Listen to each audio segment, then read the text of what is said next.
end up with pubes in their mouth. It's time to get your own fall, hair, and body trimmer with Manscaped to make me time the best time and enhance your confidence with some nice, smooth boards. Get 20% off and free shipping with the code NEST, N-E-S-T, at manscaped.com. 20% off, free worldwide shipping with my code NEST. Help yourself, help your boys, help the show. It's appreciated very much, and thank you to Manscaped for sponsoring the show.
Hello and welcome to the Hawks Nest live stream show. My name is Brand, of course. Welcome on in here. I got, I want to let you guys know I'm not one of those YouTubers who stoop so low as to just put kittens up on the screen and rope you in with some low-end content like that. I'd never do something like that. This one was just wanting a little nap, and so, hey, what are you going to do? How you doing, folks? Hope you're doing well. Good to see you on in here on a Wednesday afternoon here, coming off a victory against an old rivalry, an old rival, an old nemesis. And it does still feel nice, I've got to say, even in a losing season here, to finally be able to at least get a little bit of happiness for a short second, if it's only for that. It was a nice win this last weekend. I don't think we have to unpack too much on this. We will just drive right along forward with this. We have a little bit of news here right before we look forward to the Texans. And that would be, of course, right off the gate here. The Jamal Adams injury news has set in fully. And we are to have learned that it is going to be season-ending shoulder surgery for our guy, Mr. Adams. Sadly, RIP on the season for Jamal.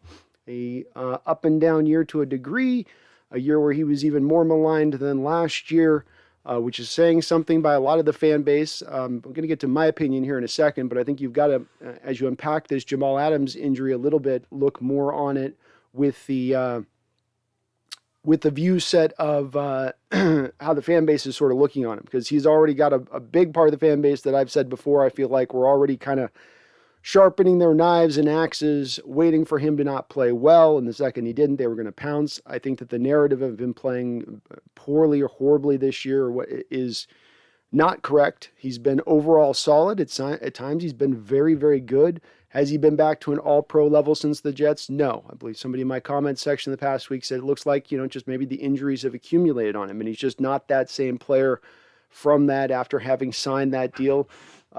It could be the case. Sorry, folks, you know how this goes. They always start fighting the second this gets rolling. That's why I was carrying the kitten to start things off. I was trying to keep him out. But man, that just kills your kitten. Will you stop? Sorry, we got the kid in the house, so she's crazy. All right, just let's chill. Let's not be on the attack for a second. Just 2 seconds, okay? So we're going, again, you lose your mind of the train of thought on this stuff. Yeah, so I think that the narrative on this has got to kind of flip a little. I'd hope it flips a little bit this offseason where folks aren't completely on this, that it sets in where you hear, oh, Adams is trash. Oh, he's not going to be able to get anything done. He sucks. This is all just lost. We got to trade him now. You can't trade him, folks. It's $16 million of dead money hit. Okay, so the thought process of we're going to move on from him, I know I'm going to still hear it in the chat. I know we're still going to hear it ad nauseum from much of the fan base. But again, you've got to understand that we're not in fantasy land at this point in time. We are very likely at this point having to maybe move on from Russ, maybe Bobby, LJ Collier. And that's just to start things off. Say nothing of other guys we might be looking to cut. And every one of those guys you cut carries with them dead money hit. And some of those guys, significant dead money. And there's only so much dead money every year you can hit, allowed to smack the books before you're not even really able to field a team, much less a competitive team. So Jamal's going to be here now and into the long term. As to what we should do with him, as to the appropriate way to utilize him, that will be a discussion for us going forward. But the thought process of he's got to move on and he's trash is kind of a wrong one. I can get on board with the guy who says he's no longer the same player he was with the Jets, because that's at least different from the guy who's like, well, you just trashed the Jets, now he's trashed that, or something like that you'll get, really? That's you're going that deep to make your argument fly? But to those folks, they do have, I think, very much a point when they say that he might not be that player again. I think it will help if he eventually goes to more of a scheme that fits to more of what he does. But at the same point in time, we've gotten very much a broken down Jamal Adams since we've gotten him. He's had a myriad of injuries. I still don't think the finger was right throughout any part of this year, much less fingers, as there was 2 of them. So we'll see where he goes moving forward. It sucks that we're not going to have him going, as well as this hurts all the more now that Marquise Blair is also down. Seeing as how you have him, he was going to be the guy you'd at least get a view of to see, well, if we've got to have him at the safety position, can he start football games? Can he start a couple football games? Can he hold up? Can his body hold up? Because much like Jamal, Marquise Blair has been as injured, if not more injured, and as a younger player. And now with Marquise having this ligament surgery and kneecap broken and a lot of stuff that doesn't sound real nice, leads me to believe that it's going to be hard to rely on him going forward, especially if we're talking about that free safety position with Quandre Diggs, an eminent free agent himself. This brings us back, of course, down to Ryan Neal. Many of you out there love Ryan Neal. I hear the love for Ryan Neal espoused right and left, and he came onto the scene last year, kid with the nose for the ball. Kind of just out there just kind of playing, not wild, but just playing, with his hair on fire kind of guy, just trying to make something happen, but not in the over pursuit, try hard way, but you got a guy who's giving his full effort. He's got all your juice out there on the field when he's going. I do think, though, that despite some of the flashy plays he gave us last year with the turnovers, he kind of is a little bit of what he is as far as a player goes. Like your best case scenario is kind of a league average strong safety, what he's going to be in there. I don't think you've got like a Pro Bowler in your midst who's just been sitting under the tarp and now we're going to pull the tarp back and get him out here and let's roll. I don't believe that that's going to be the case. I'm hoping he'll be okay. Let's not forget this last game. You've got George Kittle running a simple crosser right across the field, a short crosser at that, 4 or 5 yards. And Kittle takes the catch. Ryan Neal, I've watched the play a couple of times, takes a couple of odd missteps in direction you don't know. It's almost like he's reacting to Kittle doing a stutter step when Kittle's not even stutter stepping. And it creates the separation for Kittle on the route. Kittle takes this little 5-6 yard route then and houses it. And I think I got to point a little bit to that play going, just is a little bit of, maybe more what you're going to get once Neal's in the game. He does still have that nose for the ball. He's shown that. But there's also a little bit of a leveling off of play. I think you guys, I'm not going to say it's going to make those haters appreciate Jamal Adams by any measure, but just don't expect the world, I think, from Ryan Neal as we do move forward. There have been some more rumors today coming out, not from necessarily super big valid sources, in my opinion, or people that I think are particularly connected in as far as the Russell Wilson situation goes. They're saying that the rumors of him narrowing down of 4-list teams and everything else. I'm not going to give a lot of measure to that at this point in time. It's an odd time for these rumors to come out if they're being leaked. Maybe Wilson's camp is already just trying to set that stage with these sort of soft leaks to sort of slow build this up. I don't think that they really have to do that. They've already kind of laid that groundwork with last season and the approach they took at that point. So it's sort of set for them to already be able to take that step without any sort of major ding to them. And they would be the only ones at this point really leaking that out. And I don't think that they are. I think this is just some media doing some math here at this point. I've been doing it for a while. I'm saying this is a guy for a long period of time this is probably where this is going. This is probably who it's going to. I'm not surprised the Giants, for instance, were one of the 4 teams that was on that list. But with that said, we're in no further necessarily certain mode yet of him moving on. I think it's maybe not as much a fluid situation and has been determined, but we don't really know what has been determined about which direction what is going to go. Brendan Nelson's talked a lot about this on his channel with the blue pill, black pill, white pill, all of that, and the different directions you can see here. So it makes a little bit hard on really saying, for sure it's going in this direction. We can say if this happens and if that happens, that's one thing. But it's no in-the-bag situation that he goes at this point. Maybe there's some things that can still rectify it. I do still remain hopeful. So let's look at the Texans here, and then I'll bounce over to you guys in the chat. Sorry. It's a cold day here. It's a cold day. The Texans are awful, in a word. This is another one of those games we've had recently where, and we've had a few of them. I mean, even the Cardinal game, you could look at this, where the Cardinal game was one where you knew this really wasn't going to come about down to X's and O's, really. You're playing Colt McCoy, backup quarterback. The Cardinals are down a running back. The Cardinals are down their best wide receiver. I think they were short a guard or a center. No J.J. Watt. You went, okay, you should be able at home, and not to fully go out here and just rumple stomp this team and take them on into a new, destroy their season, but you should be able to at least get a win. And it shouldn't really come down to X's and O's at that point. You should just be better with Colt McCoy under center for the Cardinals. With you having Russell Wilson under center and them having him under center and them being down DeAndre Hopkins, you should be better. And you weren't. And this is a little bit even more of a game like that, obviously, even more intensely so, as I probably would say, the Jaguars might be the worst team in the league. The Lions just got their first win. Certainly, they've probably made the greatest claim to being the worst team in the league. But when it's all said and done, this team we're playing this Sunday might end up being that worst team in the league. And I kind of think you got to go out there and get this done this week, or it's going to be embarrassing. Like, don't embarrass yourself. Say nothing of like staying within the mathematical contention of the playoffs, which we all want to see. Even I do remain hopeful of that. I'm never going to vote for my team or hope for my team to not win. But man, don't get beat by the Texans this week. You look at this team, and I was checking out the ESPN stats on them, where they'll just put the 4 stats that are your base stats of how many yards have they passed for, how many yards they run for, how many points have they scored, how many points have they given up. And they are in the 30s across the board. Tyrod Taylor, the guy who came in and initially played some decent quarterback for them, is dealing with a ligament in his wrist that's torn, hurt, bumped, bruised, whatever it is. He's not at 100%. You're probably going to get the giraffe man out there. And folks, you're going to have a hard time in this game, okay? Your eyes are going to maybe be on the football for a little bit, but they're going to keep wanting to go up. This is like a thirsty guy who's got a big bosomed woman in front of him, and those eyes just keep going south. You know what I mean? And you know where your eyes are going to go in this game, folks? It's going to go to that giraffe neck of David Mills. It is freakish. It is scary. I wonder if he is part alien.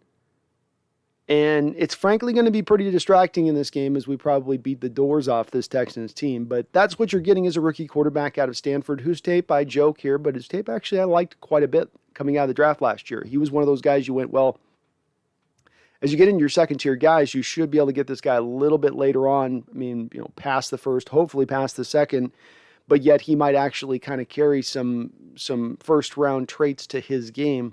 Though he is rough and he's not necessarily completely shown it yet for you consistently. I think he had some injury risk as well going back to college with him. So there was all that kind of added up on his general value. But he was right there behind, I think, Kellen Mond as the next guy off the board, or at least deserved to be the next guy off the board. So he's going to be a rookie. He's going to be rough out there. There's not a lot this Texans team can hit you with.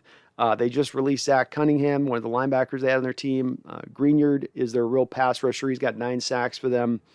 They obviously traded away Whitney Merciless, a longtime guy that played there for them.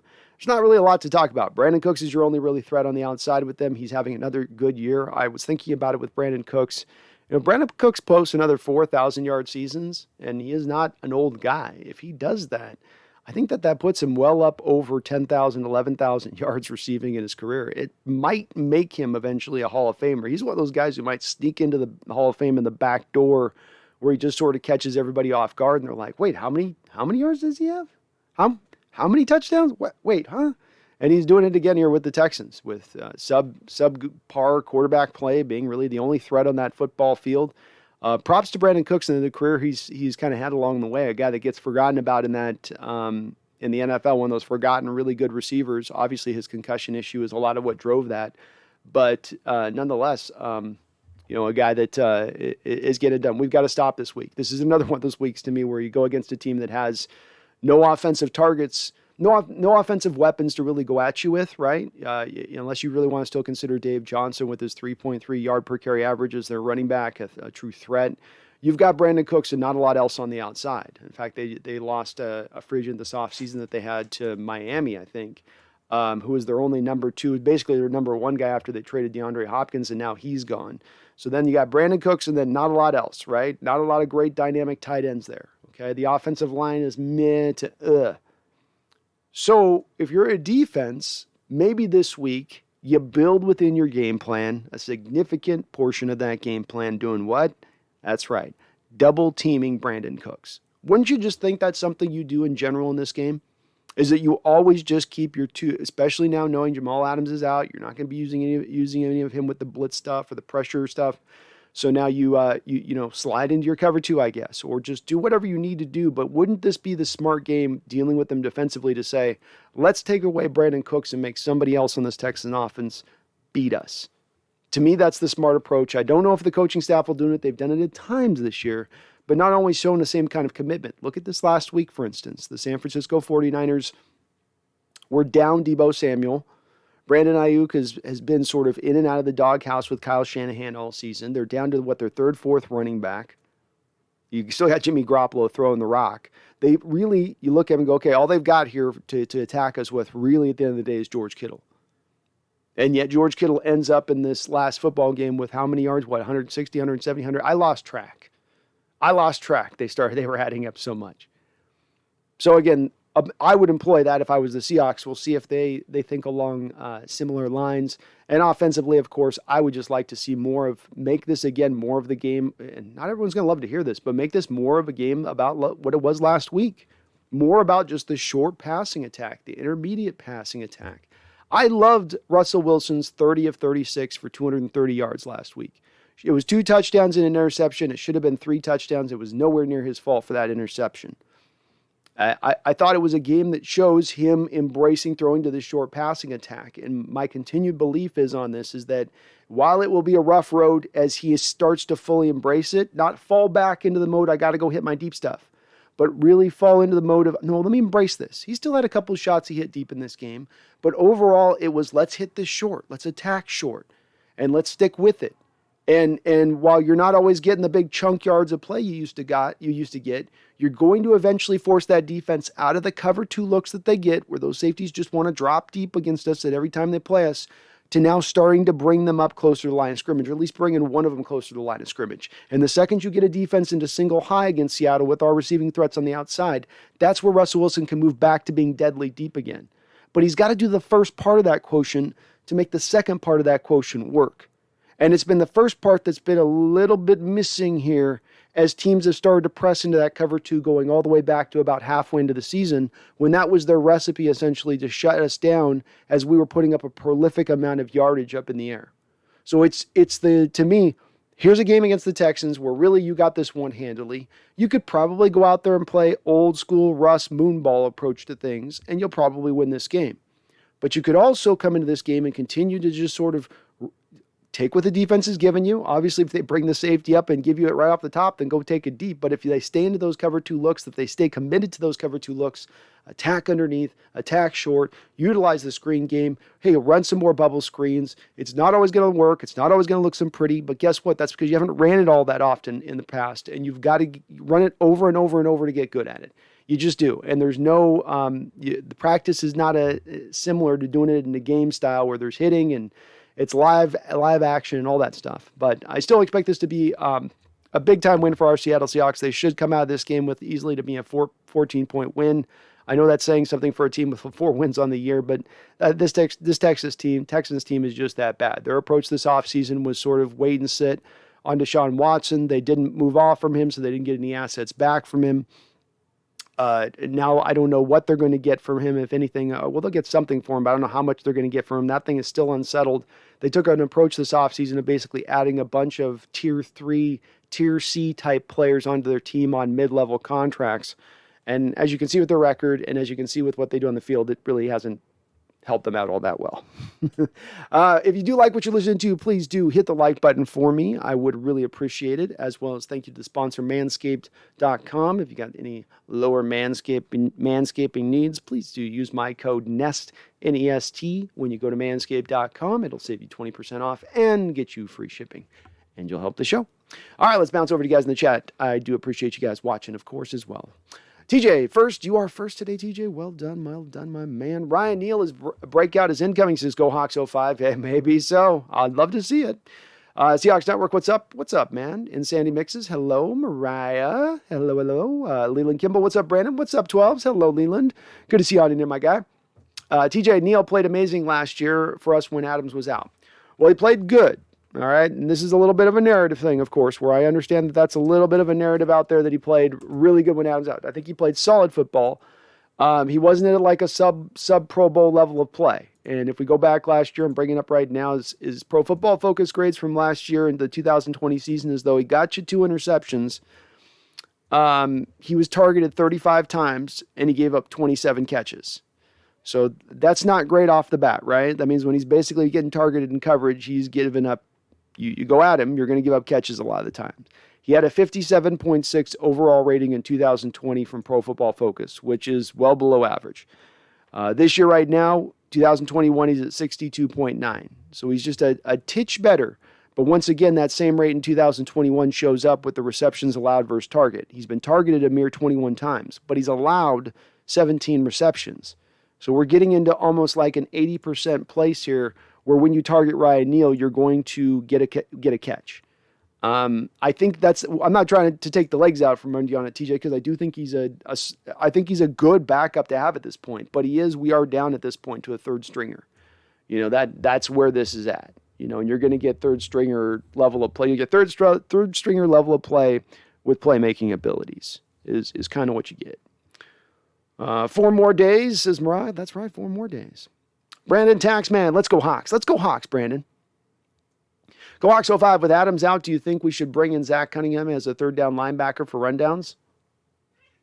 I wouldn't be against it. You always do wonder though, Go Hawks. It always does make me kind of hesitant when you see a player who's supposed to have a lot of talent and maybe a little bit left in the tank being released by a team that desperately needs a player who's got a little bit left in the tank. You know, it wasn't like the Texans are sitting on some huge pile of talent at the linebacker position and can afford to just be cutting Zach.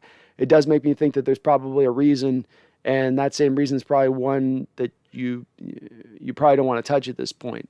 but maybe they could bring him in and have a look and then just put him in on that, if he messes up, you cut him kind of thing. There's nothing wrong with that. Certainly he's not going to cost a lot of money.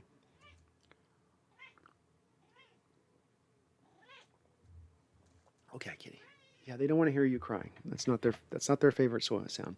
B. Russ. So Russ open to a trade to the Broncos, Giants, or Saints? I think you're right about the Giants, man. The Giants is one that I think that I'm not going to say that it's, and again, I'll be Russ. I always got to say this because I can feel some people when they get into the chat thinking I'm saying I want this. So I always got to put a precursor out here before I say this. I'm going to say the next phrase and say what I react to be Russ just talk to me in the chat. And I'm not advocating this to be what happens, but I still do believe that the likely scenario of what is going to go down in the next upcoming months is going to be a Russell Wilson trade to the Giants. That's outside of this story today. This goes far back beyond that. I hope he remains here. I want him to remain here. If Jody Allen's looking at this team and situation, I hope they're looking at all possibilities and not just, we got to clear the deck or having a Hall of Fame quarterback and ditching off him is not, I hope everything's just being considered appropriately in every different possible direction they could be going if they're going to take that stance. But no surprise to see those teams as listed on there. I still think the Saints are not a team that's, though it's a team that very much would interest Russ. Sean Payton would probably very much be interested in Russ, potentially. But they don't have anything to really offer you on the other side of that to make that worth it. They really don't. They're going to give you a first-round pick in the 20s or something like that, 19, 18, and then 2 more first-round picks after that that'll be picked even probably deeper in the draft. That's not going to hold a lot of value. They don't have really any players that you would take in return that you would really want all that much. So Mario Davis is great, but getting older. The corner's okay, but they just paid him money. They're not going to move him because of the dead money. You could maybe take some linemen from them, I guess. Armstead, though, is going to be a free agent. So how many linemen would they want to really ditch on or move? I can't really, the Saints one just never seems to make much sense to me on a couple of different reasons, for a few different reasons.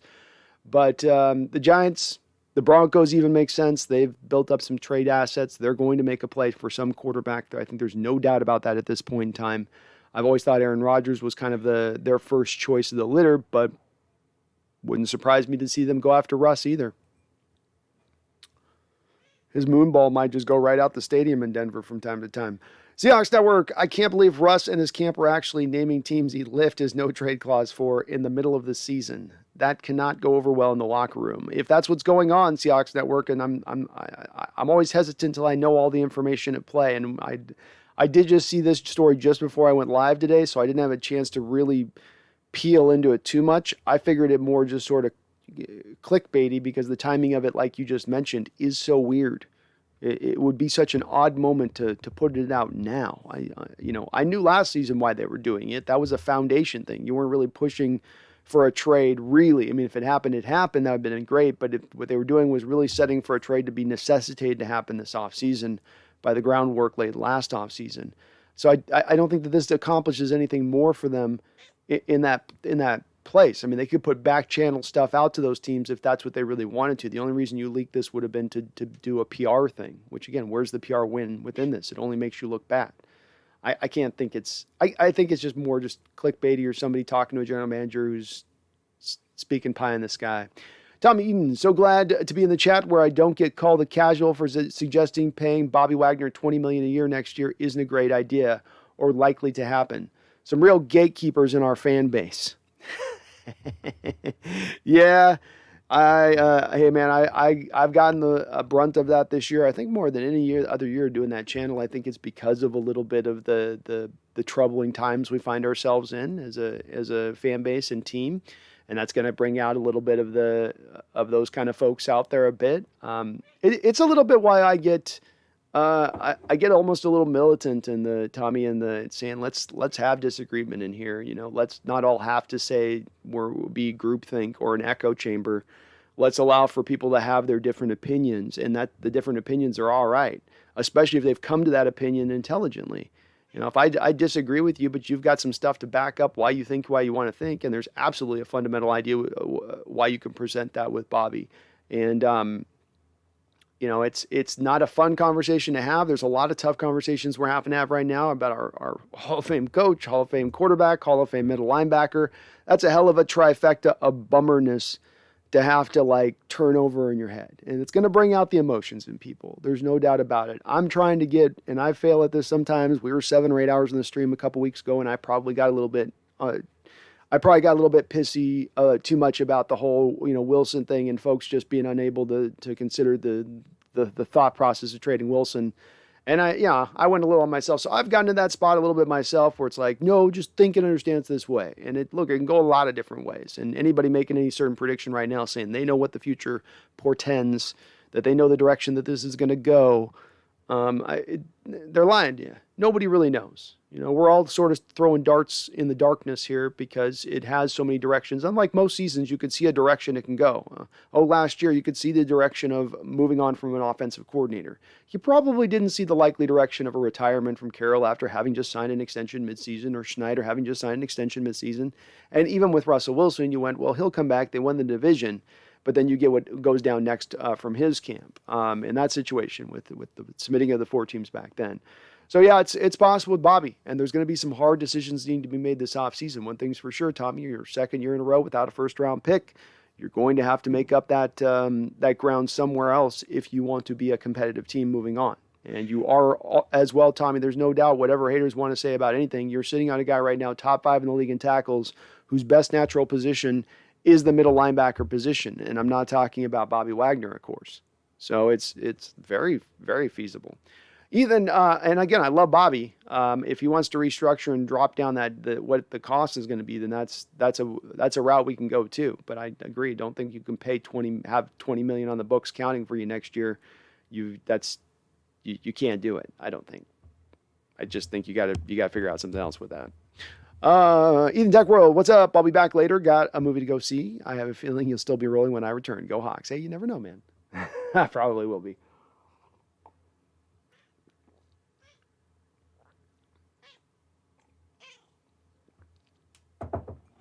I bet you cry. I don't bet you cry. Tommy says, I think it was a peak. Clara, how you doing, Clara? Good to see you on the chat. Hello, Clara. It will fit best with the Raiders, Broncos, and definitely Saints. Giants is a repeat of Seattle. No playmakers, bad O-line, and bad defense. He wants to win like Tom Brady, even if they got money. Their O-line's coming along. They put, I think, a first-round pick into it last year, Clara. They signed Galladay from the Lions this past year, whose skill set would work really well with Russell Wilson. They also drafted a kid that's just dynamite with the ball in his hands, yard after the catch-wise, Kadarius Toney in this past draft in the second round. This is to also go with, they've got a tight end there that I know he's been a little bit up and down, Evan Ingram. I don't know if he'd remain there as well, but that's at least something to kind of work with. And I think, Clara, it's really going to be a little bit less for Russell Wilson. He's not in the same situation as Tom Brady here. Tom Brady was a free agent, and he can go to any team he wanted to go to. Russell Wilson's going to have to play this game of a little bit of compromise between him and the Seattle Seahawks. If he's going to force their hand and be asked and say, I want out of town, and he's going to tell the organization they're going to have to eat $26 million of dead money at that point, then he has to also bear in the fact that they're not just going to offload him for nothing just to wherever he wants to go. This is a little bit of a let's meet in the middle kind of situation on that. And Brady didn't have to do that because he waited to be a free agent before he decided to go in other places. So I think that, Clara, that's going to end up drawing out the end of that. What that'll make that basically compromise go to is that he's not going to get to go to some super team that's necessarily the perfect, absolute ideal landing spot. He's going to have to go to what's the best landing spot for him. That also fits within the team's designs. And I think when you look at that, that's where you double back around to those teams that do have the 2 first-round picks.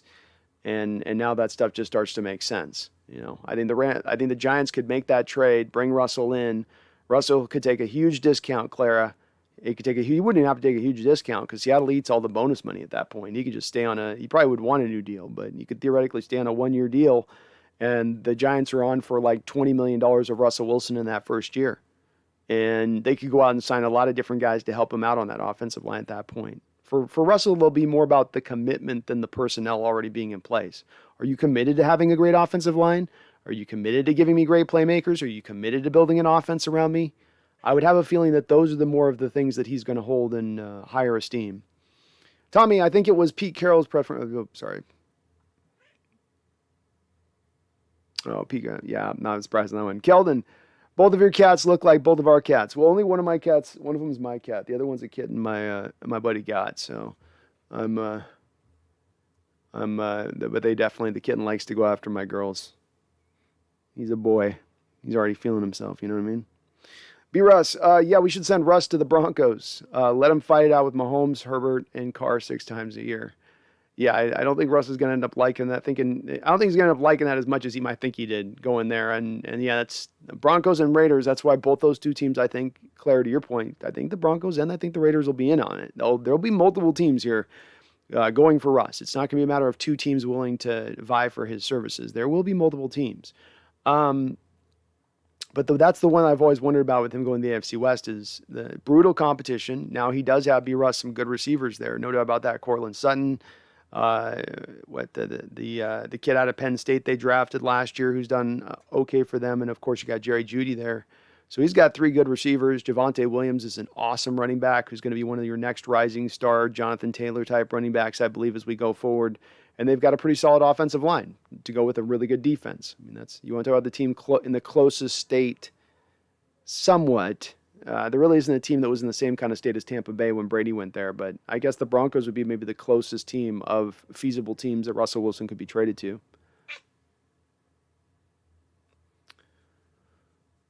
GoHawks05 says Jamal has produced over 160 tackles, 9.5 sacks, and 2 interceptions in 2 years with us. Pretty good for me. GoHawks05, I'm one of those people. So I was anticipating maybe an argument that might not be made in the chat. But I'm speaking a little bit to what I've gleaned from the chat here in recent months and having some of these discussions. I don't think it's a large portion of the fan base, but I think there is a section out there that looks at it and goes, and I'm maybe overreaching a little bit. I think a little bit of their hatred just goes back to the assets given up for Jamal and not liking having all that lost for him. And so it's sort of this, people snapping their finger at him going, show us you're worth it. Come on, show us you're worth it. Let's go. And it's like nothing, anything short of him being Superman is just not good enough. Has he been all pro? No. Has he played at almost sub Pro Bowl level for a lot of the games this year at times? He's been close, right at that line.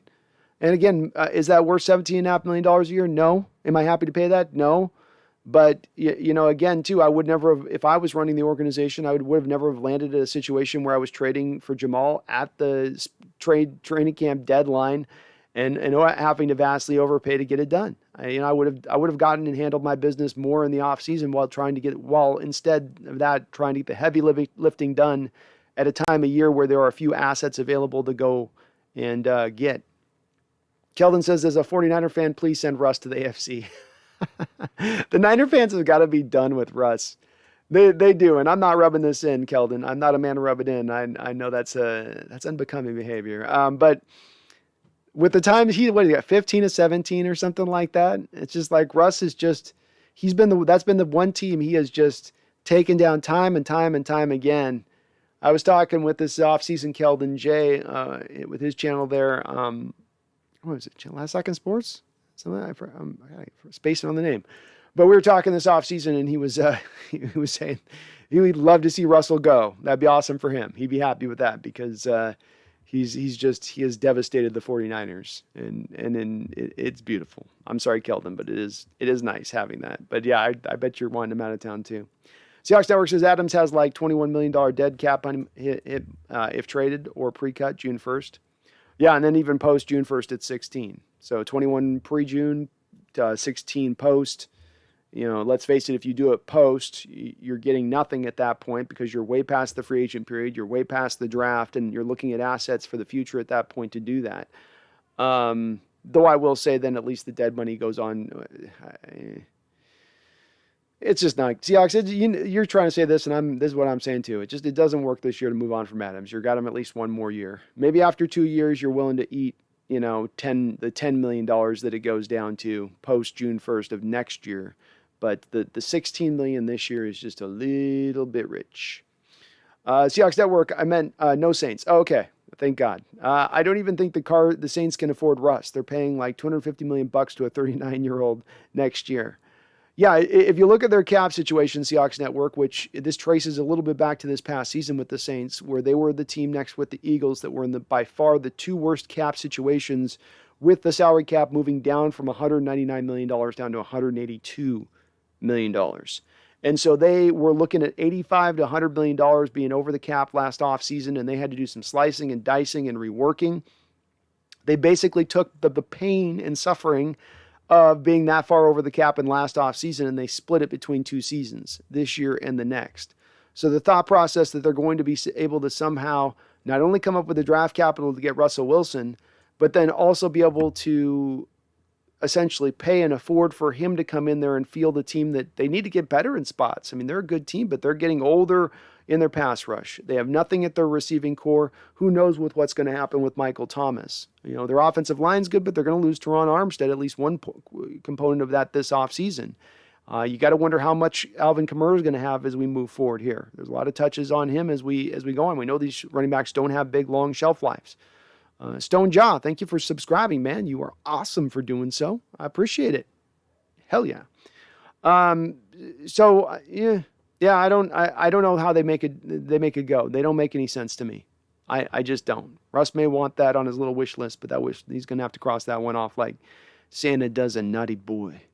Tommy Eden, interesting that the Broncos are one of the teams. I thought that it might be the case, but only if they told him he would have a say in the head coach. I don't think the current coach lasts.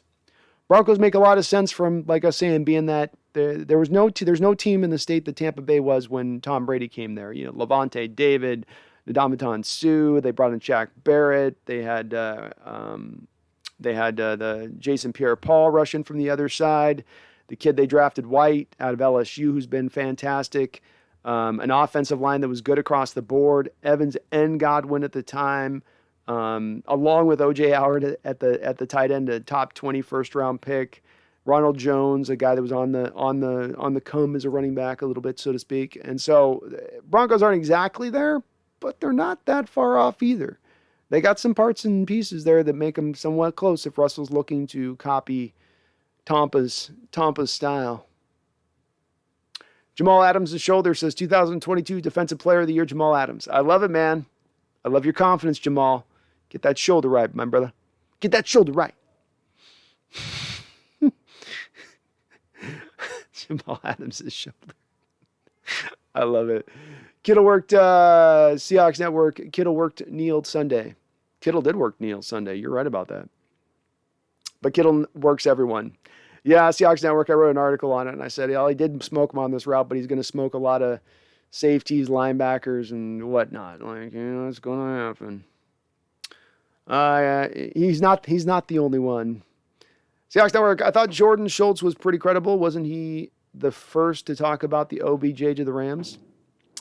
I don't know. Maybe and again, I'll admit Seahawks Network, because I'm always like prepping right before the show and I got to work then before the prep. I usually don't get a ton of time to quite unpack any of these sort of breaking news moments, so to speak. But I mean, there may be something to it. Maybe Russ is just that like ardent at this point and intensely on the train of knowing he's moving on, knowing that's going to happen, and so he's trying to guide the directions of things here sooner than later. Barry Soetoro is celebrating 5 months as a Hawks Nest Pro Bowler as part of this membership program on the channel. He has been a long-time supporter of this channel, one of my OGs on the channel. We go back years, Barry. Years, Barry. He says Russ deserves to be traded to New York. The Jets. Yeah, there you go, man. There you go. Well, I'll tell you, if he's leaking this stuff right now mid-year like this, it's a bad time to do it. You're still in the playoff hunt. It doesn't help you out in any respect. I get that this is where maybe you want to push this towards, but it's a little bit of, frankly, it's kind of silly. It's kind of silly. Just saying. Elliot Clark says if he's being traded, he goes to the Giants and we take their 2 first-rounders, another first-rounder. We want a second and a third for the next year. A player and a quarterback. Woo, Elliott's coming strong in the negotiations. Elliott's not messing around. Elliott's walking in here and he's like, you're going to give something here, sucker. You're not, no, you're not, no more short selling this stuff. You're giving us all the assets. I do think, Elliott, that might be outside of Russ really returning to form through the end of this year and showing some dynamic element to his play where he's recaptured everything. Outside of like 3 first-round picks and Daniel Jones, I don't know if you're going to get more than that because those are 2 first-rounders this year's draft. It's not 3 first-rounders over the course of 3 seasons, but 3 first-rounders, 2 top 10 picks. Those are 2 top 10 picks in this year's draft. That's a phenomenal amount of capital to get back for him at that point. And then to also have Daniel Jones basically as a stopgap, who's not going to get a lot of value from that in the deal, but that's at least it's going to be hard pressed to get more. But if we can get that, Elliott, if the Giants are offering that, that would be a tremendous haul. That would be the best, Elliott, that'd be the best haul of all time in any trade. By far. Tommy says, my fear with Neal, even though I think his big play potential is better than Jamal, that Pete will revert to a soft zone to protect Neal like he did with Flowers. Not that Neal has to cover as much. Well, as I reported on those statistics with him in coverage, he's not great. And so you're not going to want to lead him into man situations a lot, which to your point on that, Tommy, then means zone vis-a-vis soft zone, i.e. vis-a-vis, i.e. ergo. Ergo, he's shit at coverage.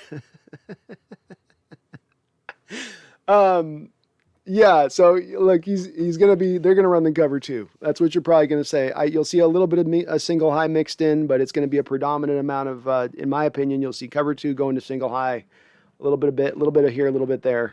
Who can say which one's going to be run a little bit more because they've shown more of a prevalence of running cover 2 over the last couple of years. Jamal Adams' shoulder, it's not having Adams out there is going to suck. It's like watching the offense without Russ. Even if Russ sucked, it was more exciting than Geno.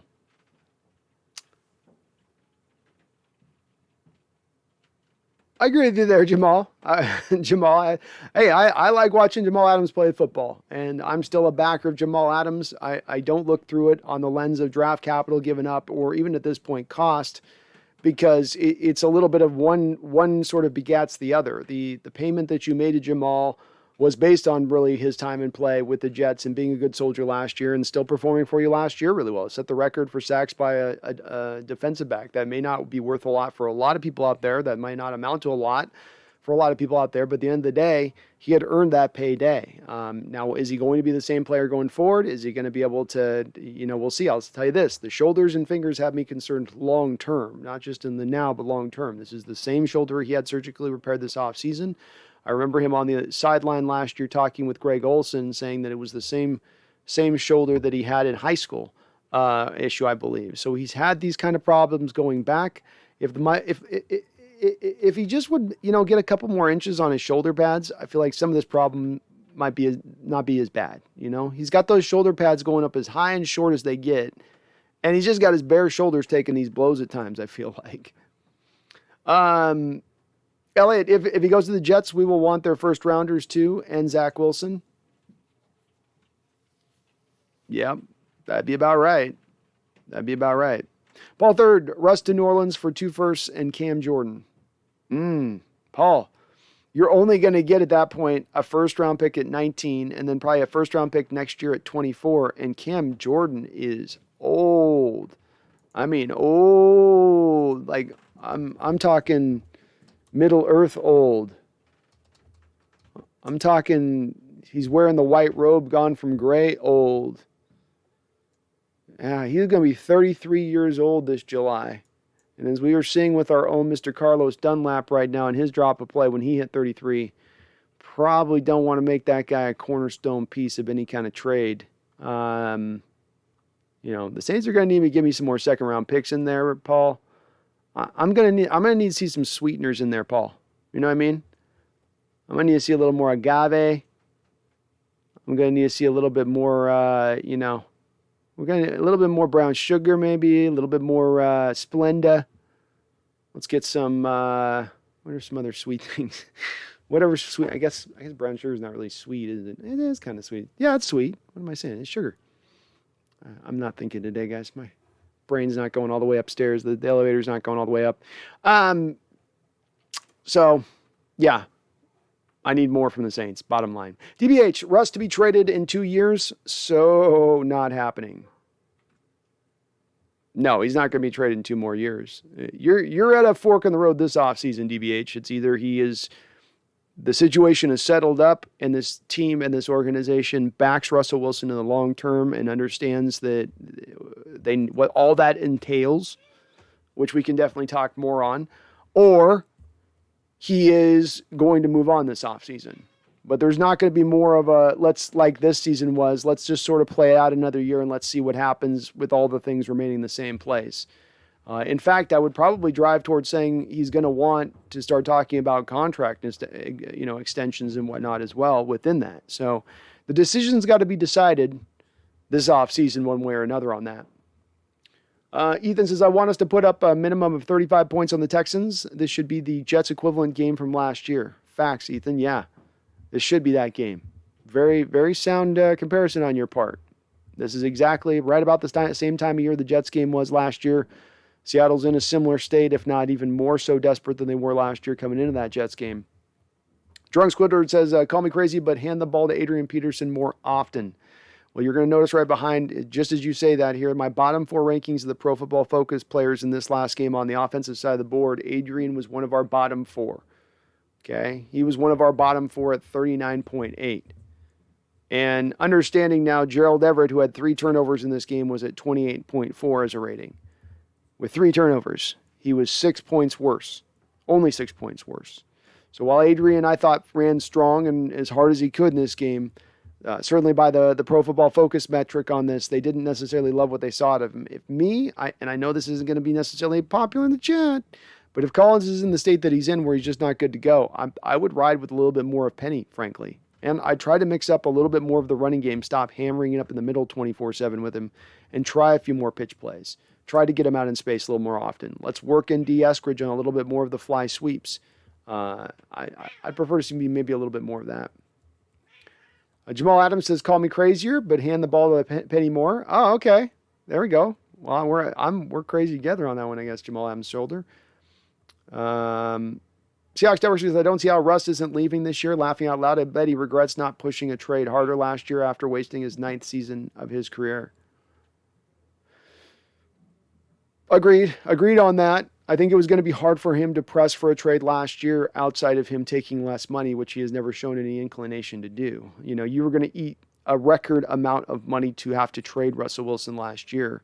$38 million on a $182 million cap. I mean, that's the thing you got to remember with this. Let's do the math really quickly here. So you had to eat 21% of your salary cap basically last season just to get Russell out the door, just to move him out the door. I think that was not going to be a way that he could force that to happen. I really don't. I think it would have taken quite a bit to make it that. Now, this offseason, though, I think it's all fair game because $26 million, while still a tremendous hit, is in much, much more of a realistic place. It's a similar place to where you saw the Goff dead money go this last offseason and the Carson Wentz dead money off the Eagles go this last offseason. So a little more possible.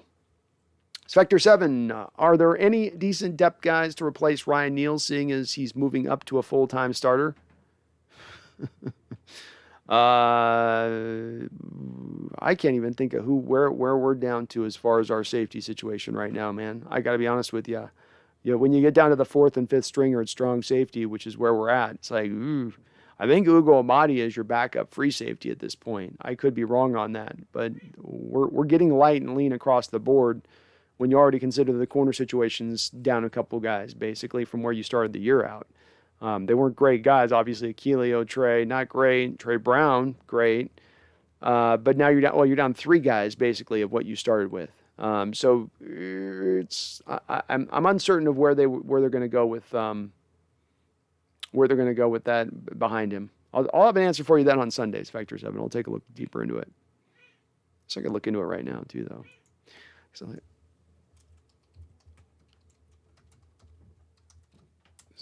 I bet the depth chart hasn't even been updated.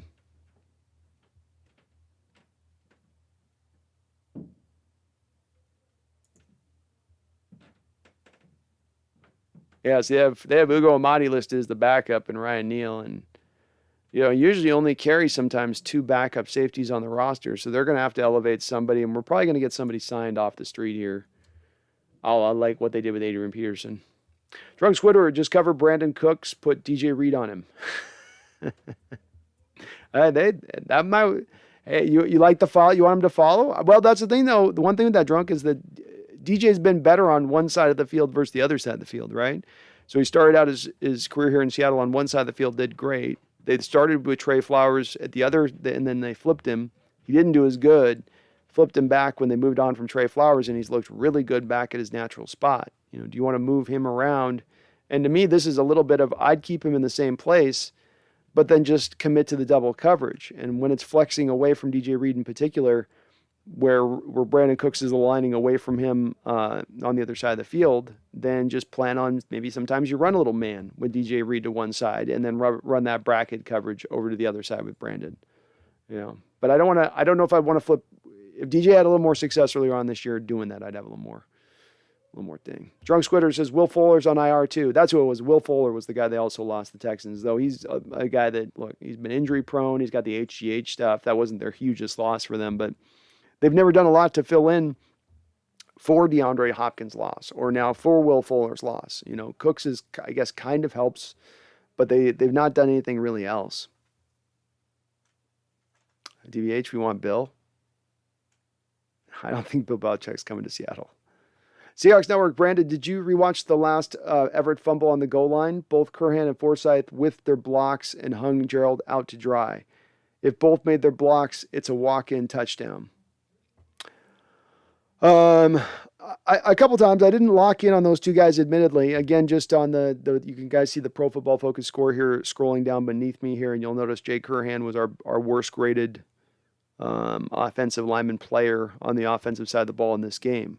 I believe he wasn't as bad as Gerald Everett, but he was right there with Gerald Everett, very close to him.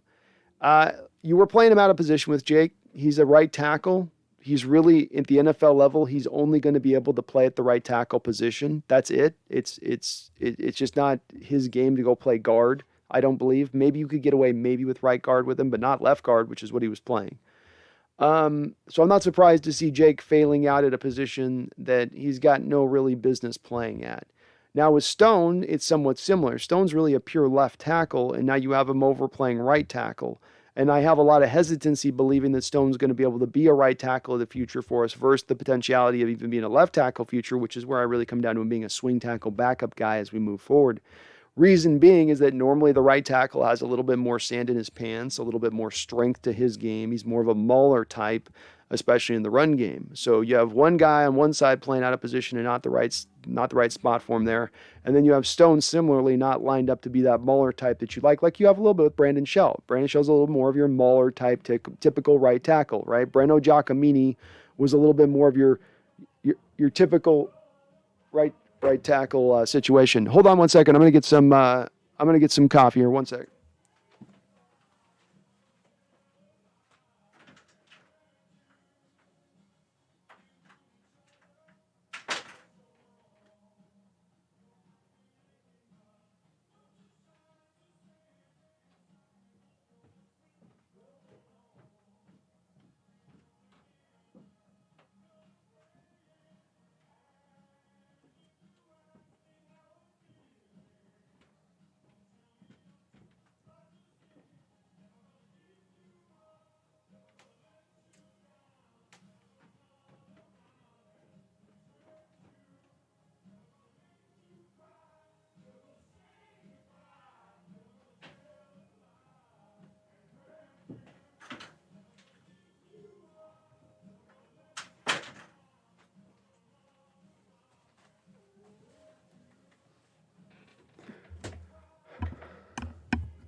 All right. Thanks for bearing with me for folks. Go Oxo says Russell Go 24 of 26, 235 yards, 4 touchdowns in 3 quarters, 41-13 victory. Gino 6 of 7, 76 yards, 1 touchdown. Nice. Okay. I could go with a win like that. I said 10 in the we got 10 in the morning game, by the way, folks. So get yourself those alarms set. I'm going to be live streaming during the whole game. So come on in here. We're going to be rolling all day on through. Jamal Adams' shoulder. Seahawks took away Hopkins with flowers, laughing my ass off. They did on the game, yeah. That was like his best game as a pro, Flowers. Probably part of what tricked the coaches into thinking he could keep to tap into that. Tommy says, watch Russ is going to ball out for the rest of the season and still demand a trade. I can feel it happening. I could see it. You know what I mean? Like, you can't be anti-Russ balling out at this point. It helps your team potentially make some crazy, prolific, never before seen in NFL history playoff run. But then beyond that, he's only just building up his value of what teams could want him if that's where he wants to push. Again, I do have to preface this by saying I want to keep Russell long-term. I'm not looking to trade Russell long-term. This is not the direction I would take if I was in charge. But guess what? I'm not in charge. I don't have any say. So that being the case, it only helps him and the organization by him balling out in that way. And look, the finger is now starting to get right. He's now 8 weeks past that was the initial diagnosis. It'll take you 8 weeks to get the finger right. We've heard from Carolyn Wilson that they've sort of intimated that that was the case a little bit here in a little bit of the length of time it's taken for him to start to feel right and get back to set. He made some throws this last week that I don't think he would have made 2 weeks ago in their accuracy. Clara says, yes, everyone hit that like button. Thank you, Clara. You're very kind for saying so. Please do hit that like button. Devin Martell, hey, buddy, how's it going? It's going great. Herbicide, yo. Seahawks Network, Tommy, it would be boosted trade to Go Hawks 05. I've got DT having a breakout game with 6 catches, 70 yards, and 1 score. Boy, did he look good last week, even if it was for just a little flicker. Just a little couple of plays, right? But he showed in a couple of plays exactly what you hope you would see with the kid, which is yards after the catch. They call it yak, people. Yak, yak, yak. And I'm not talking about what you do after you took 6 shots on a Friday. I'm talking about yards after the catch.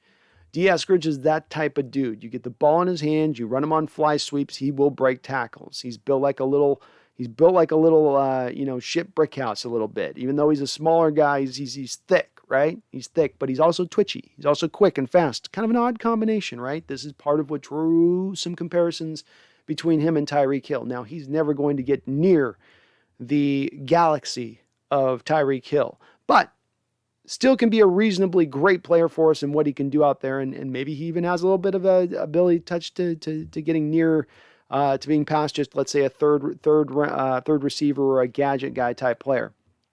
But he basically, of course, that last drive in the second half this past week, made a catch down near the sideline, broke a tackle, then was able to get out of bounds, preserve some clock at that point, because, of course, that was necessary, as Coach Carroll loves to burn through his timeouts in the first half. And then he caught another pass down at the goal line, another little shimmy shake there to get around the defender, break a tackle, and get into the end zone for his first touchdown of his career, hopefully first of many more. But I'm okay with that. I'd love to see Eskridge have a breakout game. Ethan, you could probably win with bombs away against Houston, but I see no reason to pause the embracing of the short and intermediate passes, so I say continue with that. I do too. I think you can be just as effective with that stuff, and again, the more they do it, I think the better the returns will be down the road. Now, that's my opinion on it. Tommy says, at the Hawks Nest, yes, that is true, and I do love it when Russ balls out, but man, that is going to suck nonetheless. Like a hot girlfriend going off to college and leaving you behind. That's why I say, baby, I'm not ready to leave you. I'm not ready to let you go. Don't go to college. We'll go to college together here, in town. We'll share a room, baby. We'll make these dreams happen. We'll make our love stay strong. Stay with me. You don't need your education. You're smart enough. Love me. I love you. Let us stay together. That's what I'm advocating for here with Russ. But sadly, as well, is you don't want to be that guy that can't read the room temperature of the room, right? Your lady's already moved on. She's already looking at other guys, and you're just sitting there, just still hoping.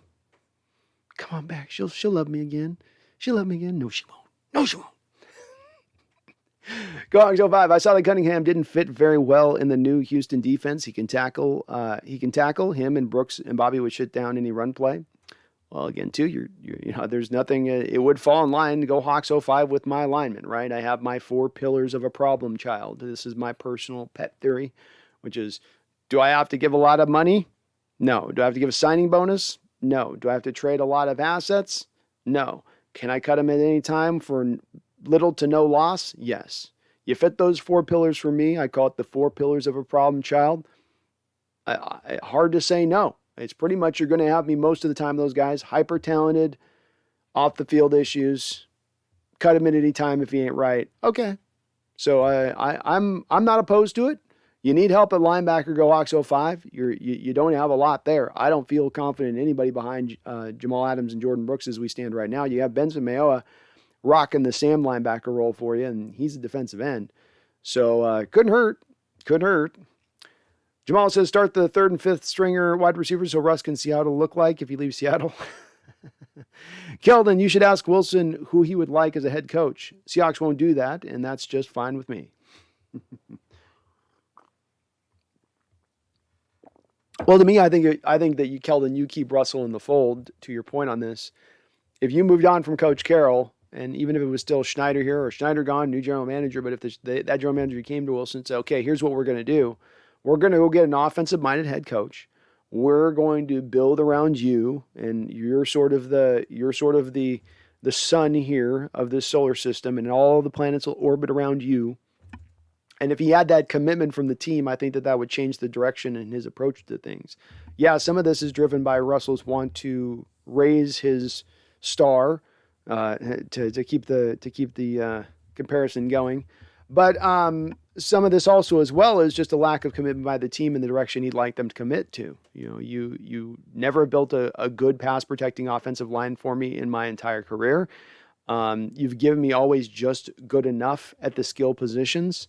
I think that he just wants that as much as anything else to be the thing that changes. That's my theory on it. Cowboys are number 1. Hey, Brandon, how's it going? It's going great. I'm resting today. Hope you're doing well. Great show as always, and good luck to your Hawks. Wish you luck too, because I think Washington is going to win the division. Laughing out loud, don't say Russ to New York Giants. I don't want to lose. Oh, you think your Cowboys are going to fall back behind the Washington football team? You think they're dropping that quick, huh? I don't know. I can't see it with Washington down, Montez Sweat and Chase Young. That eventually catches up to you, in my opinion, on that if I'm them. Thanks for jumping in here, though. It's good to see you, man. It's been a couple of weeks, or been at least a week or something. I hope we can get there, too. But, man, Washington, we needed them to lose last week. That's what we were hoping for. Cowboys are number 1. You think Micah Parsons is that Defensive Player of the Year? Defensive Player of the Year? Who's Defensive Player of the Year right now? Myles Garrett's kind of been like the answer since before week 1, but who is it truly at this point? Herbicide 73, if Russ goes to the Jets, I'd rather have Mike White as part of a quarterback trade than Zach Wilson. White has way better numbers. Look what he did against the Bengals. Well, Wilson's a young kid coming out. It's going to take some time to develop. Hard to take anything off of a guy in his first year in the pros, especially understanding in Wilson's case, there's not a lot there to work with necessarily on the Jets. Now, White had that outstanding opening point, and I'm not a big Zach Wilson guy, Herbicide. In my opinion, really, when it comes to the New York Jets, as it is, I'd just give us the picks, and we'll go figure out our stopgap quarterback somewhere else, and you can move Zach to somebody else who has a love affair for him. He doesn't do a whole lot for me anyway, so I don't want to start backing up Zach Wilson because I don't have. But I do think there's a reason when Zach Wilson goes basically number 2 and Mike White's grabbed where he's grabbed. Goax Ohio says biggest news of the day: Bobby Wagner hates mayonnaise. Yeah, I'm not a big mayonnaise guy either, so I'm kind of with him on this. Clara, the Entertainer, did a big story today on Russell Wilson goes to the Giants, and he included articles that stated all the teams he was willing to remove the no-trade clause, was the article. Okay. Maybe he's onto something. Maybe somebody's telling him something. Keldon, Bobby haunts Jimmy G. If it hadn't thrown that ball right into him, Niners would have won. Could have won. They could have. Bobby's been another guy. You're right, Keldon. Bobby and Russ have both kind of given it to you guys. Bobby's got that pick 6 and 18 against you to help seal the game. Yeah, I guess that's right. Yeah. Jamal says Russ doesn't want to go to the Jets. They have Saleh. That's like going to Carroll Jr. Very good point. Let's remember, folks, if he goes to another team or waives his no-trade clause, he's not going to waive his no-trade clause to go to a defensive-minded team. That's not going to make a lot of sense at all for Russell to do something like that. So if he's going anywhere, It's going to be to want to do where it's an offensive attack built around him. Daniel says if this is Carroll's last year with the Jamal injury, we should bring back Earl Thomas so they can end on good terms with each other. I'm okay with that. Look, we need safety help right now. I think you could run some interesting split safety. Imagine having 2 cover safeties. That'd be interesting, Daniel. It would be interesting. Two cover safeties. Yeah. Boy, it would drive Carroll crazy at the core of himself running out something like that. But boy, you'd cover a lot of ground. I wonder what kind of shape Earl's in though. That'd be maybe a little bit of the question on that one. But you definitely could use some help. Reinforcements. Drunk says Kenny Galladay isn't good. He's injury prone. Well, I agree, he is injury prone. But I mean, it's to say they don't have anything. It's something you could add in addition. You turn him into a number 2 or a number 3, and they got some.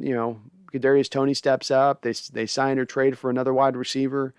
I mean, it's when he's asked to be number 1. Yeah, he's not probably gonna look good. But put him back into a number 2, number 3 role. I think he's all right.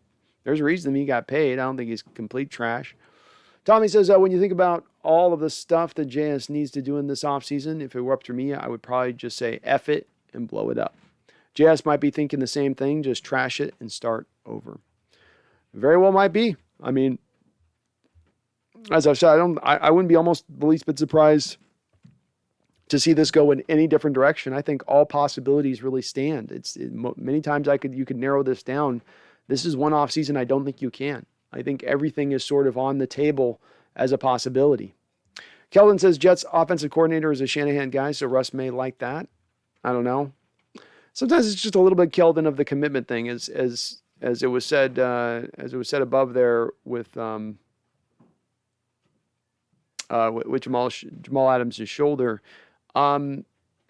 You got Robert Saleh, former Carroll guy, is going to want to manage the game in a similar way to how he learned at the feet of Carroll, and especially coming from Shanahan. I mean, those are 2 coaches that are very run heavy, and however they want to go about what they want to go about, they're not going to want to throw the ball all over the football field, which is probably more of what you're going to want to see Wilson want to do wherever he goes. Herbicide says I respect Earl and what he did for the Hawks, but that dude's crazy. Yeah, he's pretty crazy. He's a live wire. Costa Rica sports fan says if Russ goes to the Giants, he'll regret it the second he gets there. I've long said that I don't think that's in. I think Russ is thinking a little bit here, understandably, to want to have his legacy raised and think that it's going to be better in a bigger market. But I think that he could come to find out that it's not for the best of him to do this kind of move and go in this direction. I don't think it's going to work out necessarily as spectacularly as he might think. Ideally, it might. As well as maybe he just feels like his hand's forced because Carroll's not going anywhere and he knows it's not going to change here. So he's just desperate to try something else new as well. I couldn't fault him if that's also what is driving it. Of course, we don't really know for sure, so we're just kind of, could be this, could be that, could be just wants to start, could be done with Carroll. Hard to say for sure, but I agree with you. I don't think it's going to be a better outcome for him with New York. GoOx05 says, is Diggs an all-pro player in your opinion? It's tough with the all-pro, man, because, I mean, that's, that means that's the whole NFL at that point, right? Like, that's the whole NFL. I'm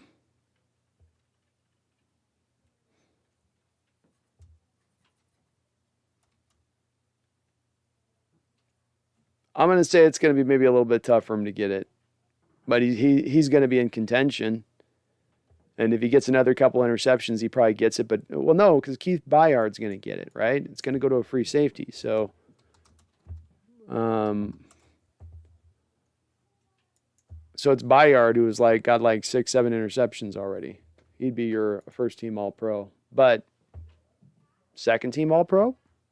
Yeah, that's possible. Might be second-team. BD Boy, Bills and Colts offenses shredded the Texans way down in the defensive rankings. This game could go either way. A wounded Seattle on the road isn't much better than the Texans. No, come on now. I'm not big on my team right now, but no. No. No. Mm-mm. I'm not buying it. We're past 3 or 4 games in a season where simply 2 games skew the stats to that degree. You're well past halfway into the year. You are what your record says you are. Your rankings are what they say you are. We don't play the but what if game. It is the is game. Mariah C says Russell Wilson not leaving Seattle. Why does everyone keep saying that? He loves it here. He's never leaving. Mariah, there was an article that broke today here just before I went live stating that Russell Wilson had a new list of 4 teams he was willing to be moved to. I would like to believe what you're saying on that, but there's been some smoke on this over the last couple of years with Russ showing some small indications that he might be open to wanting to move on. I don't think it's a certainty, but I think that there certainly is some smoke to this fire. It's not just being drummed up by the media. It's being, his sources last year for sure. I don't know if on this current story it's the same case, but last year for sure, the story that broke with Russell submitting 4 teams he'd be willing to be traded to, including the same Chicago team that the Seahawks ended up in a negotiation with, over what their value would be with Russell. That's a strong indicator that he doesn't necessarily going to stay here for sure 100%. That's an indicator that he's at least thinking about it. I hope he does stay, Mariah. That's why I try to preface this stuff. But part of what I do here at this channel is to tell people what I think is going to happen, not just what I want to see happen, but what is likely to happen. Erzide says, personally, I'd love to keep Russ and get rid of Pete and John. That's been my sort of plan 1. That's been my plan 1, my plan A. Drunk, I hope he doesn't go to the quarterback draft class. I hope he doesn't go. The quarterback draft class isn't good this year. If we can keep him for another 2 years, that'll be nice. I've always thought the way to sort of attack this, if you go in that direction, Drunk, is rather than looking for the quarterback in this draft, you look to build to the quarterback in 2023 like you're talking about.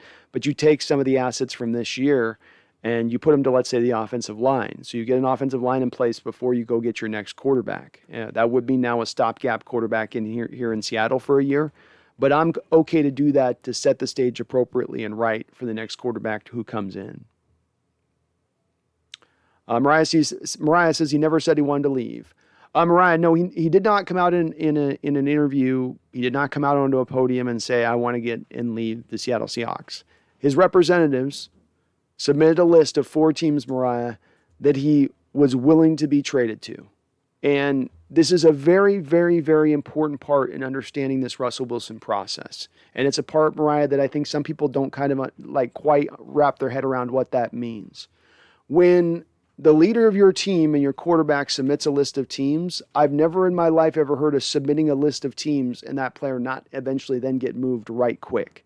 So in him submitting those teams, that was absolutely an indicator, and it didn't come from out of the ether, Mariah, because of the fact that one of those teams that he submitted to, by the way, Seattle ended up negotiating with in a trade for Russell Wilson. They were offered a deal by the Chicago Bears. They slept on it a night. Then they turned the deal down.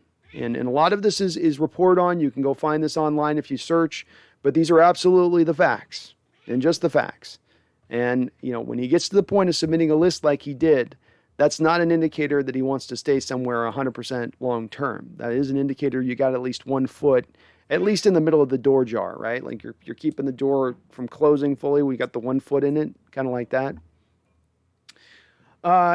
Randall McDaniel coming out with a $20 donation. Randall, I'm sorry, I'm a little late in acknowledging you on that, sir, but it does not go unnoticed, and I appreciate you, kind sir, so much for doing so. Thank you. He says, knowledge is knowing tomatoes are a fruit. Wisdom is knowing not to put them in a fruit salad. Very, very true. Very, very true. And I'm not a big tomato guy either. I can do tomatoes a little, but yeah, you don't put them in fruit. No, you don't put them in salad. Tomatoes, yeah, right? No tomatoes in a salad, right, kitty? Thank you for the $20 donation, Randall. And I agree.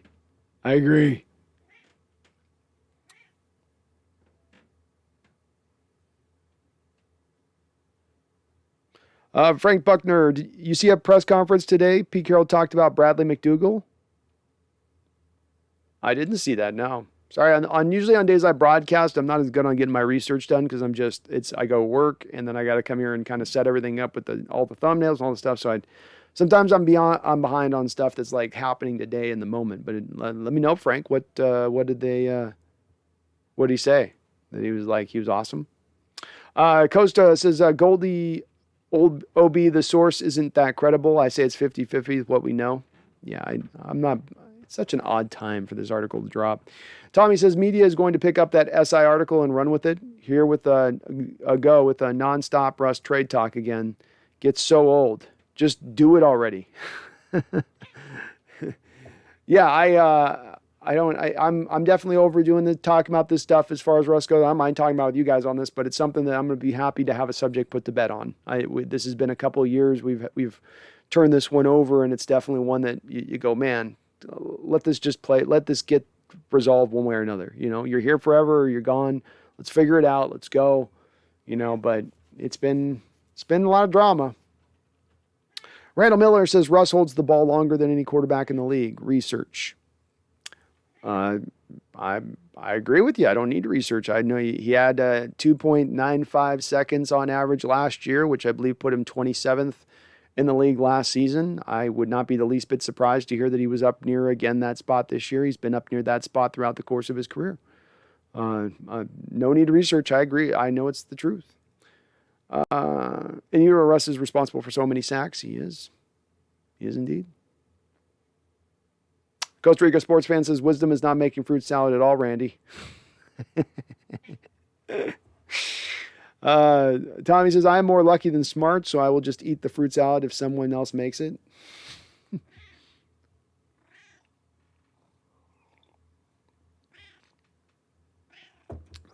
Will you stop, kitty? Mariah, see, he got a little chubby. Who got a little chubby? I got a little chubby, or Russ got a little chubby? I might have got a little chubby. I don't think I'm a little chubby. I'll be up on that treadmill, Mariah. You're going to get me out there running that treadmill. John says, value-wise, I think the Ricky Williams trade was higher. I don't think so. I don't think so at that point. You're talking about 3 first-round picks, 2 top 10 picks. That on the Jimmy, we got to put this through the Jimmy Johnson trade value chart, John. We got to run some numbers on this. Because I think the Saints were...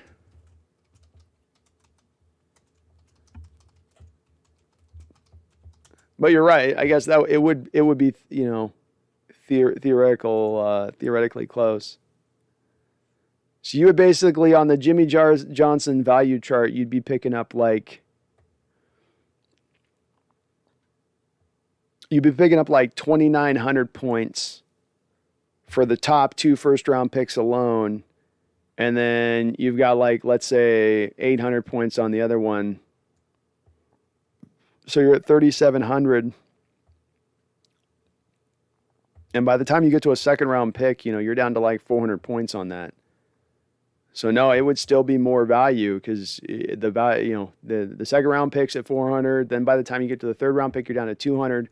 You wouldn't even crack 1,000 on the Jimmy Johnson value chart on the 2nd through 7th round picks versus the 3 first round picks you got. So you would end up with about 1,500 in value past the Ricky Williams deal, John. At least according to the Jimmy Johnson chart. Maybe you don't hold that to being super accurate, but according to him. Brian Brajas says, I don't want to hear people saying Jamal was dominating and was great this season. Yes, he started to play better, but he was getting beat every game at least once. Nowhere near a Cam or Earl. We got robbed. We certainly got the worst end of the trade, especially considering where that second first-round pick is going to land for the Jets. It's too much to give anyway with 2 first-round picks, but it's especially too much to give when you factor in one of those first-round picks is probably going to be near a top 10 pick, as well as you put a third-rounder on top of that and a Bradley McDougald in addition. Bradley was really in there to offset some salary stuff in that situation as much as anything else. But the draft value is the draft value that you gave up, and I'm not gonna say that it wasn't too much given up, Brian. And I agree with you. Jamal was never at any point dominating this season. He was not dominating. He had impacts in games. He played well in games. There were some ups. There were some downs. I think overall he was solid. Not great, not spectacular. Overall solid. But again, draft capital given up. I'm not going to deny draft capital given up and the amount you're paying him. You certainly are getting kind of not the greatest of end of that deal. Although you got the worst end of that deal. Let's just out and out say it. Costa Rica sports fan says Russ can get killed behind a Giants line throwing to worse weapons with a running back that is made of glass. Good riddance.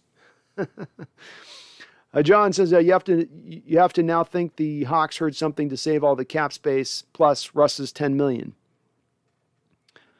I don't know if the Seahawks heard something, John. My opinion on this is that the Seahawks plan to move on from Russ, at least even softly, this past offseason. So my opinion on it is that this was something that they hadn't decided fully they were going to move on from Russ, but they were hedging their bets.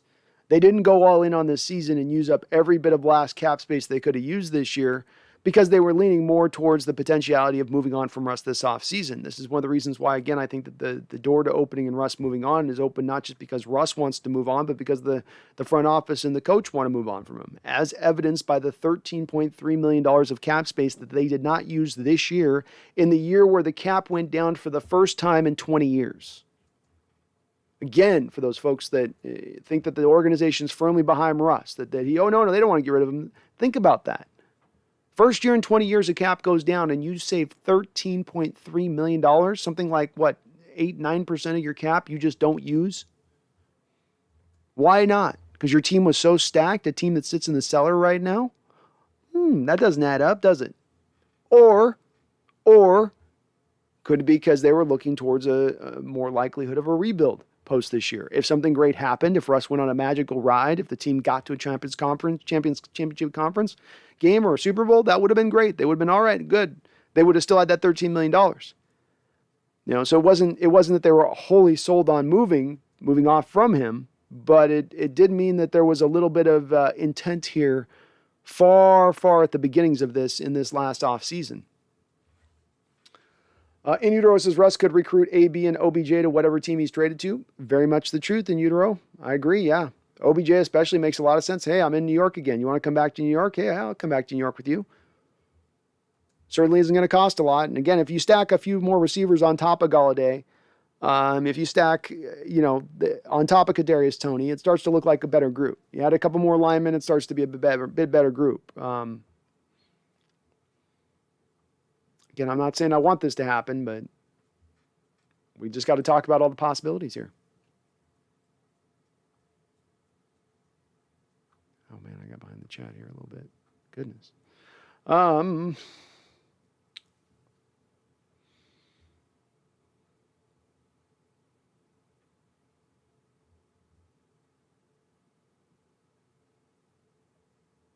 John Robinson says that proposed Saints deal was aspartame, not even stevia. Facts, dude. I'm not taking the Saints deal. They don't got nothing to offer I want. Seahawks Network, I'm just saying, not trying to start anything, but what makes you think you guys know how to use Jamal if the coaches apparently don't? I'm just saying they're all NFL coaches. I'm just saying, not trying to start. You're not starting anything. It's okay for us. This is what we're here to do, man. We're here to discuss this. I personally think Jamal has played fine and will make a couple plays a game. I think Jamal is being used correctly. They use him in the box and as an edge defender quite often. I would probably push back a little bit on the Seahawks Network with saying that they use him down in the box often. There was a stat where we were a good portion through this season, some Seahawks Network, where 40% of his snaps, Jamal Adams was playing single high safety. And if you're going to tell me that that's a correct use of Jamal Adams, we're going to have to agree to disagree. And if you factor in as well that the Seattle's played so much cover two in addition to the times that they play single high, that means that you're probably somewhere in the neighborhood of cumulatively playing Jamal Adams in single high or cover two 75, 80% of the time. That's not the correct way to use him. And the evidence of this is that you have a team in the New York Jets who used him wholly different at the line of scrimmage, inside the box, and had much more production from that player, much more impact from that player on much worse defenses. So, yeah, I do give a little bit of the, I'll very rarely do the appeal to authority thing, Seahawks Network, that, well, they're coaches, so they have to know what they're doing. I watched this coaching staff take Jimmy Graham and take him from basically being a slot wide receiver with the Saints and turn him into an inline tight end. They have shown that they are not above the stupidity of taking a player who's been successful in one spot doing one thing and taking him to this team and trying to have him do something completely different that turns completely away from his strengths. I've been and seen this story before, so I'm not the least bit surprised that we're seeing it now. Is Jamal still doing pretty solidly within being misused? Yeah. But is he being misused? Yeah. The Seahawks are taking a square peg and trying to pound it into their round hole of their defense. And you're going to get some varying results with that. You're going to get some varying returns on that. Stonja says, I don't know how to use Jamal. Evidence says the coaches don't either. I'm not paid millions to try to figure out how to use Jamal or to be Jamal. Very well said, Stonja. Very well said. Very well said. In utero, numbers show Adams should be used 3 times more at the line of scrimmage. That's all I'm saying. Tommy says, I really want to see Everett redeem himself this game, put the Horace Grant goggles on and squeeze that ball in. I want this guy to be a good piece going forward, but he has to be reliable. Very true. Up until this game, he had been one of the more impressive guys on this team. I thought a guy, one of the few guys on this team I'd actually look at and say, I might consider giving this guy a contract extension. You know, I'm not really wanting to give anybody. We're in a place we might have to rebuild, but man, I sure like what he does with the ball in his hands. He's sure-handed. He's a willing blocker. Yeah. I hope he can return a little bit more closer to the form we've seen early on this year. Goldie Cobb. It has to be a top 10 pick with a bad team. What exactly did I say to get timed out? Trade Russ? It may have been by accident, man. I don't know. I didn't. You're back in. Sometimes stuff can get absolutely. I might have done by accident, Goldie. So if it was me, I didn't mean to. Sometimes it can be, the buttons are clicky and really close together. So sometimes you accidentally click stuff. So if I accidentally did, I didn't mean to.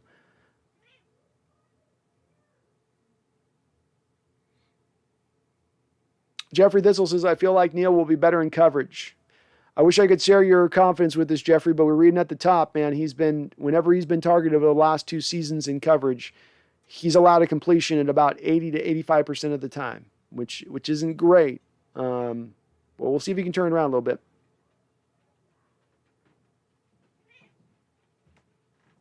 Mariah, you're having your messages deleted?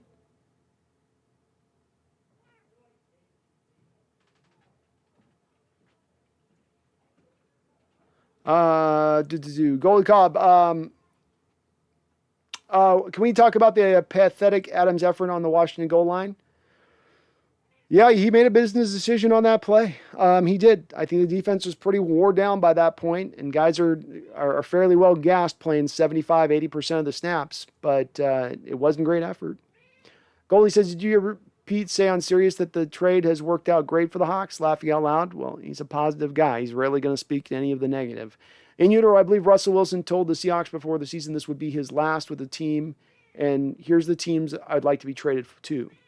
Okay, you got to stop, honey. You got to stop. Just quiet. Yeah, he did. He did that in the offseason, in utero. So they had those teams last offseason, but I do think those teams are going to trade this offseason versus last. You know, I don't think the Cowboys are going to be on that list. I don't think the Bears are going to be on that list. So there's going to be a little bit of a change versus what he submitted last season. And it could have been. He may have told them, and that'd make more sense in Euro for why they held back that cap space. Randall says, why don't we bring the undrafted free agent kid up at running back, Joshua Johnson? He's more of a third down back, Randall. He's a little fire plug guy at 5'8"-ish. So you're not going to have him as an every down back. And you already have 2 guys that are very similar in his mold, and DJ Dallas and Travis Homer, who are probably better. So really what you need right now is more of a bell cow guy. And you don't really have that guy sitting on your practice squad. So his ideal for the NFL future is to slide in as a third down back du jour. Goldie Cobb says, why are we even playing Peterson? Makes 0 sense. Kind of as I was just saying, just to the above point to Randall Goldie, you've got 2 guys that are basically third down back specialists in DJ Dallas and Travis Homer. Rashad Penny is not exactly a picture of health. So you've got to you need bodies. You need more bodies that can carry the rock. Goldie says the coaching staff has to go, in my opinion. Time for a change. I agree with you. I think many of us agree with you. I think the majority probably agree with you. Go Oxo 5AO, we're getting rickrolled in the background. I know. They're rocking out upstairs.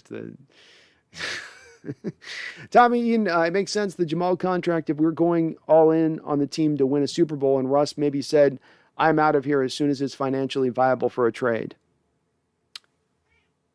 Could have been the case. Could have been the case. I mean, it's possible. We haven't gotten anything reported that that's the case. That's why I'm hesitant to think that that's the way it went for sure. We just don't have any real information going off that, you know. Jeffrey says, Pete will never blow anyone out. He gets a 2-score lead. He goes super passive. They lay down and play dead the rest of the game. Just draining that clock, Jeffrey. Just eating that clock. Randall says, if Denver trades for Russ, got to believe Javonte Williams is coming to Seattle in any package. Ooh. Randall, you just made me a hair more excited for Denver over other teams. That's true. Denver's got some, I believe, draft capital they've built up. They're not sitting on the 2 first-round picks a la like the Giants or like the Eagles. But they do have, I think, some secondary picks that they could throw in this particular draft to make it interesting. So they may be in on this. They may be. In utero, AB and OBJ will be free agents this offseason, and both have been tied to Russ at times. Maybe a Miami Heat type scenario. I could see it, especially in New York, a big market like that. Certainly that fit for all parties included. Goldie Cobb says, D's just a little guy, but he's tough. Facts, he is. He is tough. Still rather have had Creed Humphreys. You and me too. You and me too. Danny McCormick just about to hit the gym. Hopefully you're still on later. By the way, the Jordan Schultz report was already proven false. Poor guy really thought he had a story. Laughing my ass off. Yeah, this is why I was skeptical on it when it dropped. The timing of it makes no sense at all. At all. You know, if people leak from either side, if the front office leaks, if Russell Wilson leaks, there's usually an indicator for why you see it happening. There's something happening in the background. There's a machination taking place. There's nothing accomplished by doing this right now. We can't trade Russell Wilson. There's no trade. We've passed the trade deadline. Everything's got to sit as it stands for quite a bit of time here. So it doesn't accomplish a whole lot, really. Especially when you consider anything that they're trying to accomplish that could be on the surface of this, getting teams to get excited by Russ or the process of having a chance at Russ. Well, you could accomplish this with back channel discussions as well that do happen in the NFL. Goldie Cobb says, so if you believe in keeping Russ, do you think that we should keep Pete Carroll and John Schneider? No. Nope. Mm-mm. 2 different reasons on both of them for no longer wanting to keep him with Pete Carroll. It's a laundry list of items with John Schneider. Really, some of it comes down to not using that $13 million this season. If it was a matter of Russ said that this is going to be my last year and they were doing it because he had forced their hand to do that, and we find out that in retrospect, maybe my opinion will maybe change on that. But I think that when you went into a make or break it season like this year was, where you had a Hall of Fame quarterback that you were either going to bring back into the fold or you were going to kick out the door, and you had a salary cap dropping for the first time in a 20-year period. When all of that was taking place in the background, you had a choice to make. Go for it and try to keep that guy, or push him further out the door. And Seattle took, by simply holding on to that cap space alone, in my opinion, took the secondary path and decided to sort of subtly push him on out the door. $13 million gets you a lot of player. And that says nothing, Goldie Cobb, by the way of, you could have also have converted Russell's base to bonus, which the Seattle Seahawks front office did negotiate into the last contract negotiations with Russ back in 2018. So in actuality, it was about $23 million. You as a general manager, unused basically $23 million. Now this team sits in the cellar. I don't want to hear about consistent winner or blah, blah, blah, blah, blah, blah, blah. That to me lands on your shoulders as a general manager, and it's kind of unacceptable. Lance Johnson. How did the Pro Football Focus calculator not break when trying to calculate Everett's game? Perhaps the worst tight end game in NFL history? I bet there's worse. Because the thing you got to consider with it, Lance, is you have the plays where they're bad, that are awful, that are the worst, where he's got the interceptions he gives up. But then you also have the other plays within that where he's maybe doing his job. Block here, block there, runs his route well, gets open. They're looking at every single play. That's the beauty of Pro Football Focus, so that can offset some of the potential horrific nature to what those turnovers can cause. But certainly the turnovers, you could make the argument maybe, Lance, that the turnovers should weight more heavily against them in the judging of them game to game. Now it says New York Times Playoff Simulator says if we win out, we have around a 55% chance of making the playoffs. The only reason we sit at 3% right now is because of how And when we've been, they don't see us winning out. That's crazy, man. That's a pretty good. I'll take 55% on winning out, man. Those aren't bad odds, right, Nas? And I'd vector to guess here that those odds also are factoring in that the Cardinals are going to play at full strength in that final game of the season, which I think is looking increasingly more and more like a good possibility that they end up resting some cats, in my opinion. Yui, 2 cases. I'm fairly convinced that Pete's coming back and Russell is leaving. That's my scary, worrisome. That one just I don't like. Yeah, but I get the same, somewhat of the same feeling, Yui. He says, I wish it were not so, but I can't blame Russ for not trusting Seahawks to rebuild this team properly, considering this past offseason. That's one thing I'll say is I don't blame Russ for looking at this point. I hold no ill will to him or whatever begrudge if he does want to go. He's earned the right to be able to speak up and say if he wants to be somewhere else. The cap hit's not going to be to the substantial point it was last year, so it's at least the team can accommodate it. And they had the chance to do right by him. They had the chance to build this up around him, and they didn't do it. They wanted to rebuild their defense first and foremost, really, at the end of the day. They gave him some stuff. It wasn't like they completely didn't give Russell anything, but you never built a pass protecting first offensive line in his 10 years here. All those guys, at every year in and year out, you had 5 out of 5 guys that were run blockers first, who all basically had a deficiency as pass protectors for like 10 years straight. And even when you got Dwayne Brown in 17, 18, you were then moving forward beyond that point. 4/5 of your offensive line were run blockers first and pass blockers with a deficiency. It's, understandable why he could land where he's landed as far as being a little bit fed up with that. I would be too.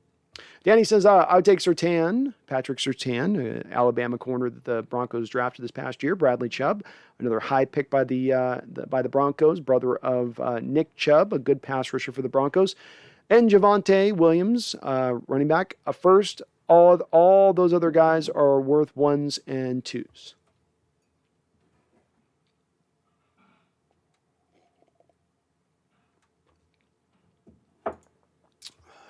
All right, I'm considering it right now. Okay, I'm just running it through my mouth, my brain. It's processing it here a little bit. The one thing I wonder about is where Chubb is at on his contract. That's my one thing with that is that I think Chubb either just signed a deal or you're due to sign Chubb to a big deal. Yeah, so he's on the last year, it looks like, of his club deal.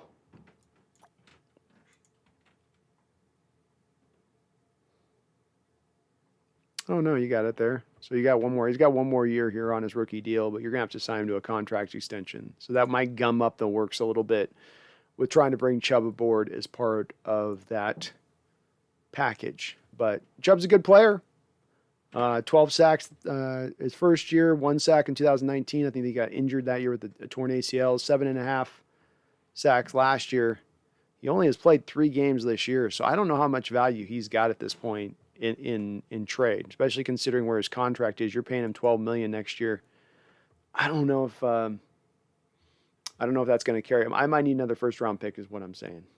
I might need another first-round pick, Danny. And you wrote, those 3 teams were already known before the story anyways. Yeah, they were. Danny says Jake Heaps on Twitter proved it wrong. Yeah, we're gonna call it bunk. It's full on bunk, this story now. We're putting that one in the trash bin. Goldie Gob, Hawks will drop a game. We should win, mark my words. I agree. Herbicide says a lot of hate at the moment for Everett IMO. He's the best tight end we've had in years and years. I agree, Herbicide. One game doesn't maketh the man, right? One game does not maketh the man. So I'm still on board, Everett. Cowboys are number 1. Brandon, can you do that BF convincing his girlfriend to stay again, but do it with a boyfriend convincing his boyfriend?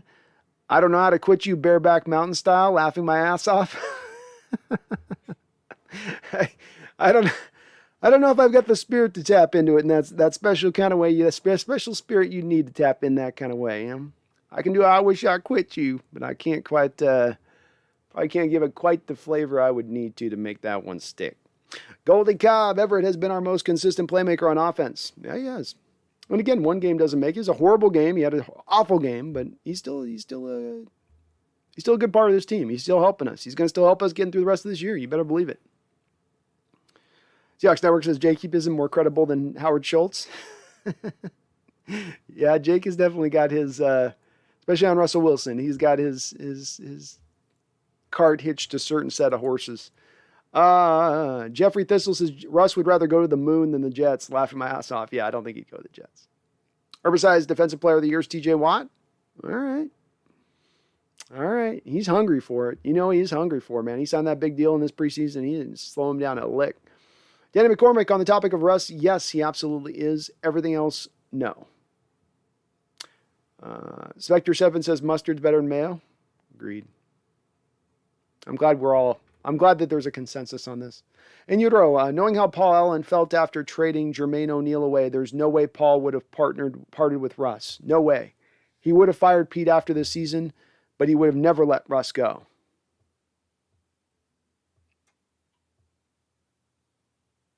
I think an interesting, in regards to your comment on this, an interesting wonder I would have on this is if there is any part of Paul Allen, when he passed on and died, if there was any sort of things he brought down as far as mandates to Jody saying, if this happens, do this. He's a pretty smart guy. Maybe you would have anticipated some things going a certain way after he passed on. Maybe he was not thinking about it. I mean, let's face it, the guy was in the midst of dying. Maybe you're not thinking about the long-term future of the Seahawks in that moment. But I agree with you. He certainly wouldn't have let things stood last offseason, I don't think. I think he would just said, okay, let's just keep it what it is. I think he would have looked to do some kind of change. And I don't know if he would have rode with Russ or rode with Carroll, but I do think there would have been change one way or another. I don't think he would have let animosity just sort of continue barreling forward. So it'd be interesting to see if that is the case. If there is a little bit of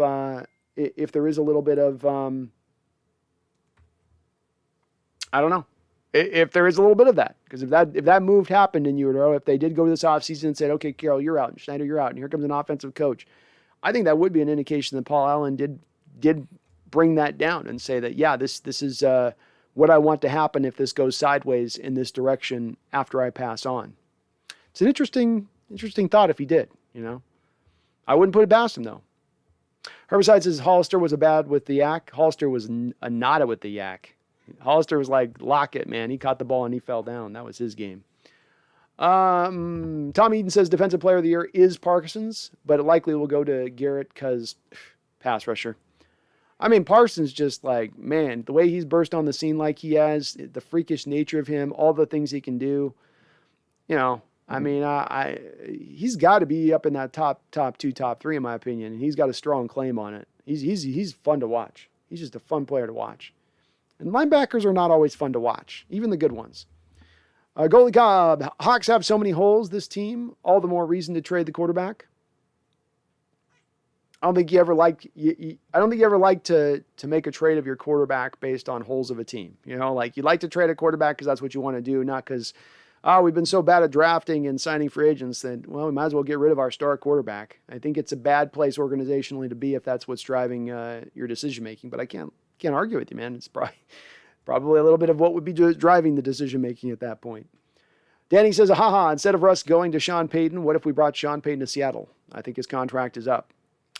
I've often mentioned, Danny, that I like sort of Harbaugh as the dream candidate a little bit, but that's been always with the thought process that two guys that are in the NFL right now whose contract is up this offseason being, I don't think Sean Payton's contract's up, so I'm not sure on him, but I do know that Mike Tomlin's contract's up. And if either Mike Tomlin or Sean Payton were available, those would be two guys that I would hold even in higher regard than Harbaugh if we had a potential of grabbing them. Spectre 7 says, most of the holes on this team are due to injury. Outside of offensive line, how many holes do we really have?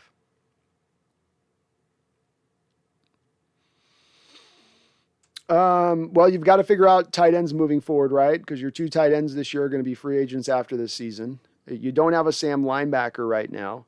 You're playing a middle linebacker of the future at the will linebacker, and though he has a lot of tackles, he's getting kind of beaten up a bit in coverage, right? Like Jordan Brooks has been outstanding in the run game this year, but he has been more missed than hit in coverage this season.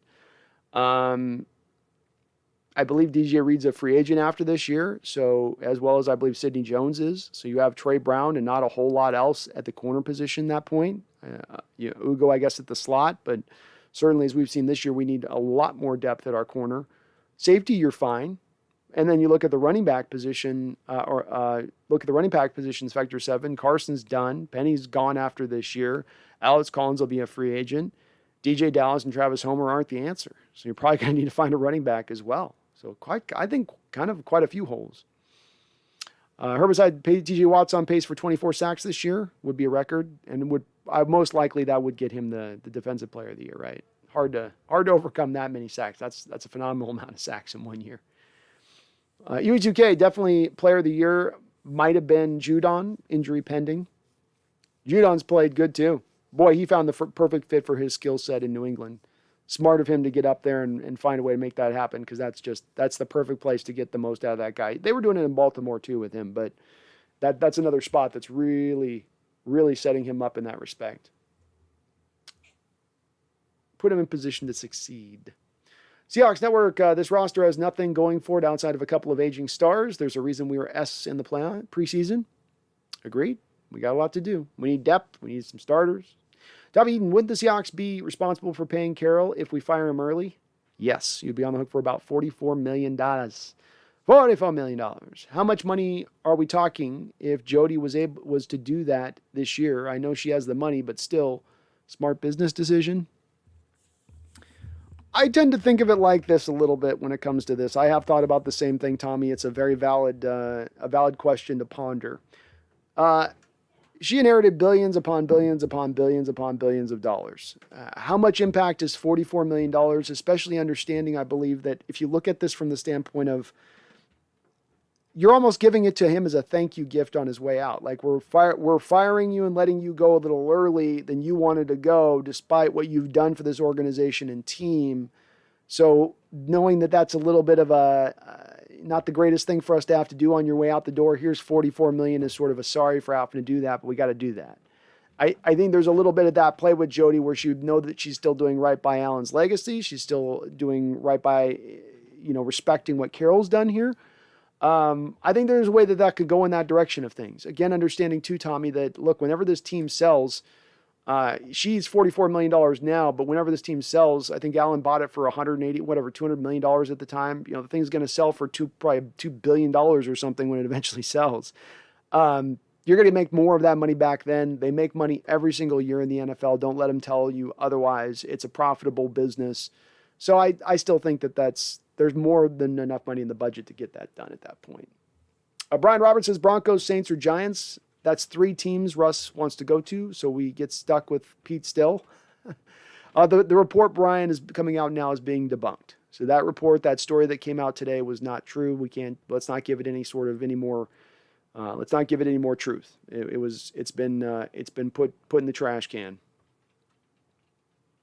And as Herbicide said, who cares? Coaches don't affect the salary caps. That's the one thing with that too, I would say, is Tom Eden, is that it doesn't count against the salary cap. So it's just coming out of her billions, which is not a huge price to pay at the end of the day. B. Russ, my theory about Jamal Adams is that he literally only tackles with his shoulder. It's not even surprising he injures it yearly. Bobby needs to teach him how to tackle with his chest and wrap up. Definitely could do better with that. Definitely does a lot of just sort of putting his shoulder into it. UGK, you mayo haters are nuts. Nobody's just eating mayo straight. We're not the Dutch. It's a condiment that makes things creamy and delicious. It's eggs and oil. Relax. It's disgusting. It's gelatinous, and nobody. It's just disgusting. It looks like snot, and consistency matters. In utero, Hawks would do what all teams do. Hawks would do what all teams do and work out a severance with Pete. He wouldn't leave with $40 million. You get all the money actually in utero, so you get all the money. And the stipulation on it is that you get all the money as long as you don't coach. If you return to coaching, then it's done. You're not paid any more. But if you are not coaching, you get paid all the money. So the guy, I can't remember this guy's name, and he might end up being our next head coach. I should probably start to learn how to do his name. The former Eagles coach is sitting this season and he's not coaching, or last season he didn't coach. And he was cut a little bit early by their owner. He still got paid all that money. It's kind of nice for coaches, not like the players where their contracts are actually guaranteed. Herbicide 73 says shoulder to gut was how I was taught. I think it was a little bit more of the old teaching. And of course, the Seahawks are known for their hawk tackling method, which is the old rugby style of tackling, where you're supposed to attack the front leg and basically take that front leg and the rest of the body will go down with it. But that requires you to wrap up, not put your shoulder into the leg, wrap the leg up. That's what used to be hawk tackling. Unfortunately, they can't teach tackling in live practice like they used to. So it's been a little bit harder to teach it with your guys like you used to be able to. JJ, who do you have at the top of your list for stopgap quarterbacks? I'm liking Tua, Hurts, Daniel Jones personally. Hurts, if I've got to pick out of those three, I'd take Hurts, and then Daniel Jones, and then Tua third. If I was to think about a guy that I like above all else, that sits in my brain as like, that's who I want, that's the guy that I'm gravitating towards. I'm thinking, give me a second here, JJ, I'm thinking.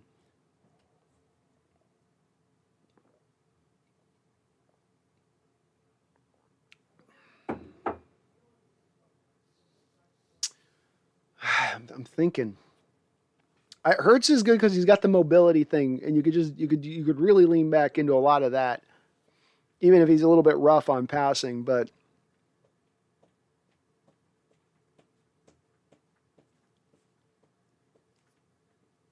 part of this too is the JJ. It's like I don't care really as much about the stopgap as I want the trade value. So it's like Eagles or Giants at the end of the day, and then I take Jones or I take Hurts because they have 2 top 10 first-round picks. And I'm not going to get anywhere near that same kind of value with any other team out there that I'm looking at. The Raiders, the Saints are picking in the teens, and the first-round picks you're going to get in the future beyond that are only going to be worse. On top of the fact you have to wait to get them.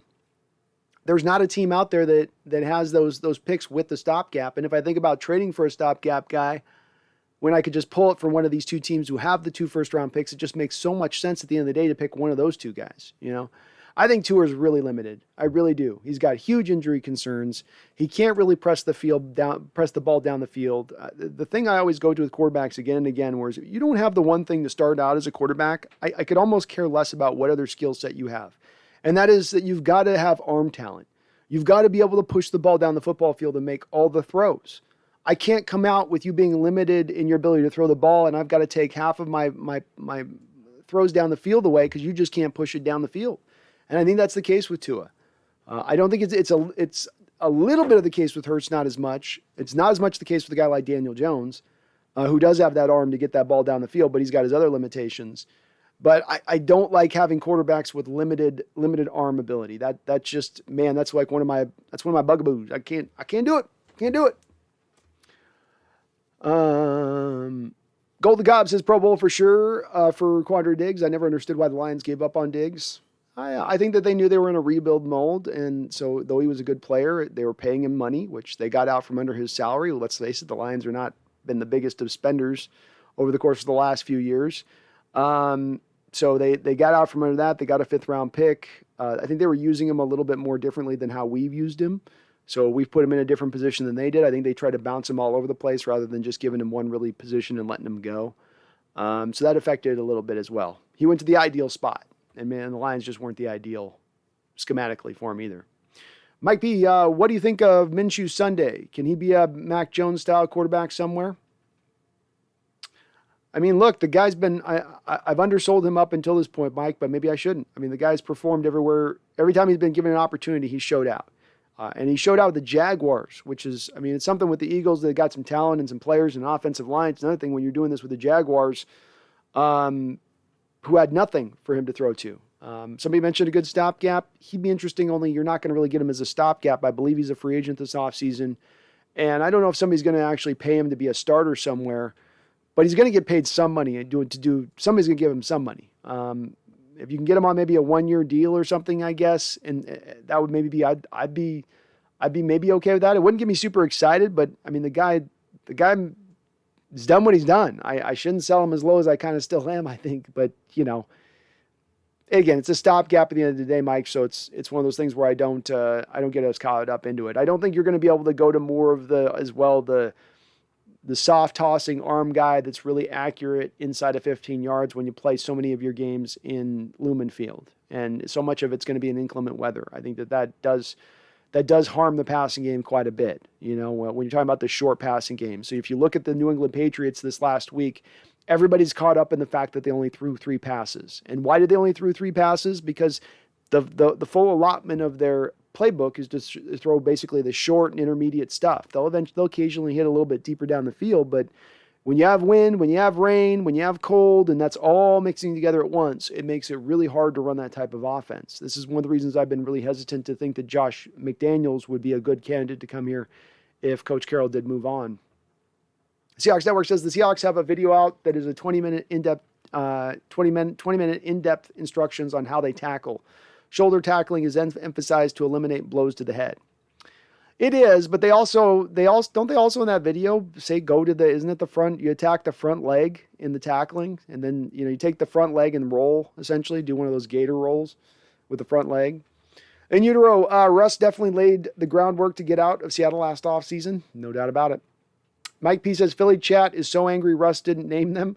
They're ready for Russ, and they got the picks. That Hurts experiment is waning.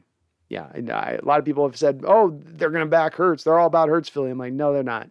It's and again, some of this goes beyond just you're bringing in Russell Wilson. It's also getting the win, right? It's getting the win with the fan base.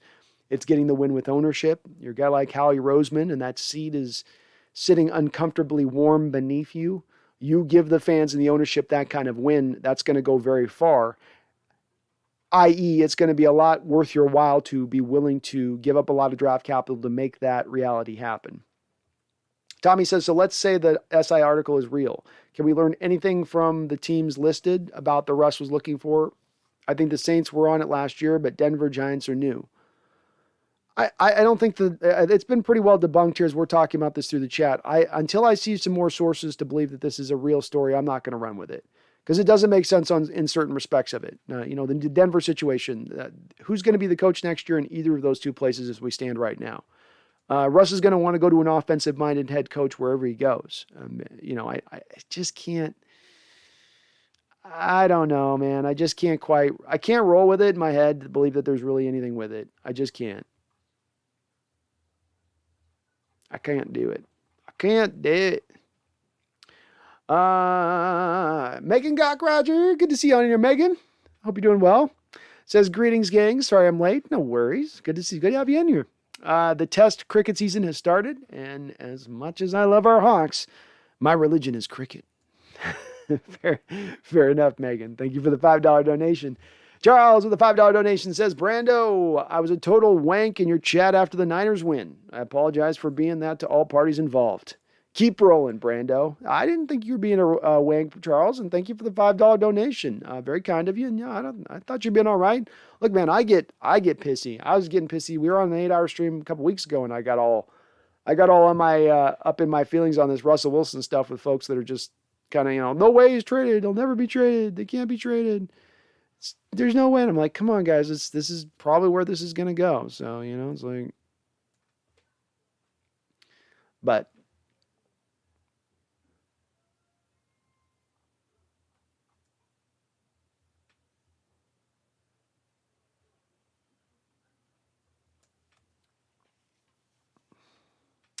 Mason Dale says, if we trade Russ, I want to build a team first, then the quarterback, but I can't help but fall in love with Malik Willis's traits. Most explosive runner since Kyler came out, and he has a cannon for an arm.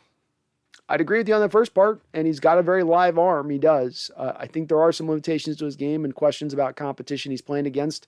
Kind of has a little bit of kind of reminds me in certain aspects, Mason, of a little bit of a Steve McNair type guy.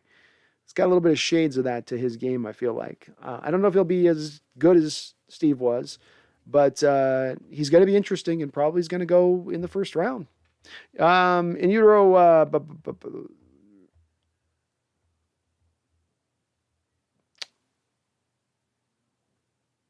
says Russ trade to the Saints and OBJ and AB signing as well as a real possibility.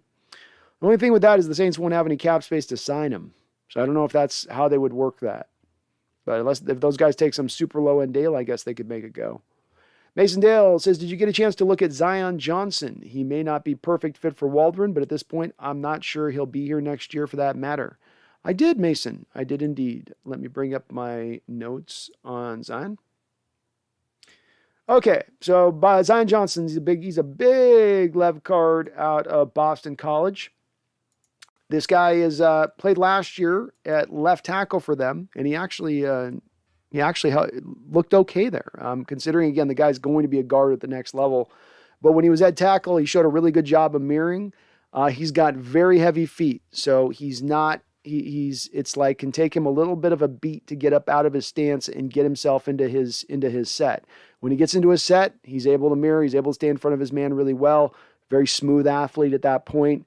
But that's the big kind of question I'd have with him. Well, you definitely want to have him at left tackle, but the problem is that this story carries over to him now as he's been moved to left guard this year. And what you see on with the tape at left guard is a little bit of the issues at left tackle, where guys that are quick off the snap and the ball as a defensive tackle give him fits because he's always a little bit of a hair late out of his stance. His technique's good. Like I said, slow feet are evident, but once he gets up to speed, he moves well. Once he gets up to speed, it just takes him a while to get there. He's been playing next to Lindstrom, which has obviously helped him as well. Lindstrom's going to be the best center in this draft out of Boston College. Those guys are able to put a lot of good tape with them, basically double teaming. He's a real good double teamer. He understands how to start with one block, flip to another very seamlessly. He's always on point. You don't see him really not on, it seems like, on assignment. But man, it's a little bit of, to me, reminds me a little bit of a James Carpenter from our Seahawks earlier, where another guy who started out at tackle at Alabama, moved into guard, played a lot of years here at guard in the NFL level.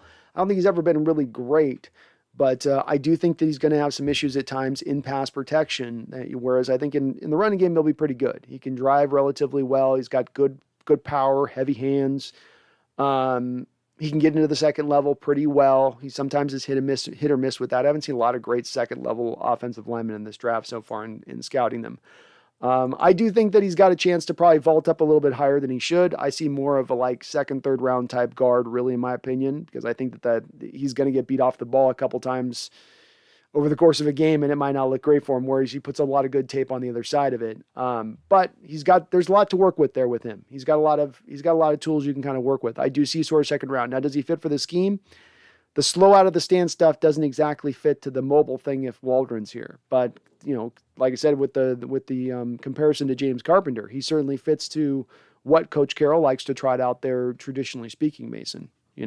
He's definitely in the Coach Carroll mold of, he's a real big guy, long arms, heavy hands, road grader type. Like, that stuff definitely fits to what Carroll likes as far as his offensive lineman to be.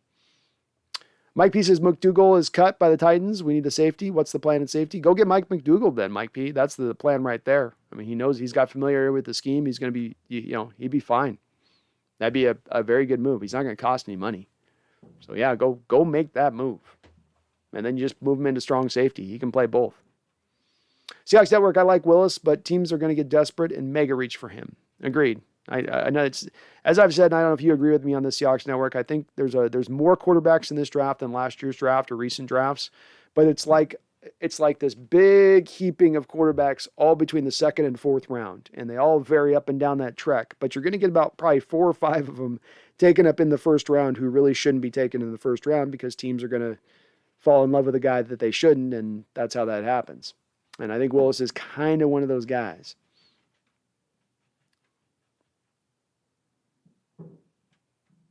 Herbicide says, if it was the Raiders, Saints, and Bears last year, which team is it this time? I think moving forward, the Saints are on the list.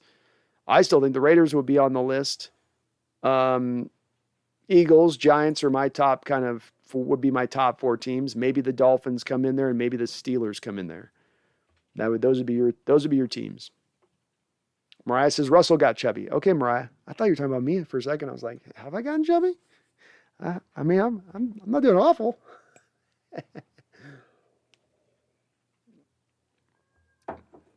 Mike P says that 9-8 our playoff probability is 60%. New York Times. I like that probability.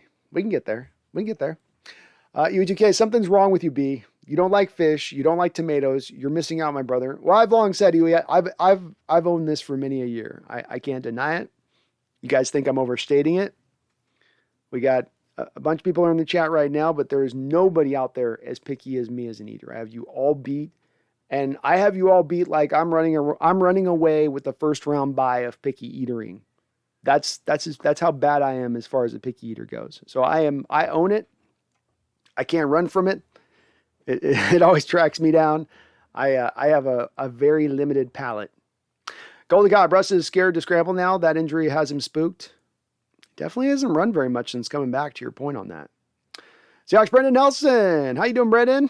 Hope you're doing well. It says Wednesday injury report is intimidating. Yeah, it can bum you out a little bit, can it, Brandon? I got to feel like they're going to rest a couple of guys this week because they know they're going to have this game. So you're going to probably see that go as even lighter as we get to game time to a degree on that. But hope we're rolling tomorrow. I'm ready to go tomorrow. So let's go get it, Brendan.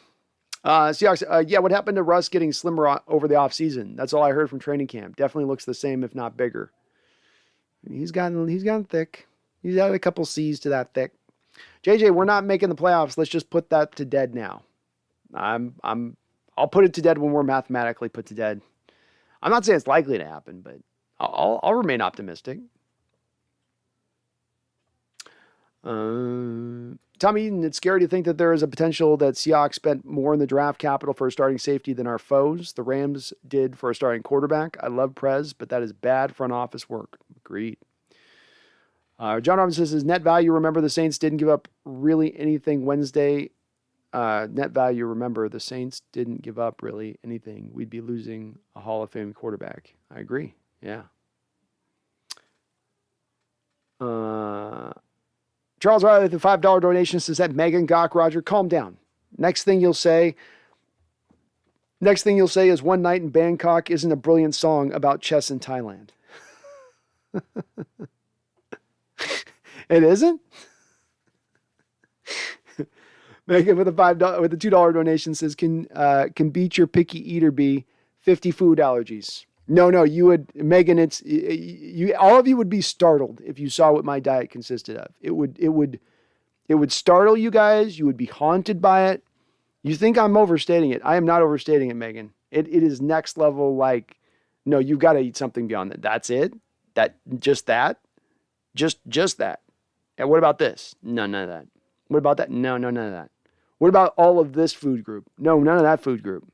I've kicked it all to the curb. Brad Roberts says, go smash that like button and subscribe, y'all. Please do so. Hit that like button and please do subscribe. Come on now. Come on aboard.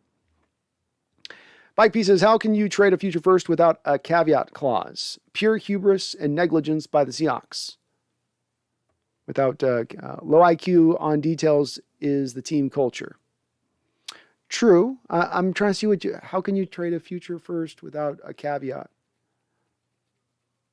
Oh, I see what you're saying with Jamal Adams. I agree with you, Mike. I agree. I would have put a protection on that Jamal Adams trade. I'm giving you 2 firsts, but if this turns into a top 10 pick in the first round, you're going to wait a year for that first round pick. Very, very keen, Mike. Yeah, 100%, man. I was thinking that the other day too. Like, you could have easily put that in. The Jets still would have taken that trade. Another spot to point on in this front office where they could have, that's an easy place you got. You didn't have to do the protections on last year's, but you didn't know where you were going to be 2 years from now. And that would have maybe been more of a requirement for that protection. Herbicide says Rams own us. And even if the Cards sit Kyler for our game, that means we face McCoy again. That dude has our number also. Very true. He's got the last couple of years, that's for sure. Well, yeah, he even had us going back years at Cleveland, right? He beat us in Cleveland too. He's like 3-0 against Carroll. JJ, dark times are ahead. I'm not sure why folks are surprised and still shocked about this. Better buckle up, folks. Well said, JJ. I think most of us have made our peace with it now for quite a bit of time, but there are still some getting mollywopped. Tommy says, what if we have this all wrong and Pete and John want Russ more than Russ wants to be gone? I mean, JS went to Josh Allen's pro day, dinner dates with Chicago, and the Browns Mayfield love letter. It's very much a possibility that this is a mutual parting of ways type situation. And it's not just all one with Russ driving it, that it's a bit of both, or as much the front office with it. They absolutely have a hand in this. This isn't just Russ. This ain't Russ is the bad guy here by any measure. By any measure. No. So yeah, I think that they've shown you indications that that's the case. That is the case, Tommy. Not just for the reasons you say, which are true and are part of it, but also that for that money that you saved this offseason that you could have used. If you wanted to bring Russ back to the fold, if you were trying to bring his heart back to you, say, come back to me, my love. You know, you're bringing roses, you're bringing chocolates, right? Seattle just came to the door empty-handed. You're like, are you going to stick with me or not? You staying with me or what? That was kind of their attitude on it. with the moves they made, with the moves. So, yeah, I think so. UE2K says NFL rarely has protection clauses like Eagles Colts. It's pretty much been a buyer beware type of deal. I think that's all the more reason why you utilize it. You know, there's things that are done, like look at what teams have done. I was trying to think of a deal on this, but there's been some people who have gotten really creative recently, and OBJ with the Browns and the way that they did that deal to get him out of town there, where he wasn't going to be claimed on the waivers, but where he worked the team and the organization worked together at that point at the last minute there to rework the deal to save the team some money while also then giving the players some flexibility. There's more and more opening to the teams being more creative in how they outlook it. Here we got a stance where you got the Eagles Colts being creative, while on the other end of the spectrum, we have our general manager not being creative. And just because it hasn't happened prior, if it's something you can utilize it. Just because it's not utilized very often doesn't mean that it shouldn't be. I think it's an example, even if it's not done much, an example of a miss on their part. Andrew Logan says, what do you think the Seahawks are going to do to fill the quarterback one spot? Are they going to go after somebody in the draft? Are there any starters out there that are going to be available? I would tend to think that they would wait a year on drafting a guy, Andrew, because there's not a lot of great guys in this draft to pick. There's a lot of guys, just not a lot of great guys. I think you're going to look at a stopgap type situation at the quarterback position for a year until you get there. Gardner Minshew, Jalen Hurts, Daniel Jones, Tua Tagovailoa maybe. You're going to see something along more of those lines with the stopgap guy if they do move on from Russell Wilson. But I tend to think they're going to wait till 2023's draft to go pick their quarterback because that draft's looking a lot better for quarterbacks than this particular one is. That'd be that would be what I think they would do, you know. Especially if you look at what they did prior, Andrew, at the start of this regime, where you had Max Unger, you drafted Russell Okung, you drafted Carpenter, got him moving to left guard. You sort of built your offensive line before you went and got the quarterback. I think that's telling that they did that prior in that way and that they'll probably do something similar again.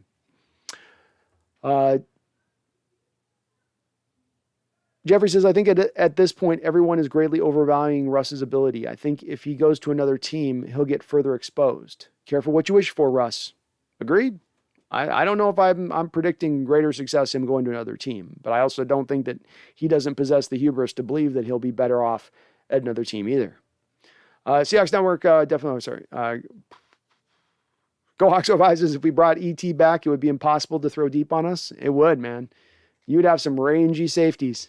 U2K, if we keep Russ and throw all our resources, including the hugely increasing cap at offensive line and running back, we could be right back in the hunt next season. Potentially, Yui. You know, this is a little bit, though, the thing you got to consider with the offensive line position in particular is that it's one that works best when it has continuity. And continuity is something that you can't really shortcut. It comes with time, experience, years of playing together a little bit, and you're not in the modern NFL going to get a lot of years of playing together, but when you're looking at having you almost rebuild the whole offensive line from the start to finish, probably hard to see that continuity kicking in within just by next year, for instance, in my opinion. You probably have to wait, but I'm with you. Let's still put the resources into it. Let's still go that route. See what happens.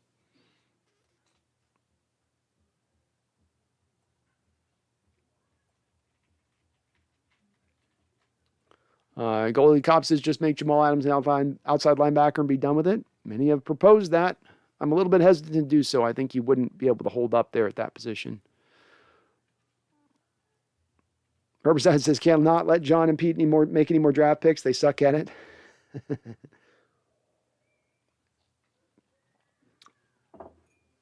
Seahawks Network says Hawks were obviously saving that $12 million as rollover for next year. All makes sense now. It does. It does. Might be the optics of Russ losing and letting the Saints in the back door, then going to the Saints is very bad. Got my tin hat on. Sean Payton is sneaky. He is sneaky. Yeah, you don't need no tin hat. I think it's legitimate, Mike. I think it's legitimate. Like I say, backdoor channels. Backdoor channels. Danny McCormick, what he did say more than once was, I never asked for a trade. We put those 4 teams out of the Seahawks were going to trade me, which could be a lie, but also could be John actually wanting to trade Russ. It's the wordplay game, Danny. It's semantics, right? So he puts out the list of the trade of teams he'd be willing to trade for if Seattle was wanting to trade him. right, Danny? So he puts a little bit of that last part's the key part to that. Here are 4 teams I'm willing to be traded for. If that's just what Russ said, that'd be one thing, right? But he puts at the end, if they want to trade me. And so when he puts that little bit on the end, that protects him from coming back and saying, I never asked to be traded. I didn't actually ask to be traded. I said, if they wanted to trade me, this is where I wanted to go. So it's a little bit, I call it plain semantics. And it still doesn't change what the bottom line was there, which is that you as a player submitted teams that you were wanting to be traded to. And, you were hoping it ideally happened. If it didn't, you'd come back. You weren't going to force the line. You were going to take the hard line approach to things. But you were taking a bit of a feet to the fire approach, let's say. Randall says, I timed someone out earlier on accident, the old phone trick. Oh, so there we go. Goldie Gob, Randall actually accidentally phoned you. It was okay. In New York, Adams was an enforcer and a weapon in an overall attacking scheme. That's the opposite of what we've done with him, except year 1 when he was our only quarterback pressure option. Very well said, Huey. And you know what? I 100% agree with you. This is part of why there's validity behind saying we've not used him correctly. Herbicide says, is that your kitty talking or mine? Mine. I don't know. You can see she's out there eating behind me now in the background. She's all nervous, eating, trying to see when she can make her next play to get on my lap and yell at me for being on the channel. It's for my cat. I do this just by my cat screaming at me, guys. That's how much I love this. Charles Riley with a $5 donation. Thank you, Charles. Man, love you and Megan so much. Thank you for all your donations. Randall too. You guys are just awesome. Charles says, Brando, I'm not worried about 33's injury. He's a plus for the minus. By the way, like Mike said, NBA teams do those protections all the time. Very well said. Yeah. You could have put that in. It wouldn't have killed you. And again, it wouldn't have stopped the deal done. If you go to the Jets and say, here's 2 first-round picks, a third, and Bradley McDougall, and the second first-round pick, we want a protection of a top 10 first-round pick. We don't want to be eventually giving you a number 24 overall first-rounder, a top 10 first-rounder, a third-rounder, and a player. That's ridiculous. And I don't think that they would have forced. I don't think the Jets would have went, no, the deal's off. Deal's off if it's not a top 10 first round you put on the table. And I think they would have still taken it. And I would have done it. I don't know why more general managers haven't. I mean, I can't think that that's going to hold up deals if you say, hey, if it's in this place of things, And I agree. Adams is more of a plus than a minus. And as I've said before too, Charles, on the stream, we've got a lot of problems with this team right now. Jamal Adams is not one of the problems. We got bigger fish to fry. Mike P, is DJ Reed going to be our punt returner? Freddie Swain is so timid. Reed had a good punt return Sunday. Maybe. We'll see. I sure don't like putting DJ Reed out there, Mike, because your cornerback position is paper thin. And, it's a good likelihood you can get him potentially injured, as we saw with Tyler Lockett a couple of years ago in San Francisco on a punt return. I'm a little worried about that. Goldie Cobb says Drew Lock's the next Hawks quarterback. That's a possibility. Randall McDaniel says, what was the trade return for DeAndre Hopkins? It was in a word, it was disgusting, Randall. Disgusting. So the Cardinals gave up a mid second round pick, and then they gave him back David Johnson, and that was it. So the Cardinals offloaded salary, only gave up a second round pick and got Hopkins back. It's like that was like during a period of time too with the Goff trade, some of these other trades. Like it's like, dude, can the Ramsey trade? Like, can the rest of the NFL stop trying to help out the NFC West for a minute so we can catch our breath here? U2K says JS deserves nothing but to be shown the door. I'm with it. Rodney Prescio, I saw some news about Russ willing to waive his no-trade clause. Truth to this or what? Your thoughts? Rodney, I think we've been able to quickly within this chat debunk this story. It's been put down by a couple of sources as a no. It doesn't make any sense. So no, we think the story's fake. BS. U2K says the Adams trade alone is enough to get a general manager fired. Yeah. But that one, as Unutero says below you on that one, Yui, that one might have been Pete Carroll. That's when some of the things I've talked about with John Schneider and making the assessment of John Schneider, it becomes very hard to ascertain where Schneider's gone wrong, what decisions he's made wrong, when Coach Carroll has more authority than him. Coach Carroll can override him on anything at any time. So if you have a general manager who's not been given the full allotment of control, of authority that normally general managers are given, how do we properly assess him? And I don't have a good answer for that.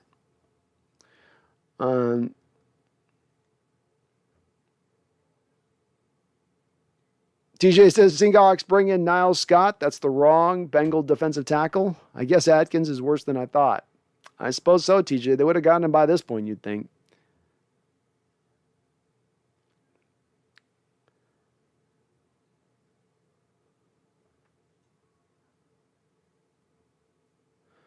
Giant Opinion Sports. All my fellow Giants fans are all in for Russell Wilson, but I think he's washed.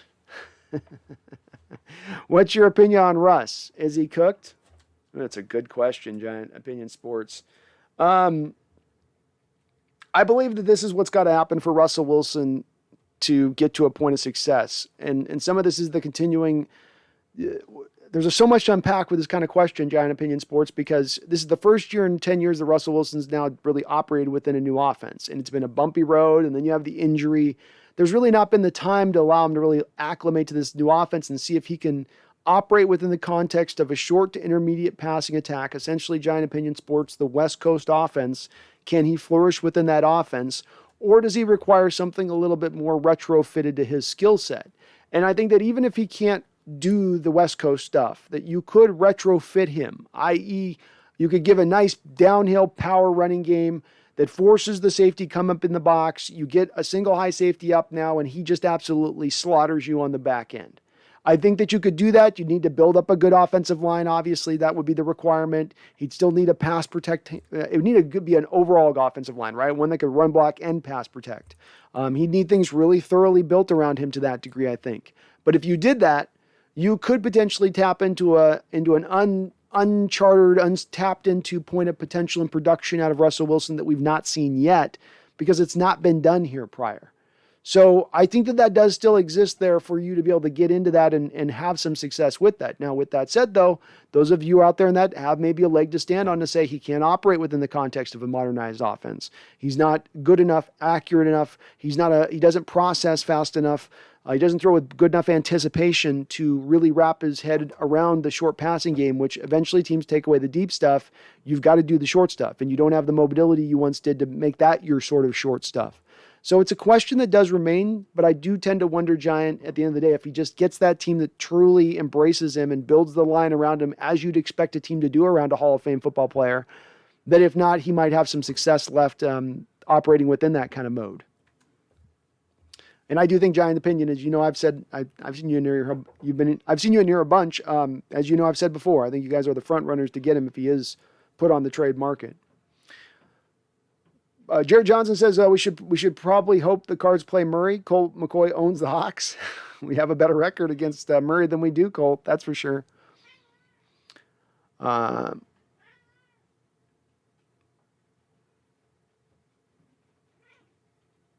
Goldie Gobb says, do we all agree the next coach has to be offensive-minded?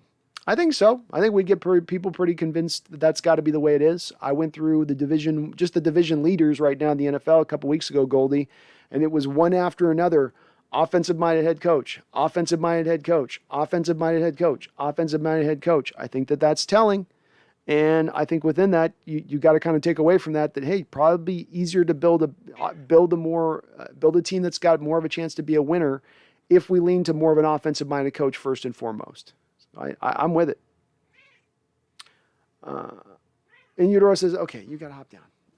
JS in Utero says, John Sander made trades for elite offensive weapons and Pete couldn't figure out how to use them. There's a little bit of that in there, yeah.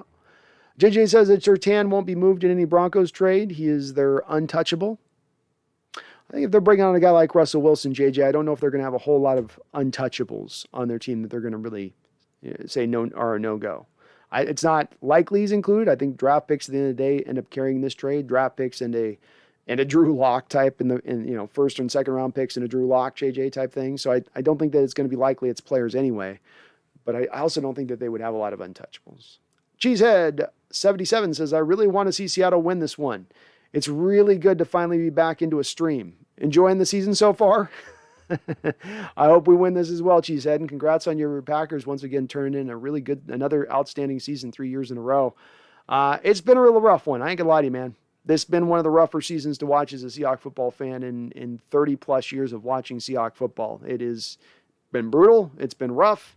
But my people here in the chat have made it a little bit easier on me, Cheesehead. They're making this a little more lighter, a little more funnier, a little more just enjoyable to get through. If I was having to chew on this on my own, I might have almost given up on this season at one point. So hanging in there, man. But glad to have you back in the stream. Food Gamer says, people really saying the Jamal trade was bad, which isn't true. Did they forget the Jimmy Graham trade? Yeah, the Jimmy Graham trade was worse. That was a worse misuse. But again, it's similar in sort of the same thing where you're giving up capital and then not using the player in the right place. But Jamal Adams is not Jimmy Graham. He's a better safety than Jimmy Graham was a tight end. But then again, some of that Food Gamer comes down to what if you just use Jimmy as a slot from the jump? You know, what if you just put him in the position to succeed at that? That's maybe the open question at play. But I think people, when they're referencing Jimmy to Jamal, it's more about the misuse of the player, not putting him in the right positions to succeed than it is, you know. And again, the trade's more Food Gamer. It's less, I think, at this day. At the end of the day, it's less to me about Jamal. It's more about the 2 first-round picks, the third-round pick, and then you're giving up the money. I think when people come down to the bottom line on the player, they understand he's at the very least solid. Even the most nayest of naysayers must admit that. UGK says, Broncos ain't going to give you Surtain and Javante. They're the cheap core players that allow them to afford Russ. They'd be happy to unload Chubb and his pending contract on the Seahawks. Yeah, I don't think that Chubb doesn't hold a lot of... But you're probably right, Yui. Serious question here, says Tommy. Let's say Seattle squeaks into the playoffs and somehow wins the Super Bowl. Is that the most amazing or greatest Cinderella story ever in football? Russ MVP vote, +1. Yes, I was thinking about this today as well. If Seattle did go on a run like that and finished out the year 9-8, number one, that's the worst record for any Super Bowl winning team in NFL history, beating out, funny enough, the 9-7 Super Bowl winning 2005 Steelers. So wouldn't that be just precious? But yeah, that would be the greatest Cinderella story ever, and in football history, as far as nobody thinking that team was anywhere in the vicinity. That would just gobsmack the NFL. John Robinson says, I think the word you're looking for is contingency plan. That sounds right. Sometimes I don't have the words, John. Goax 2022 says, first thing I heard was late. Brandon was saying, after I pass away. Thought, oh no, not sure what Brandon was talking about, but that was strange. I don't know what I was saying on that. I'm not passing away. I'm not going away anytime soon, I don't think. UTK says, no, Tommy, best Cinderella story would be Heineke with the Washington football team winning the Super Bowl. No, Seahawks winning the Super Bowl would be the best. Seahawks winning would be the best. UGK Parsons will be Rookie of the Year. Yeah, he's running away with it. John Robinson says, don't the Mike and Will play similar zone concepts in our scheme being hook curls? A little bit. The responsibilities, though, with the middle is that he gets to more often than not stick within kind of the hash marks. He's not as much being driven to outside, closer to the sidelines. And it just feels to me a little bit more like the Will's got to be more responsible with a little bit more coverage and space than the middle. The middle's it's a little more squeezed down to a degree. You know, if you're on base downs, you've got the Sam taking one flat route, you got the Will taking the other flat route, and you're sort of sitting in the middle of the field. There's times you go outside of this. It's not every play you're doing the same thing, but it's a predominant amount of the plays. I feel like the middle linebacker, the Mike, gets to sit more with the hash marks as his kind of territory that he's responsible for in zone. Emmanuel Medhane. How you doing, Emmanuel? Says, finally making a live stream. Expecting a blowout and big games from DK and Lockett. Go Hawks. I love it, Emmanuel. I'm in the same place, feeling the same way.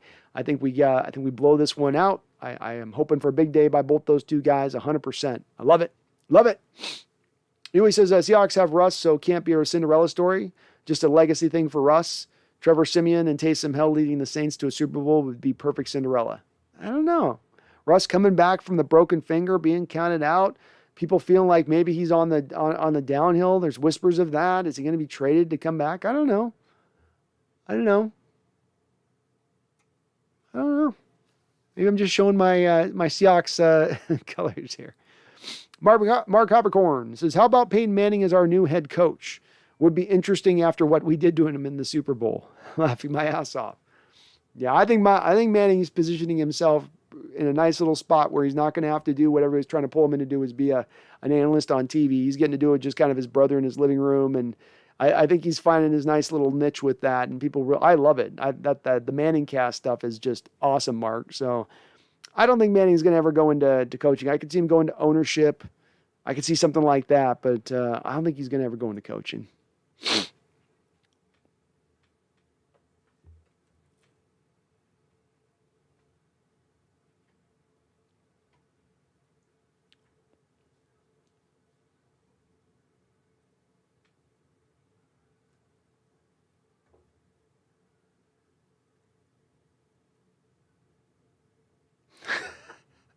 We're having a good Mayo versus Miracle Whip debate in the chat. Oh my gosh. Goldie Cobb says Eagles also have plenty of draft capital. They do. They got a lot to offer. Megan says the Aussies don't get Miracle Whip at all. You shouldn't get Miracle Whip. There's nothing to get. It's another thing. I put both Mayo and Miracle Whip in the same category. Don't put it on my food, please.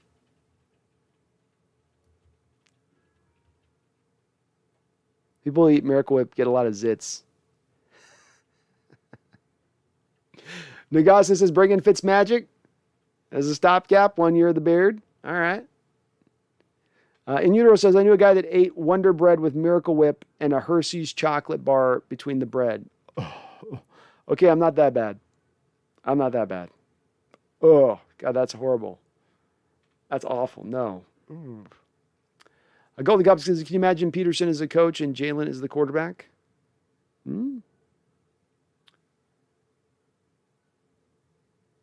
Tommy says, what's that weird spread that is really popular in Australia? It's in that one song, Tommy, the Men Down Under song, or the Men at Work song. What is it? That's the, what does he put on? It's the giant guy on the song put something on the, he put something on the cracker or something. I forget what it was. Megan will know the answer on this one. Vegemite.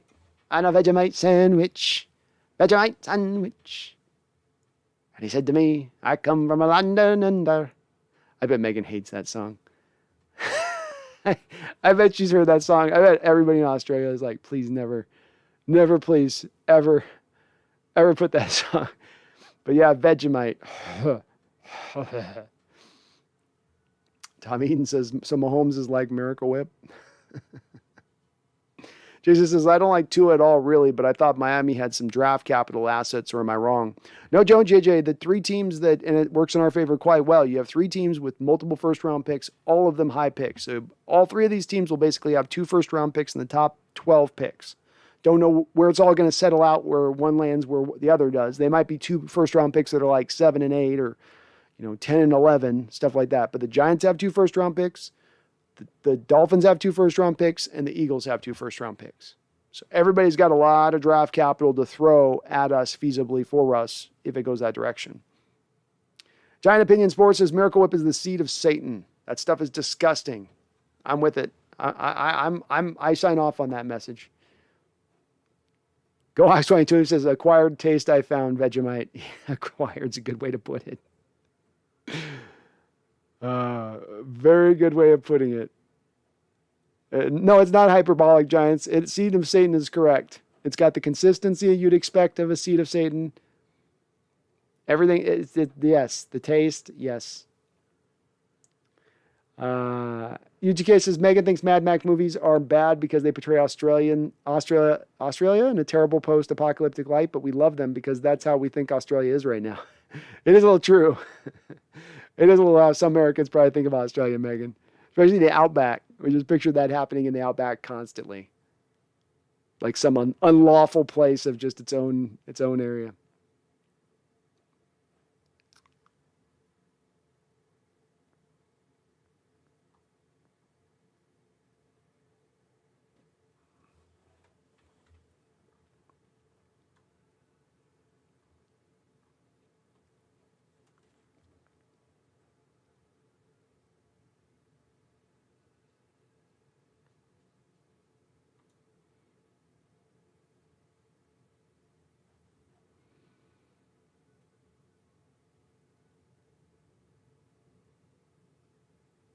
Kyle Mulkey says the fact that Russ hasn't denied the rumors is eye-opening.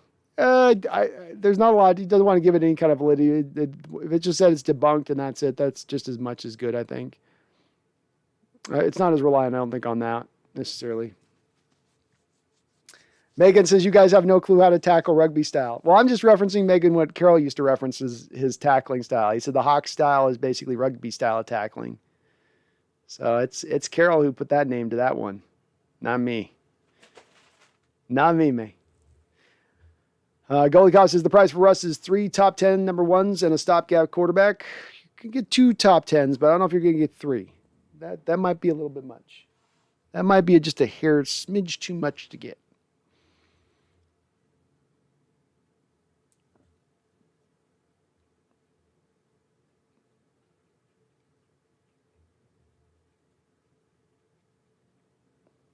Giant Opinion Sports, a tier for the Russ farewell. Well, it's not there yet. Not there yet. Mike P says, can we get a first for Jamal Adams? Any safety you like in the draft? I haven't gotten the safeties really as of yet, Mike, into them too deeply at this point. You're not going to move on from Jamal, though. When I do look at safeties, I'll be looking at free safeties because Jamal is going to remain. It costs $16 million post June 1st to get rid of him. It costs $20-some-odd million to move on from him before June 1st. And if we're already looking at the prospect of having to move on from Russell Wilson and eat $26 million of dead money, and we're already looking at the prospect of maybe moving on from Bobby Wagner, having more dead money there and more dead money in LJ Collier, you can't just kind of cut everybody at once and have all this dead money or trade everybody at once and have that dead money hit like that. You've got to somewhat massage it over the course of a couple of years to even at least be able to remain competitive moving into next season. GoX05, we need to put this game away as soon as possible to have a fresh team as we can for the Rams in Week 15. Well said, Go Hawks. Don't give this team a chance. This team's done. They're thinking about their vacation in Cabo. Let's not give them a shot. Let's not even let them think about there being a chance, right? Let's go for it. Tommy says 3 top 10s would be nigh impossible, unfortunately, because that would mean he has to go to the worst teams in the league, and he isn't going to do that. Can't predict your draft order is sad. Well, you can get 2, though, at least, Tommy, because of those 3 teams being likely to pick, and at least 2 of those teams will have 2 first-round picks in the top 10, minimum, in my opinion. But, yeah, it's hard to get 3. That's almost, as you said, nigh impossible is the right word to use. Nigh impossible. Giant Opinion Sports says OBJ is more washed than Russell. I agree. I think I've always thought, Giant Opinion Sports, that OBJ, from day one, was a guy that really loved being a football player more than he loved playing football. Just always struck me as that kind of guy. GoHawks 2022 says Saints cap space is bad in 2022. Not as bad as the Cowboys, though. They're in trouble next year. I think the Cowboys will be able to do some things to get around that, though, because they're at a point where they'll be able to get out from under the DeMarcus Lawrence deal, which is like $20 million on year per average right there, right? They definitely have some dead money with the Jalen Smith situation and getting rid of him as early as they did there. But they've got some places that they can also show a little bit of flexibility on. So I think you're right. They are in trouble theoretically as we stand right now, but the Cowboys will be able to move some things around a little bit. I think the Saints are almost in a little bit of a worse situation when you consider all the factors at play. Megan says, has the draft order been decided yet? Nope, Megan, it's all decided by the final game of the season because it's the worst team gets the best pick, second worst team gets the second best pick, et cetera, et cetera.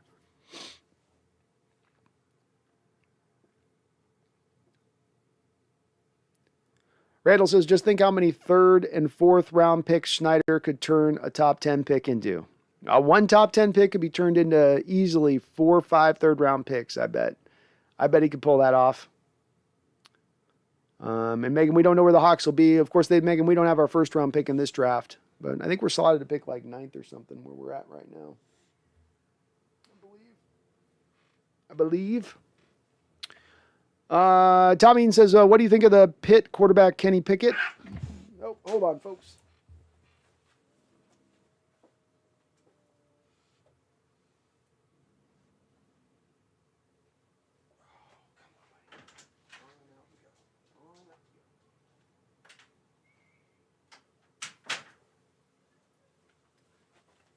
Cats are feisty tonight. Goodness gracious. What do I think about the quarterback from Pitt, Kenny Pickett? Let me get my scouting report on this one put together. I did look at him a little bit, a good amount. I got my report. report here somewhere on him. Where is he at? Oh, there we go. So my comp for Kenny Pickett is Baker Mayfield. I see Baker, I see Kenny. Compact delivery allows him to really read and let loose really fast. I like that about it.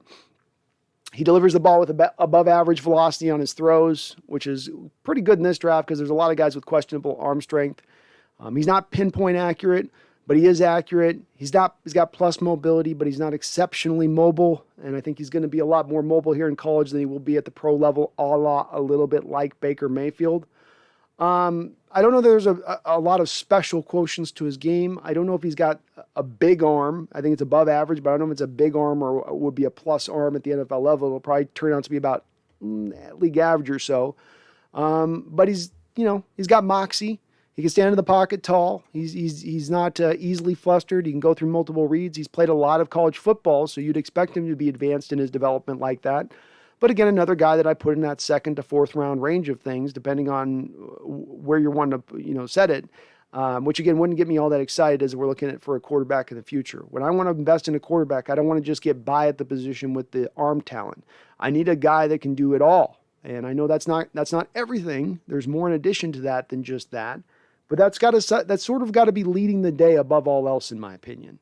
Before we get to anything else, I need that arm talent to be there. And if you're missing that, he's close of the prospects in this draft. The thing he has is a little bit better velocity, a little bit, but again, you watch him on his throws deep. With a lot of these guys, frankly, you'll watch that ball start to flutter the deeper it gets. It's the slower it gets there, the deeper it gets.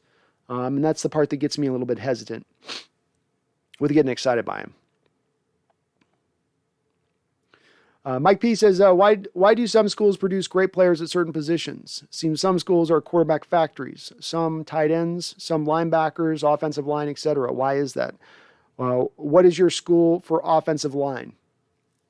Probably Iowa. If you can believe it, Mike. That would be maybe one of them. I think that there's a combination of reasons for it. Number one, you've got to have a school that values the position in the way that they are, number one, understand its importance on the field, but understand how to train it. And so they can make that as a method of approach to be able to recruit guys. Hey, we've gotten such and such to the NFL. We'll get you to the NFL as well because we've got a baseline for how to get it done. Some of it's having the great coach, right? Like Mike, for the same reason, certain teams in the NFL, even though year after year they might drain and lose offensive talent, they still remain as one of those top teams in the league at the offensive line. So, for instance, I think the Packers, they're pretty good in their development, but they're fantastic drafters of offensive linemen. And the New England Patriots are okay drafters of offensive linemen, but for years they had that Scarmecchia guy who was really one of the best teachers in the game. If you go back years in Seattle, Howard Mudd, a guy that went on to do the Colts offensive line. He was a similar type of guy. So that's a little bit of a factor as well as having a coach who's just renowned, who's special on the college level for getting it done at a given position. So I think that those are more of the factors above anything else, above there being maybe an ambiance to a school. There's certain schools that have a little bit of a history where they can sell that to a recruit. But when we're talking about how they actually keep churning out certain players at certain positions, that are so good. I mean, Texas is really good with, it seems like, defensive backs. Alabama has been good with corners. They've been really, really good with corners recently. So it kind of goes across the board. I think it varies in different reasons for different teams, but I think Iowa would be my offensive line team. Back in the day, it would have been Nebraska, but I think I would go with Iowa as your current team that seems to, like Wirfs was the guy last year, I think. They always it seems like every draft they got one or two guys getting taken here or there. Try to think if there's somebody else offensive line-wise out there. I mean, Alabama's definitely had a couple recently, but no, I think I'm going to go there. Lance Johnson, we got 2 first-rounders for Rick frickin' Meyer from the Bears. 3 entire drafts for Russ. Nah, you're not going to get that much. That was a younger Rick Meyer, and that was a Rick Meyer that the shine was just starting to wear off. Teams kind of could still talk themselves into, well, we'll get him here and we'll do what they're not doing, and so we'll get more from him. We definitely fleeced the Bears in being able to pull pull those picks like we did, and it was a different era and a different time and a different valuing of first-round picks. I think 3 first-round picks plus a stopgap quarterback are just about the highest of the high you're going to get as far as return goes.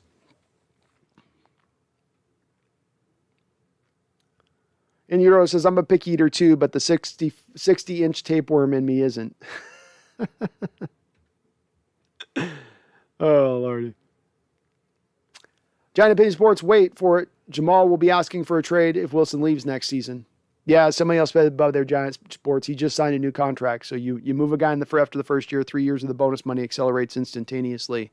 That's not going to happen. Jamal could ask for it, but the team's not going to do it. UE2K says too hot and deadly in the Southern Hemisphere. Seas too rough, environmental challenging. Pacific Northwest native people made permanent settlements and smoked fish and hunted whales. No wandering. Agreed, man. We got the good environment up here. Megan says, nope, B had a younger brother who was like that, and now he hates cooking for me. Allergies and am a vegan. I don't know. You'd be astonished if you saw what I ate, I think. Yeah, Brandon lives on popcorn. That's right. Goalie Gob says, man, if we can move Jamal, I'm all for it. Can't do it. Costs too much. Can't move Jamal. No way. Not happening. No way. Tommy says, we'll be fair, dead cap wise. If we could move Russ, we could move Jamal and eat the dead money. Yeah, again, this comes down to, I hear this is a common sentiment, Tommy. You guys are going to have to walk me through this one a little bit. You're eating $26 million of dead money for Russ. You're going to probably eat another $5 or $6 million once you move on from Bobby. You're going to eat about $1.5 million when you move on from LJ Collier. And so then you're going to add then $16 million / really at the end of the day, we're talking to being over $20 million, because you guys who are talking about releasing or trading Jamal, you're going to have to do it prior to June 1st to get the returns back to get anything back in this draft. Otherwise, you're waiting for those returns into next year's draft. So we're talking about really $20 million at the end of the day at that point. So you guys are saying to me, it's feasible that the Seattle Seahawks, before they make any deals this offseason as far as free agents or trades, past moving Russ and moving Jamal, that they're going to be able to put a team out there and trot a team out there having had $50 million of dead money on their books? I can't see that being feasible. I really can't. No team has done that in NFL history. And to think that they're going to be that trendsetter in that direction, I just don't think it's going to happen. Especially for a team, guys, last year that was really the thing that kept Russell Wilson from being moved last year was not the fact the Bears didn't offer enough, really. They did offer enough. They didn't offer enough when you factored in the $38 million of dead money hit that Seattle was going to have to sustain. That's what kept the deal from last year happening with Russell Wilson, that dead money hit. So if they were as that opposed to it last year, why would they take $12 million past that amount to move assets at that point? Especially in Jamal's case, a broken asset that's not really going to get you much in return via a trade. Mike P says, Rams don't have much to play for if they lose the Cards Sunday. A number 5 spot lock. I don't see much motivation from the Rams. When they play us in 2 weeks, same lack of a motivation for the Cards in week 17. 9-8, baby. I love it, Mike. Hey, by any means, right? By any means we get to the playoffs. We're fine with that. We're perfectly fine with that. So that's all right. We're good. Mike Kyle Mulkey says, here's the thing. I love Russ, but his special talent to escape pressure and make unreal. I love Russ, but his special talent is to escape pressure and make unreal throws and plays. He cannot do that anymore, and I think the front office knows that. I want Pete gone also. Nothing wrong with that, Kyle. Nothing wrong with that at all. Danny says, would we be willing to keep Pete if his president role was diminished? Offense was kept alone, and a new general manager came into the place with full power. I don't know, Danny. I less want to go in that direction of things because I don't think the Pete will allow that guy to do his job, and that's not what we want here. We don't want more of Pete butting in on stuff he shouldn't be butting in on, and I would tend to think it would go in that direction if he did that. Kyle says, I cannot stand Russ being a me player. He preaches team, and then ever since he got married, his attitude changed. What do you think happens to DK? We keep him? ESPN guy said he could leave in the same. It's possible he could leave. I think Seattle has club control over him, and they're not going to want him to go anywhere. I don't think he's going to necessarily ask to be let go. I think Seattle ends up signing him to a contract extension, Kyle, when it's all said and done. So I don't think DK gets traded. He gets re-signed. TJ says we are 3-1 against the Texans all time. We're 3-1. Okay. So we got their number is what you're saying, TJ. Consumer 114, if you trade DK, watch Lockett's numbers go way down, and you're going to rely on D. Eskridge, laughing out loud. Yeah, I don't see any place where DK has moved. Megan says, why does Russ have so much say in where he wants to go? Thought he had a no-trade clause against him. No, he's got a no-trade clause that works for him, Megan. So the team can go out there and say, we want to trade you to Team A, and Russell Wilson within his contract has it where he can say, no, I'm not accepting that trade. So that's how it actually works in his favor and why he will have some say on what teams he gets traded to. It's not just like it's in a vacuum and you can just kind of do whatever you want.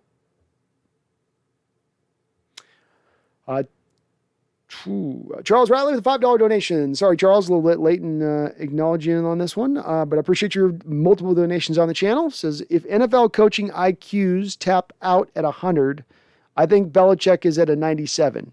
Pete Carroll is at a 57. Pete Carroll is a 57 that plays rap music at practice, which makes him a 67. The beats are artificially bumping him up, Charles. I'm good with that. I would take him about 30 points back of where Belichick's at right now. Belichick can win a football game throwing the ball 3 times. I don't think that there's any game that Coach Carroll, even with his run-heavy nature, could win a football game throwing the ball 3 times. So I'd give you that. I'd give you that. TJ says, when Bobby held out, we re-signed him. When Adams did, we paid him. When Diggs did, we didn't. It's over for Diggs, unfortunately. Yeah, Diggs is not getting re-signed here. It's just not happening. I love Diggs. Played great. Just you're not re-signing him.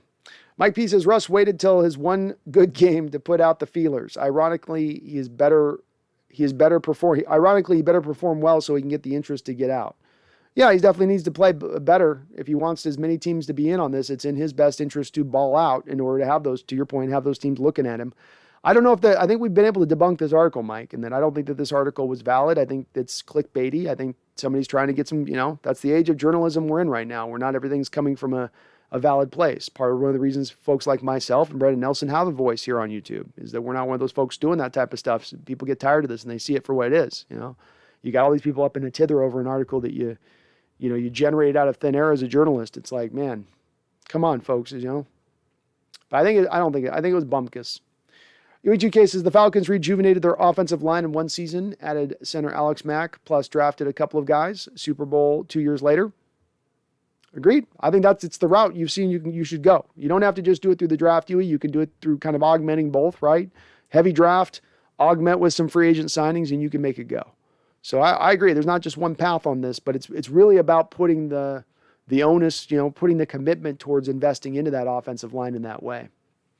Kyle says, Russ wanting out doesn't make any sense to me. I understand you're unhappy with Carroll, but you have 2 1,000-yard receivers, a 1,000-yard rusher when healthy, a decent offensive line.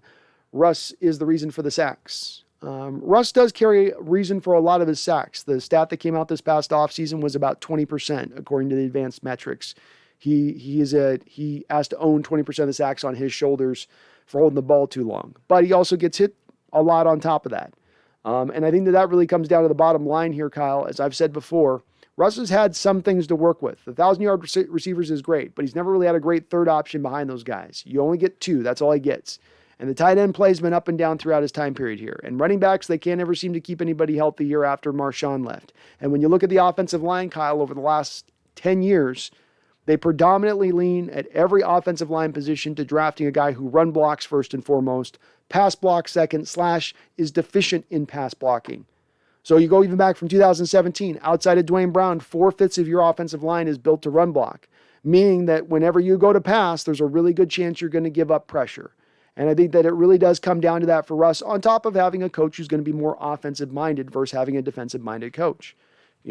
I mentioned, Kyle, that Carroll did not make the same transition that Belichick did with Brady. He didn't move his ideology to more of a pass-happy approach. He just doubled back down on his own ideology as he realized he had a Hall of Fame quarterback. That's where I think Russell has a little bit of a leg to stand on.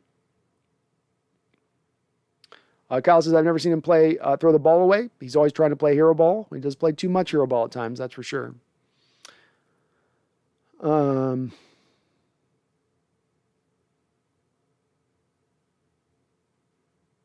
Yui says, Russ added that if they want to trade me because the Seahawks were first to leak their price for a Wilson in a trade, only then did Russ, in a petty move, release his list of teams he'd consider.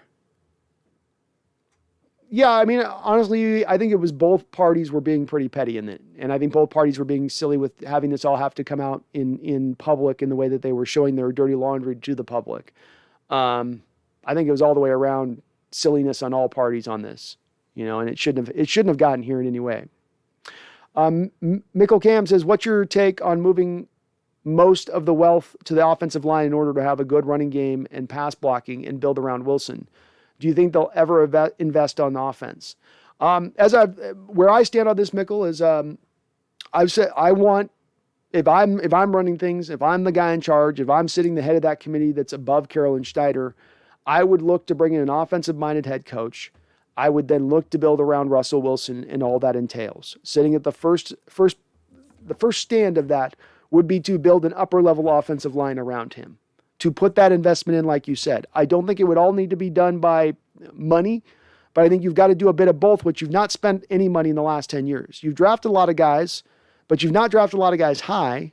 You tend to draft a lot of guys late, guys that are a little talent deficient. You got to pay for talent one way or another. So the first move I'd make off the top of the gate is I'd look at Teron Armstead out of the Saints, free agent left tackle, try to duplicate with what I did with Dwayne Brown a couple of years ago, and then I would continue to build out the line from there.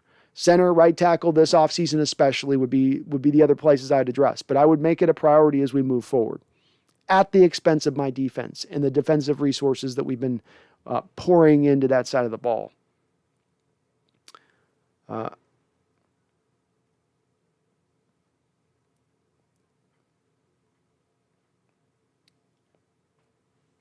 Mike P says, I really like keeping Geno as the stopgap. He gets experience, becomes a better backup. He would stay a backup and mentor for the new guy. It makes sense from continuity.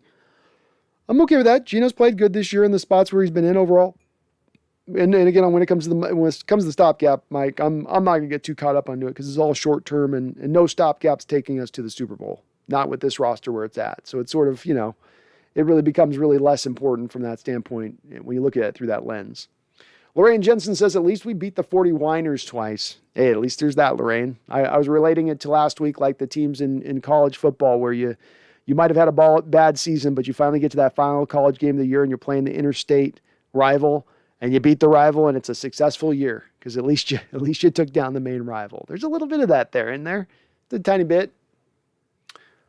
He says, no, Geno. Would rather have a young guy that might develop as a star as opposed to a career clipper. Well, it's a stopgap too, guy, Yui. We're looking more It's the more stoppy-gappy, not long-term. Hawks, I think Russ deep down wants to be a Hawk forever, but we have failed to build around him, forcing him close to demanding a trade. I agree with you. I don't think Russ wanted to be in this state of things. I think he would have preferred 3 or 4 years ago, or right around the time he brought Schottenheimer in here to continue on much of the same. He would have liked to have seen a dynamic offensive-minded coordinator coming in with a modernized approach to things. And as I've said, basically take Russell Wilson from a college graduate degree in football quarterbacking and get him his doctorate.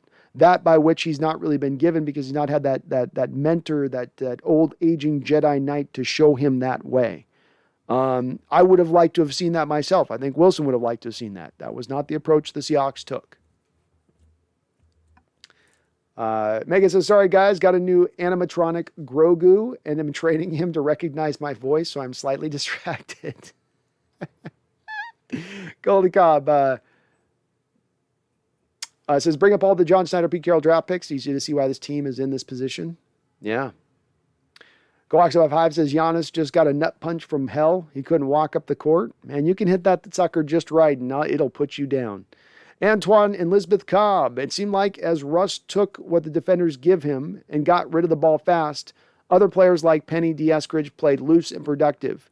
Could this be a positive sign for the offense? It is. And it's one of the things I've grabbed. Maybe my main takeaway from this last game, Antoine and Elizabeth, is I love Russell's stat line. The 30 of 36 for 230 yards. Yeah, some go, well, that's not many yards, but so many completions, so much of the short passing game. And yeah, you got a rhythm, and you got a rhythm because you're actually moving chains. That's what happens with that. Short completions on third down, moving the chains up the field, The more you move the chain, the more everybody is more in a rhythm. The more you're 3 and out, 3 and out, 3 and out, the less everybody's in a rhythm. It's not hard in that respect. It's why I gravitate by putting so much measure on it. I'm almost more excited by that than if Russ had put a 350-yard day up and he was hit like 5 bombs on the day. This day almost gets me more excited because it's him starting to really embrace the new offense, number one. But number two, it's going to allow him more success down the road because it's going to truly bring those safeties up, at least one of those safeties up, tear away this cover two stuff that's really been his Achilles over the last couple of years, and then allow Russell to go back to being uber productive and dynamic and explosive down the football field with big throws. Micah Pieces, I got Mac Jones as the Rookie of the Year, Micah Parsons, and Diggs is co-defensive player of the year. MVP is Kyler Murray.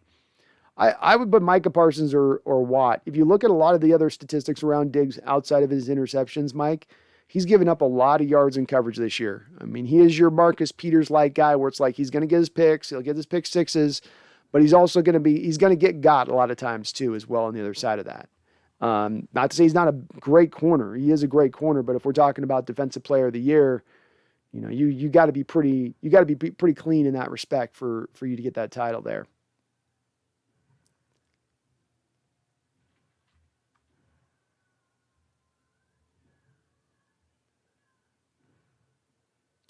John Opinion Sports says, thank you for your thoughtful answer. Anytime, my guy, anytime. I love interacting with you guys in the chat, man. The questions are always welcome. So anytime you got something to turn over, I have a feeling we might be doing a lot of talking here soon, John Opinion Sports, as we get in the offseason and these rumors really do kick into gear. Mike P, I really like keeping Geno as the stopgap. Oh, sorry, I read that already. My bad.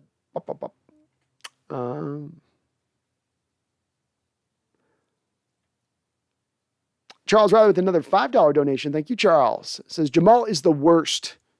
I hope the Hawks make the playoffs just to prove how lacking of value that dude is. Well, he's not. It doesn't work in this defense, Charles. I think if you brought him more back into a 3-4 attacking scheme, he'd look a whole hell of a lot better than he does. But I can't also argue. Somebody mentioned in my comment section this past week about, man, maybe there's so much sustained damage this guy's gotten. At this point, there's not a lot of meat left on the bone in his ability to stay healthy here at this point. But maybe it's topped out now, you know, and that this is what you got: broken fingers, pulled groins, broken shoulders. You know, it just kind of is what it is at that point, so to speak. Unfortunately, there's nothing we can really do about it, at least for one more year. He's going to come back at least one more season. We'll figure out what we got from there at that point. Maybe we've changed schemes by that point, Charles.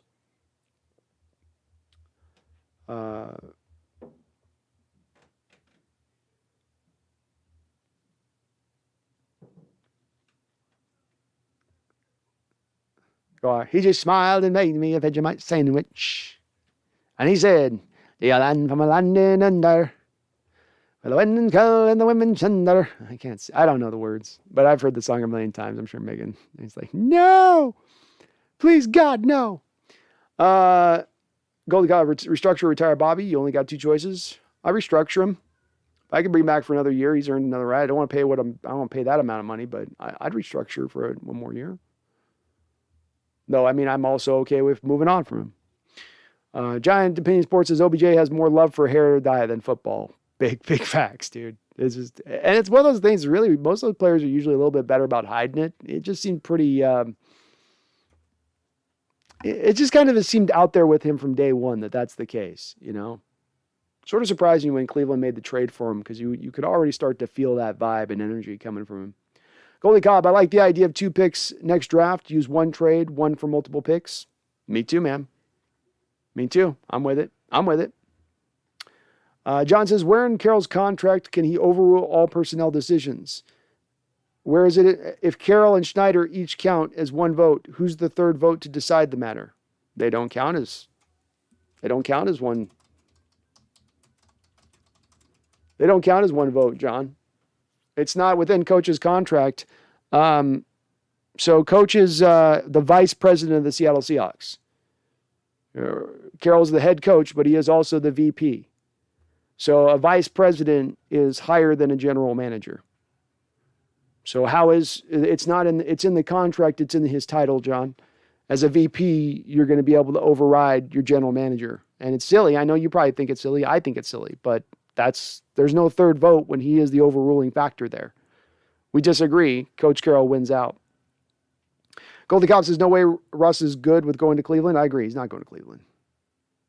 He's not going to Cleveland. Mike P., what is your take on the fake quarterback slide play? Can't refs just call it unsportsmanlike conduct? Seems you don't need a rule change. I've seen those sneaky plays get called for unsportsmanlike conduct. Such a cool play. Seems so against the nature of enjoyment of football to take it out. But then I can also understand where these defenders are being put in such a pickle already with the head-to-head contact stuff, with the landing on the quarterback stuff, with the hitting the quarterback below the knee stuff. You know, you've already legislated so much for these guys, and now you're going to allow quarterbacks to sort of take advantage of a rule that's meant to be protecting them. My first blush would be you can't call some kind of penalty on that, but then I can also kind of understand on it, because there's got to come a point in time where we go, what do we expect the defense to do here?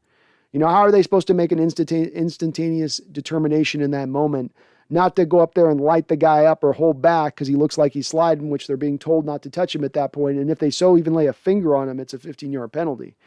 So, yeah, I don't know. Don't just go Hawkeyes. Wisconsin's the offensive line. Is that what we're getting? We're getting offensive line? That's probably the number one. Yeah, that's a good suggestion. They got Iowa beat out. I got to give them that. They've had a bundle of dudes recently coming out of offensive line. Yep, good suggestion, guys. You're right. Goak says Bobby's dead cap in 2022 is $3.75 million. All right, so it's not bad. If you add it to the $26 million of Russ, that's nearly now where it's sitting at nearly $30 million just between two players and dead money. And I think they're going to release LJ Collier as well, so there's some more dead money on top of that too. Goldie Cobb says Washington used to be. We used to churn out the offensive linemen. Yeah, we did. 283 says, I don't understand why Russ would want to be traded to New York other than for Sierra, which kind of makes me mad. Why do you think we've been calling her the Yoko Ono of the Seahawks, dude? Why do you think we've been putting that label on her? We've been putting that evil on her. You know, she's got a little bit better voice, so I'll give her that. But you know, I'm kidding, Sierra. I'm kidding. Why would you want to go to New York? I think you answered a little bit of it. It would be a couple of different reasons. Number one, you go to an organization that first and foremost is going to build around you, build an offensive line, give you playmakers, allow your star to shine as bright as it's ever shined, something he's not getting here. He'll get probably an offensive-minded head coach that he gets as his main head coach, another thing that he's really wanting. He's in the biggest market in the United States. There's no bigger market at that point to get your star shining brighter with. So that fits right into where he wants to be on his great plan of his legacy. And then the last, the last part, of course, to your point would be maybe the most important point. Don't undervalue the wife. Wife's opinion is going to matter. And if Sierra would rather be in New York than Seattle, which is not a great leap of logic to say she probably would, that would also carry quite a bit of weight on this too. Giant Opinion Sports says the only reason Russ would come here is for the money, the market. I think it's more the market than the money. I think he's got a lot of money. I think it's more just the market he's mentioned the word legacy more than once. And I think that's probably indicative of the fact that that's really what that would be the most important part to him on. I think his legacy would get bigger in New York than it is in Seattle. On top of the other reasons I just mentioned. Goldie Cobb, Georgia got some big boys up front. That D-line's a beast.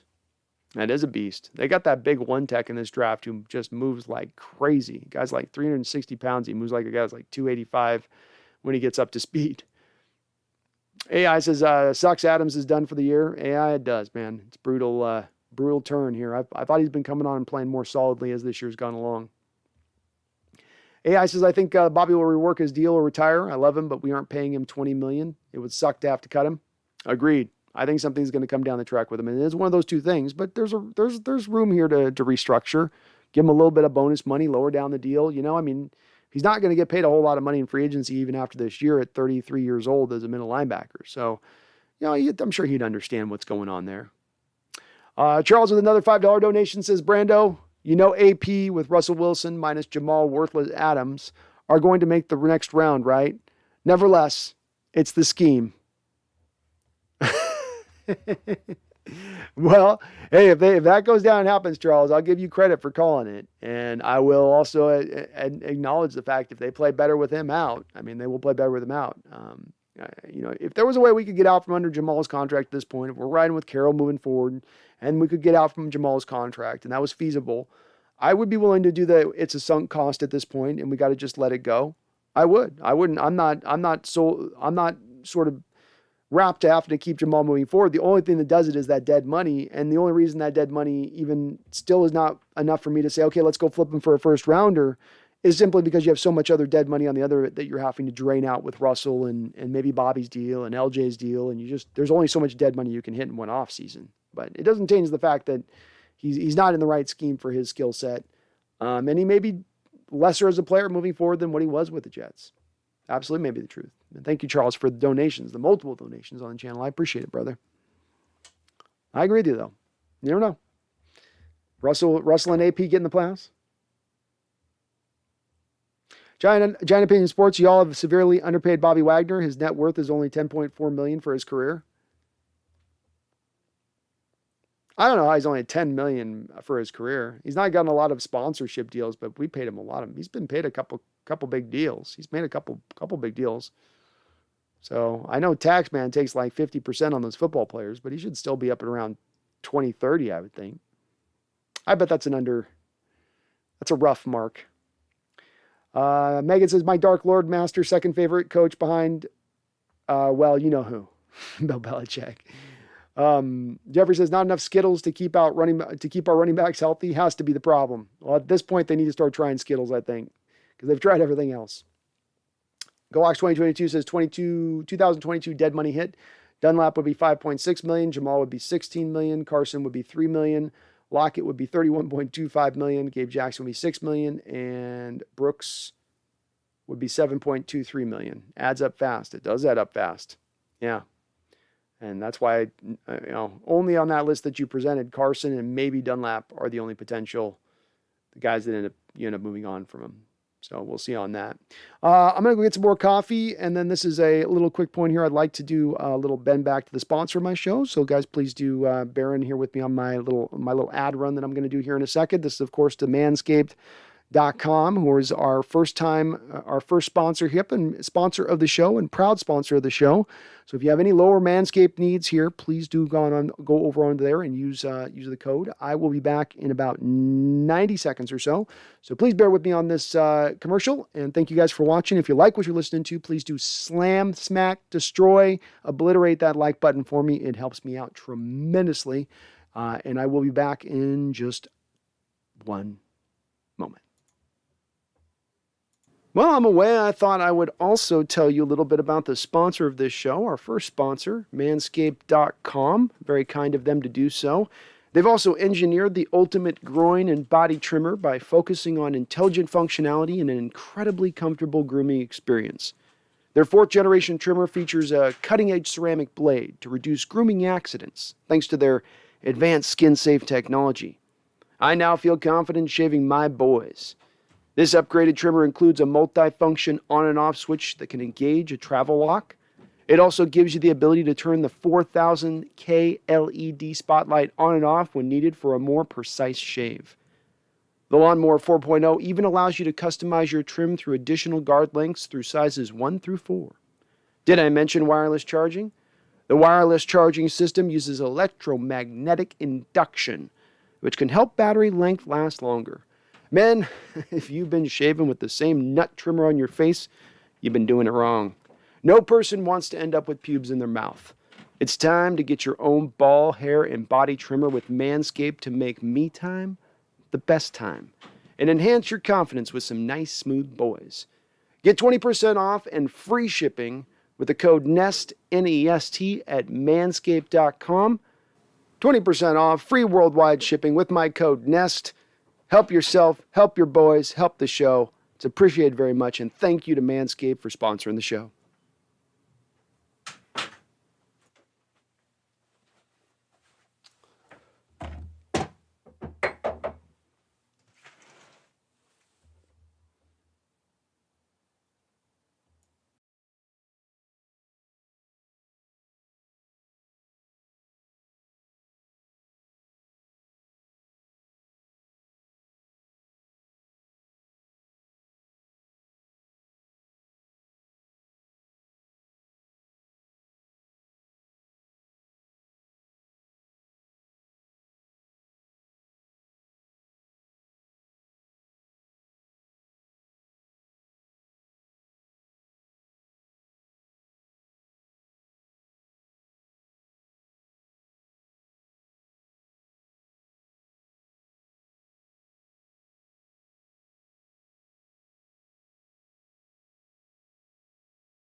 All right, we are back. What's up? Thank you for bearing with me on that. And again, thank you to the sponsor of the show, Manscaped, for sponsoring the show. Again, you guys have any needs, go over there. 20% off, free shipping. Help out the show. Continue this sponsorship going forward. I'd love to them to be the first and maybe the only sponsor we ever need on this channel. That would be amazing.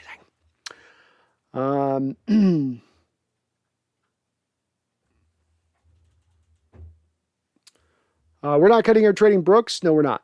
Got to relax with cutting all these players. We have a good base for a new coach, general manager to come in and make changes. Agreed, Danny. I don't think Brooks is going. I think he was just showing just kind of how it adds up fast. I don't think he was advocating for making all those cuts necessarily.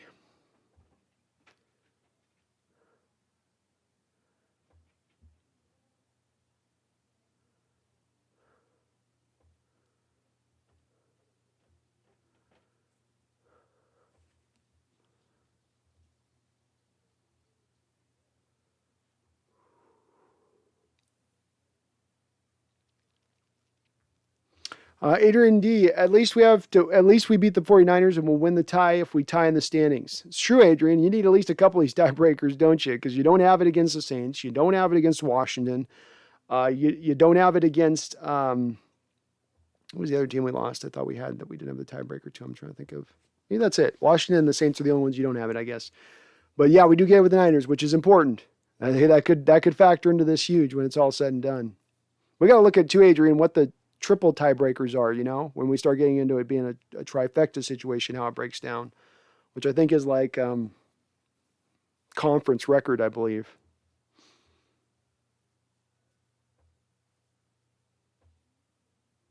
John Opinion Sports, how the F do you pay a wide receiver $31 million? That's insane. Who's paying $31 million to a wide receiver? Somebody paying that, Giants Opinion Sports? I don't think anybody's paying on that. The market rate right now for the top of the top's 27.5. I think that's DeAndre's deal, which I can understand still at 27-ish. That's where the price is going for the elite play there. Just like, same thing for pass rushers, defensive ends now. It's moved up off 20 to 27 in the last couple of years, which it's crazy money, but that's the going rate. Danny says, the truth is we have players on defense that fit better for a 3-4 than a 4-3. We have a quarterback that works better with a solid running game. We have receivers that facing double teams because no run game. Very much true. Very much true. A lot of the double teams that have come into play, a lot of the protection against the deep ball has, for defenses, they basically have chosen that they're going to do that at the expense of allowing us a little more room in the run game. And boy, you compare this to the early years where there was Marshawn Lynch, where you had to bring up that extra safety. You had to do it. There was no doubt you couldn't just afford to sit there and cover two all the time. I think you've got some good personnel to go to 3-4 spots. You're going to have to do some other things at other places, Danny. So, for instance, if you go to the 3-4 defense, you're probably going to get more man cover corners in here. Maybe Trey Brown can do a little bit of that. I don't know how much you can rely on him with the ligament, but you're probably going to need to get a couple guys, and I mean a couple frontline type guys. You're going to have to talk to the Eagles about Darius Slay or something like that, right? You're going to need to go make some moves over there. Same thing with the three down linemen. Theoretically, Puna could maybe slide out to a defensive end, maybe, but he's not a nose. And then with Marion Monet, maybe he could do some nose stuff. He's probably got a little bit of that to his game, but you still have to then find the defensive ends. You got Darrell Taylor as one outside linebacker. I don't think that Al Robinson can really do the stand-up game as the other outside linebacker, so you're going to have to go find that. It requires some work to change the 3-4. Now, with that said, Danny, I'd still like to do it. I'd still be in favor of doing it. So I'm with you on it. Tasia says Pete didn't even want Russ. He wanted Manning from free agency. Yep. He wasn't the original Russ guy. That was Schneider. And he did want Manning. They tried to get him. They sent a plane. They sent Paul Allen's plane to get Manning. Though I don't think Manning would have worked as well here as he did in Denver. I think that thin air up there where their roster was a better fit for him. Danny says, we have no pass rush in this 4-3 scheme. We're lacking defensive tackle pressure, but we have such a solid team that a new general manager can come in and with the right moves, and we're competing again.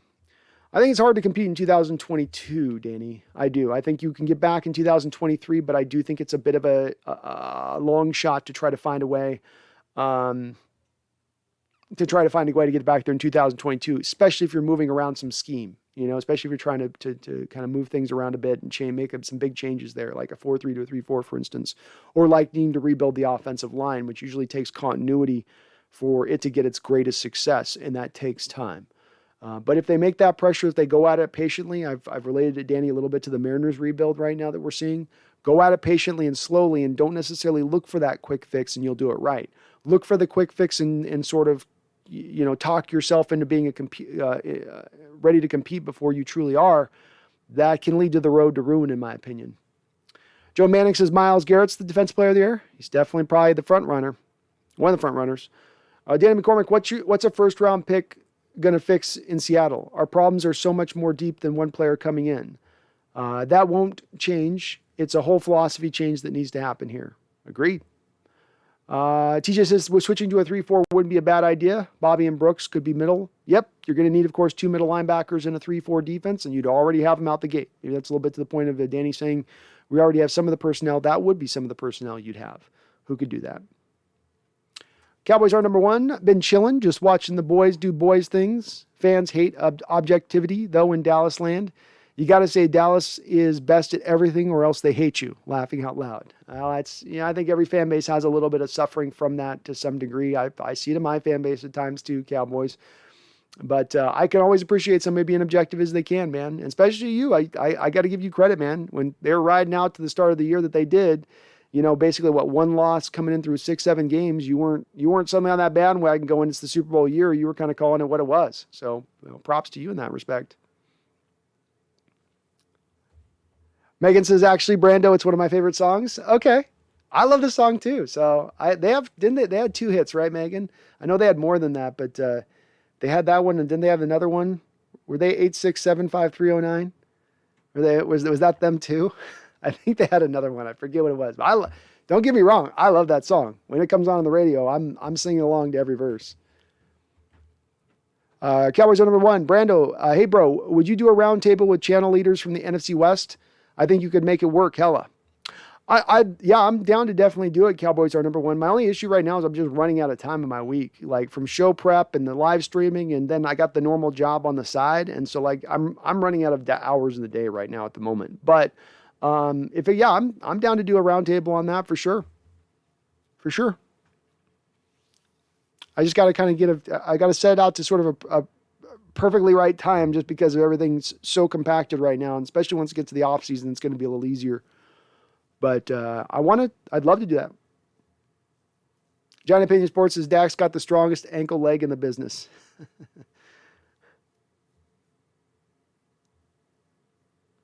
Jeffrey says not a democracy, laughing out loud. Goax Ohio says Sean Payton sounds pretty nice to keep Russ. I think that would keep Russ pretty quick if you brought Sean Payton into the fold. That would be it. You want to talk about a 180 spin, you'd get it right there. No doubt about it. U2K says, of course, one player is never the sole reason a team wins, but they can make all the difference. JT in Indianapolis, Parsons with the Colts, both have reshaped their teams, are keys to their success. Well, you know what, you and me have gone back long. We have long history in our debates on offensive line versus drivers of success being running backs. But yep, you can definitely have a player that, look at like the Packers do it right there, to give you another example to your point, like what the Packers do with Devontae Adams. They've done nothing at the wide receiver position. They're just like, we're going to run with this one pony, but they get the most out of that one pony, don't they? John Robinson says, you have to think Carroll concedes to Schneider on most matters because Carroll's not spending all his time scouting. Let me give you a reason why I don't necessarily think this is the case, John, okay? Coach Carroll's a defensive-minded coach, right? His forte is defense. He's got a defensive mastermind label, so to speak, the creator of the Legion of Boom and multiple national titles in college. Yet, he constantly puts himself over on the offensive side of the ball and has a say on the offensive side of the ball. He wants to have his say and his direction on the side of the ball that he has no expertise.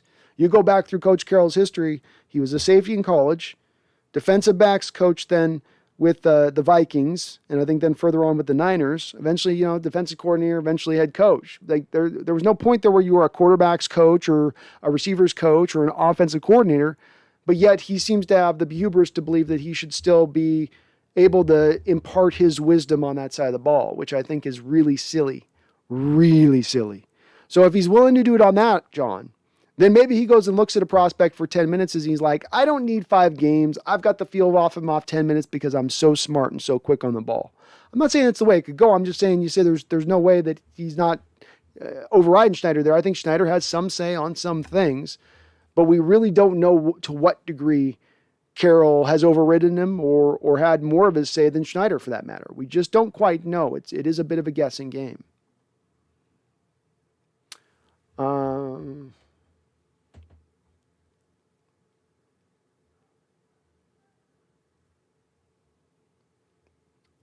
Happy birthday, Megan.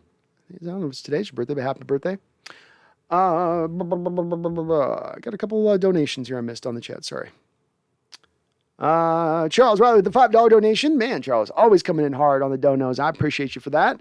Says, Brando, I know I got here late, but you saw that Russ put out the 3 teams he'd go to, right? New Orleans, New York Giants, and not sure about the other team. That would be the New Orleans. It was the Saints, the Giants, and the Raiders. Was that the one that was on there? I forget who was on there. It was another weird team on there.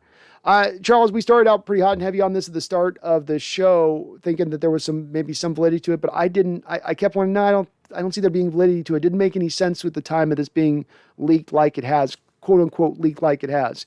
And over the course of this chat, I think it's been pretty well determined now that it's been debunked, and it's essentially going to come down to clickbait or somebody got tricked as far as a journalist goes. And so I think that this is just a little more closer to clickbaity than there being any kind of validity behind this. I still think, Charles, that Russell gets moved this offseason, but I just don't think that this story was part of the narrative that's being created to try to make that come about. I think this was I think this was just either a journalist got fooled or a journalist is just trying to drum up clicks. You know, it's the sad state of journalism in this day and age, but that's where we're at with it, unfortunately. Charles Riley, another $10 donation. Thank you, Charles. You're awesome, brother. You are amazing. Brando, you know Peyton Manning knows pizza is a dope and not impressed by private planes and stupid stuff like that. I'm embarrassed Pete thought he could get any legs in doing such a thing. It is a little silly to drive a plane out there that you don't even know if the guy's going to come to, and it's like that's your way, that's your grand overture. But indeed, that's what he did. That was what they tried to do, and I couldn't have seen Manning come here either. I mean, you're going to come to a defensive-minded coach who wants to run the football all the time. That wasn't going to appeal to Manning. Say nothing of the fact that Coach Carroll was going to have to basically adopt the Manning offense as his playbook, which is like the antithesis of what Coach Carroll would want to run offensively speaking. And then it didn't make any sense to me, Charles, with Manning in the cold, wet weather where some of his arm strength limitations were going to be put on to bigger display. I never I understood it from a name standpoint in that, but I never really understood it from those sides working together. I thought some of that, Charles, was more indicative of Carroll early on here as a coach, with Hasselbeck not working, Whitehurst not working, Tavares Jackson, with there being all these quarterbacks that they've been trying to go light, nothing's really working. They don't have a really clear angle to go get their next franchise quarterback, and so they got a little bit probably desperate in doing what they did there to go for him. Seahawks Primo with a $5 donation. Thank you, Seahawks Primo. Says, I think Jody is really going to put the cards out for Russ. Look what happened to the Trailblazers. She fired the head coach. Thoughts? Well, if we can take that as an indication that maybe there's a little bit of her direction. I think what you're intimating here a little bit, Seahawks Primo, is that she would fire Carroll, maybe even Schneider with the thought process of keeping Russell Wilson here and not losing him, and that's what it would take. I would think that Jody would have a willingness to do that. I would. Certainly her firing the head coach, firing the general manager as well, in addition to that, Seahawks Primo, seeing both of those things happen, show us that there's at least more of a hands-on approach than maybe I initially thought about this a couple of months ago, where there was more rumors out there that she really wasn't doing much with the team, that she's completely hands-off, that she's out of the whole process. But now we're hearing more reports, especially in this last week, that there is going to be big changes. We had a person come into the chat who has a mom who supposedly was at an event with Jody Allen where she directly addressed Jody. And she goes, is there going to be something? And she goes, oh yeah, there's going to be some big changes coming down the track. And big changes coming down the track probably means more than just we're going to move on from our quarterback, right? It probably encompasses a little bit more beyond that, I would say. And that's encouraging to hear, because the biggest worry and the biggest fear I would have about moving forward would be a stagnant approach, an approach of let's try it one more time to see, just make sure it's broken. No, it's broken. Now you need to take steps to fixing it. And the steps to fix it are not doing more of the same. And that is the greatest hope I have here as we go into this offseason, that we see it show itself in that way, Seahawks Primo. So I'm hopeful she's there. We've had more indications in recent weeks she's getting to that spot that she needs to get to make those changes. And I think that the seat under Carroll and Schneider's hot. I think it's as hot as it's ever been in their 10-year history here in Seattle. And not just from the fans, but by ownership. Giant Opinion Sports, I'm off to sleep. I wasn't poor. If I wasn't poor, I'd tip. It's all good, Giant Sports. I know how we're in a pandemic, sub-recession. I know how it goes. You watching, I appreciate you. You're able to donate, I appreciate you. So no worries. Hawks Mike P says, I think you need a victory catchphrase. Really think after a Hawks victory, you got to make it official with a Christopher Walken. I got a favor. I only prescriptions. More cowbell. More Seahawks winning. I got to do it, man. I'll do it this week, all right? After we win this week, Mike P, you're getting another walk-in. I got a fever, more cowbell. In fact, I'll have us, if Seahawks win this week, we'll do a post-game. So he's just losing his mind. I'm just losing my mind on the guy I was trying to think of.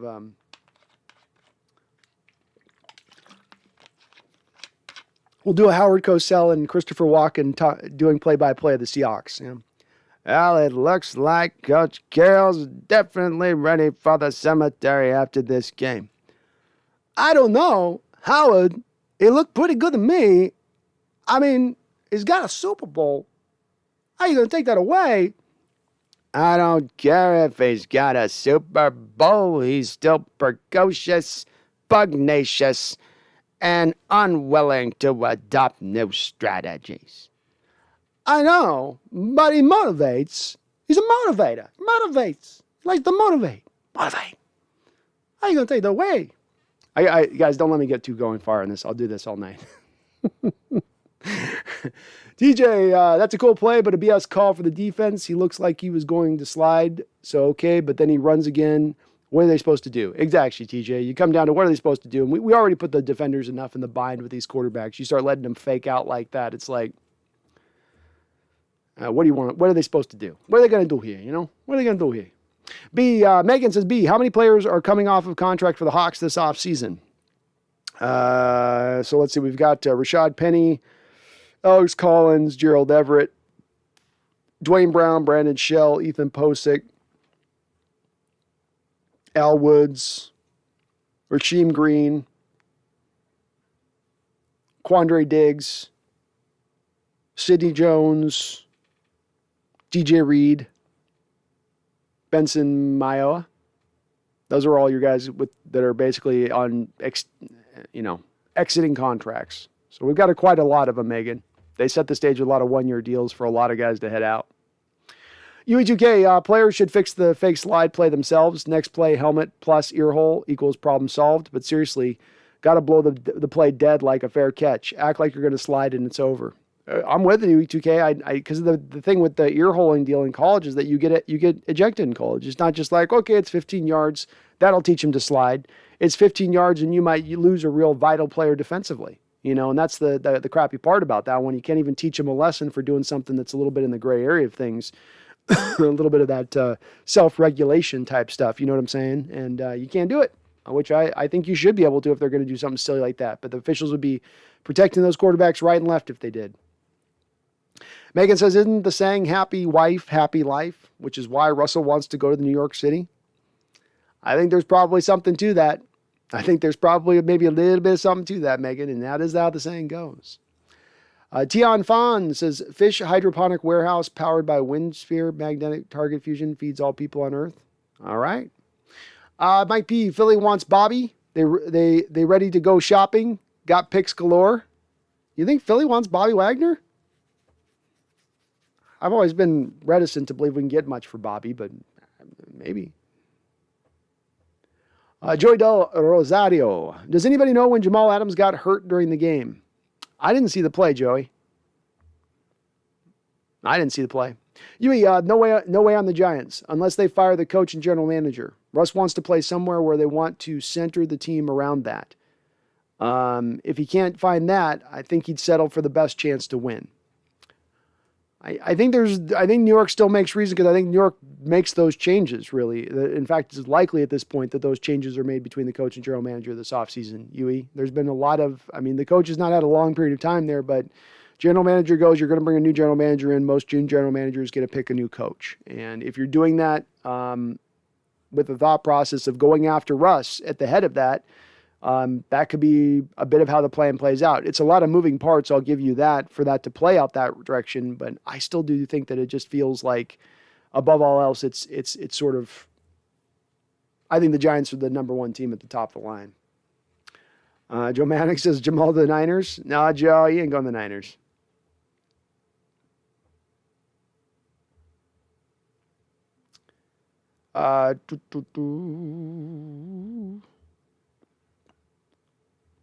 UE2K says, all the Sierra shade is ridiculous. Everyone who thinks you shouldn't change after you get married or single. Sierra probably said to him to stop letting the Seahawks take advantage of you like Giselle. I'm not hating on her, but she's got a factor. She's got a voice in it. So, to say she's not saying anything or that she's just quietly letting Russ make all this, she's not. She's going to have a say. And the fact that she's a superstar, and unlike Giselle at the time with Tom Brady, she's still trying to get some stuff out of her career. There's a large onus on her to push then towards New York. I'm just making jokes. I'm not hating on her. I'm just making jokes. We got to try to keep it light here where we can. GoHawks 2022 says the Rams dead cap for 2021 this season, just over $46 million. They're going to have some work to do. No doubt about it. Mike P says Adrian Peterson on a long touchdown would be so cool. We got some team spirit with the old guys. We do. We got a lot of gray beards. A lot of gray in the beards. GoHawks 22, if the Seahawks did that in 22, compared that, the teams would look like. Rams, we know about last comment was just showing how fast it adds up. Oh, I know where you're coming from on that. I got it, man. Yeah. I know where you're coming from. And yeah, I think you're in a better position. By 2023, if you look at the situation, Rams are at that point getting close to a full rebuild. Donald's career is winding down. Jalen Ramsey's getting past his prime at that point. Offensively, they're out with Whitworth. They're the stalwart of their offensive line. Cook's starting to, Cooper Kupp's getting maybe a little bit older. Robert Woods is probably on his way out at that point. No Odell. You look at the Cardinals, they're not having to pay Kyler Murray by that point. Now, Lance and the Niners will probably be dangerous at that time. But it's in a little better shape to go out there and win the division in 2023 as well than where it necessarily is right now at the moment. GoHawks05 says, when Bryce Young leads us to this 2024 Super Bowl. Hell yeah. I love it. AI says, no rookie winning defensive player of the year over Miles. He's probably going to get it. But isn't like TJ Watt on pace for 24 sacks, AI? He's got a good shot, doesn't he? TJ says that Brandon Scherfs also went to Iowa, just like Wirfs. Yeah, Brandon Scherfs, Wirfs, Brian Bulaga. They had in the early 2000s, they were every year having like a first-round offensive lineman. But Wisconsin's probably more of the guys carrying the day right now. Herbicide says Tommy Two-Tone did the 8675309. Jenny Men Down Under who did Who Can It Be Now? That's what it was. And it's a mistake. There we go. It was Who Can It Be Now? That's what I was thinking of. I like that song too. I love one of the more very paranoid song. TJ says you really just need one good offensive lineman to turn it around. Look what Nelson did for the Colts. You need more than one offensive lineman, TJ, because it wasn't just what Nelson did for the Colts. They went out and drafted in the first round Ryan Nelson as a center. Got one of the better centers in the NFL to pair him next to Nelson. They got Mark Lewinsky, who though he didn't fit in Seattle, will fit really there. Well, they paid him money. They went out this last offseason and got Jake Fisher out there to be their left tackle. They also got Davenport, who they drafted, who's really good right tackle for them, who they also just paid. So they built up a good offensive lineman wholly, not just one guy. That's the key. And I harp on this, TJ, because it's a little bit of the key that we can get lost in. It's a little bit of the problem that we've landed in with this current offensive line. Oh, we'll go get Dwayne Brown and the rest of the offensive line will be fine. Nope. You need other guys too. You need more. Mike B, what happened to our team's resilience? We led Titans by 15, and since then, whenever we lose momentum, we just crumble. We often start like gangbusters, get a bad call or bad play, and slide downhill. I think the team's just incredibly inconsistent this year, Mike. And with inconsistency comes fluctuations in play. You look like world beaters 1 minute, you look like cellar dwellers the next. And this is how that plays out when you are that type of team. Ray Ged, going to the game in Houston. Tickets are cheap due to the Texans being so bad. I love it, Ray. Well, congrats, man. I hope they show you a great game, a nice, beautiful blowout. That would be perfect, right? Nice, big, beautiful blowout. I'll take it. So be loud in there. Take over that stadium as only the 12s can. I'd love it. Please. Tommy Two-Tone. All right. TJ says the funny part about the 4 teams, if we trade him part, is stupid. Why the hell would we trade our great quarterback? No. Russ did that. Andrew Tobias. Brendan did his Hawks show in a hot tub. Why didn't you join him?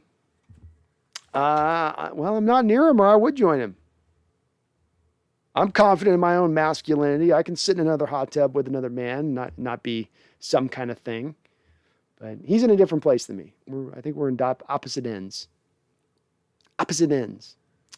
Charles Riley with another $5 donations. Damn, Charles, you're always coming in hot with the 50s on every show, man. I appreciate you so much for that. I hope you know that. Thank you so much, brother. He says, Brando, desperate. Jamal Adams screams desperation. By the way, it's a scream from a late 70s Halloween movie in the desperation. I got to get my piano, right? Halloween had that great, just simple, like almost like Jaws, with just a couple of piano keys being turned, and man, that iconic music with it. I'm hearing it, man. I'm hearing it. I'm hearing a what is it? Curtis Scream, whatever her name is. Scream Queen Curtis. Yeah, the Jamal Adams deal was desperation, Charles. Absolutely. 2 first-round picks, a third at that trade, at the point when you're making the trade for him, when everyone knew he didn't want to be in New York anymore. They gave up a huge haul, but they did it because their pass rush sucked, and they knew he could give them some invigoration from the jump when he came in that respect. So, but there's no doubt about it was desperate. Jeffrey Thistle says, I'll never forget Peyton Manning crying on the sideline while we kicked his number 1 offense's ass. The look on his face was priceless. Refs couldn't have fixed that game if they tried. Laughing out loud. No, they couldn't. That was a game where you had a team so thoroughly better than the other team across from them, it was not close. We played the Broncos 100 times. I think we beat them 98 times because there's 2 freaky balls bounce weird, so you get given 2 freaky games. But we were the better team. We earned that win. One of the greatest all-time teams in NFL history. You make a top 10 team all-time history list. There's a real good way of you can make a great argument to put Seattle on that list in that top 10. TJ says, if we beat the Texans, the thumbnail has to be you riding a Texan. I'll do that. Hell, I'll put that thumbnail together this week, TJ. So I got you. I got you, man, for sure. And I gotta have it like, bit. I've got to have the bit, like the horse bit in and all that. So I got them totally, beaten and broke when you break a horse. June 36th, what Jody Allen potentially said about changes is very exciting. It is very exciting, June 32nd, because the worst thing that could happen here is that we just stay the course. We continue doing what we've done prior, which has been broken for a long period of time. It's been at its most broken this year, which is why it's on its brightest display. But it has been broken now going back years. So to maintain the same course going forward probably means more broken things. And none of us want to see that. What we all want to see is this to be fixed. And you can't fix something until you arrive at the initial point of realizing there is truly a problem. And that's what that statement by Jody Allen and that being released out indicated, which was as awesome a thing, as encouraging news as we've had here in Seattle, probably in the last couple of months. Puff, what's up, Puff? And thank you for being a member of the channel. Said, missed your last 2 live streams. Watched them both. Well, thank you for catching them on replay. As always, Brandon, good content. I was at the 49ers game. Great atmosphere and great win. Go Hawks. Well, you guys were bringing it, man. It's a team right now that hasn't been good this year. We've had times we have fans booing in that stadium, and rightfully so booing, especially in that Cards game. But you did see the Niners a couple of times this game jumping off sides. You did see them come down to where the play clock came down. It seemed like you guys in that stadium were having a little bit of that old-timey magic in the stadium last week. You guys had a little bit of an effect, it felt like, on the game, and it was great to see. Always awesome to see our fans bringing it. It seemed like you guys were. I mean, you can maybe attest to that, Puff, but it did seem like you guys were really into it in this last game. Charles Riley, the $5 donation. Thank you, Charles. Man, you were awesome, brother. He says, Brando, your Howard and Walken were excellent. I wish you did Mariner stuff too, but not sure you have a Niehaus or Riz impersonation. Niehaus is so hard because his voice is so, it's so unique. And with Riz, it's just about getting up in the bond. It's about getting that radio voice. We got the 1-2 and the 2-4. 2-4 with the 1-1. You just got to get into the, with him, it's really about speaking into that radio voice. You're speaking to Brandon K, the Hawks Nest. Come on in today with the Hawks Nest. We're going to ride today, ride hard, ride loud with Russ Wilson. Come on in the train. You're going to love it, love it. That's that old-timey radio, my father's actually a disc jockey. I come from these roots. It's in my blood. But that's how he used to, they would used to talk on the radio back then. But with Niehaus, it was more, he had that just signature. I mean, that's why he's a Hall of Famer. He's got that signature voice you just can't copy, But on the ride, bread, mama, and ba-ba-da-ba. But boy, I don't think I could emulate Niehaus. That one's too hard, which I heard him for years. You'd think I would have a good Niehaus, but it's too, you got to find the words with the guys that you can always go back to get the impersonation right. With Niehaus, it's too hard. I've never heard anybody do a good Niehaus. But thank you for the $5 donation, Charles. I'll eventually do a whole quarter of Howard Cosell and Walken doing play-by-play, maybe. Impactful Fitness. Thank you for the $5 donation. Yeah, you guys are being very kind. I do appreciate that. Says you're definitely my go-to channel when I want to hear someone speak unbiased and intelligently about the Hawks. Love your takes. Keep it up. Gosh, thank you so much. Just donating just to say also a kind thing on top of it, man. I appreciate that so much. And that's, with me and being probably a long-time listener on this channel, and I do recognize you there, man. I've seen you on the chat a bunch here. The thing that I try to hold into highest esteem here is really trying to be truthful and honest with you guys. Because I think there's a lot of people out there that don't always operate with that as the most important part. And I'll be wrong. I'll be right. Hopefully I'm more right than I am wrong, but I'll always be honest with you guys. And a lot of times that's even going to be at the cost of maybe pissing some of you off out there because you're not going to like to hear what I have to say. But I'll always land with thinking that it eventually is more valuable to you guys than me being honest and truthful and taking those bullets when we take them, take those slings and arrows when they come. Because you'll appreciate at the end of the day the honesty at that, and that'll be what holds the day. And so I'll always try to stay in that lane, man. I always am going to give you that as unbiased as I can. I'm unbiased, I am, but I try to stay as much out of that lane as I possibly can because I think it's more entertaining to be truthful and honest than just to wave them pom-poms around. But thank you so much for the donation, Impactful Fitness. And Charles Riley, you're a god among men. UGK, can't believe the New York stuff unless Louis Riddick is made the general manager. He loves Russ and knows finding a top quarterback is key to the success. And the key to the quarterback's success is offensive line. Well, you make a good, you're kind of putting some pieces together, which I could see you. And let's think about this as well. This would be something coming down the trek from a bit of time. Whereas like New York could have looked at this situation and said, hey, maybe Russell will be available in the offseason of 2021.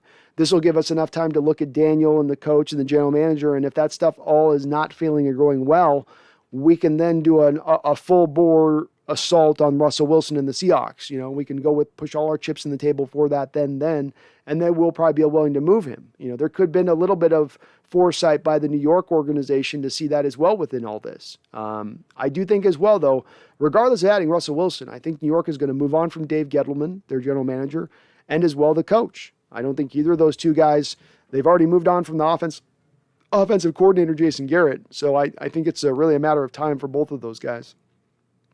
TJ says each college has something. Oklahoma has quarterbacks. Texas has defensive backs. Stanford has tight ends. Ooh, I like that one. Good. Nice one on that one, TJ.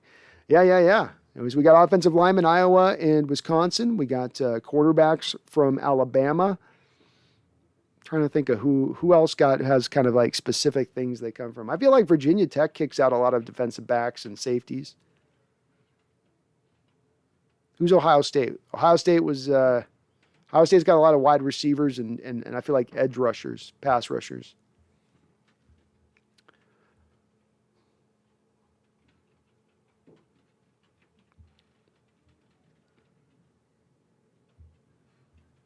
Go Hawks 2022 says Midnight Oil. We're good. Aussie band. Oh, Midnight Oil. Awesome. I always go. Beds Are Burning is one of my. That's always on my. That's always on my playlist. I always got that one in there. Doon doon doon. Doon doon doon. The time has come. Facts a fact. Gal G, we need to keep Pete and Russell on more years. I think it's going to be hard, Gal G, to keep them both together. I think there's going to be a separation here. I think both of them are going to look at the other and just say, I'm just not that into you anymore. And it's hard to force on a marriage that has no more love left within it. And I don't know if there's a lot of love left within it. I think these guys are still very kind to each other. I think that they still hold each other in high regard. But I don't know that the relationship is in its strongest place that it's ever been, as we were hearing at the beginning of training camp. But we'll see if it plays out that way. No, it's hard to predict which way this does go. Nobody really knows how this will play out. And like I've said, everything's on the table as far as I stand. I would not be surprised on if it went a variety of different directions this offseason.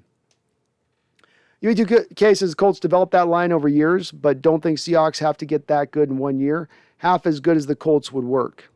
Well, it'd be an improvement over what you've been, right, UETK? So I'll give you that. And the Colts have legitimately put together maybe the best offensive line in the NFL, or at least a top probably 4 unit, right? So sorry, guys, we got a little fire alarm going off here. Sorry about the beeps. Jamie Lee Curtis, that's it. She was the Scream Queen from the Halloween movies. That's what it was. Jamie Lee Curtis. I got part of the name. She had the famous parents, too. She had them famous parents.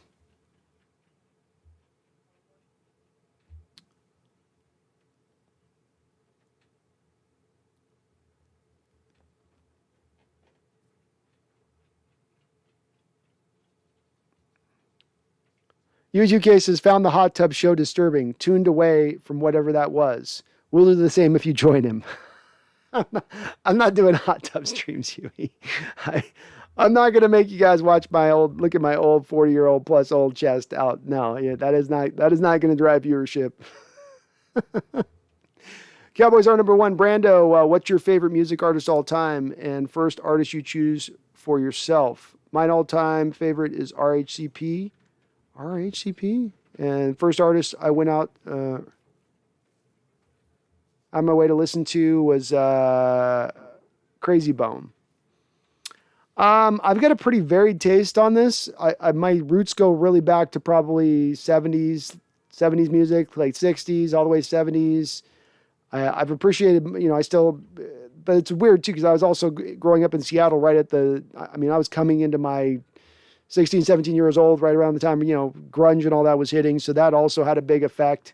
When I go back now, I can still go back and I probably like when I just want to just play like an album end to end and just listen to something, like I'll go back and listen to like even Pink Floyd, but I like everything down the line. I mean, all the traditional Zepp.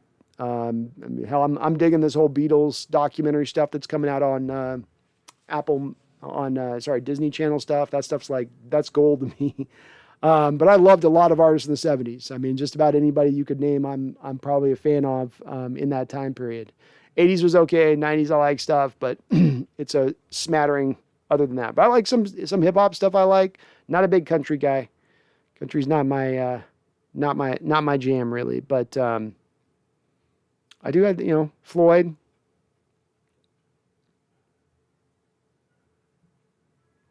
Jeffrey says, Jody, acknowledging anything in Seahawks is an improvement. It is.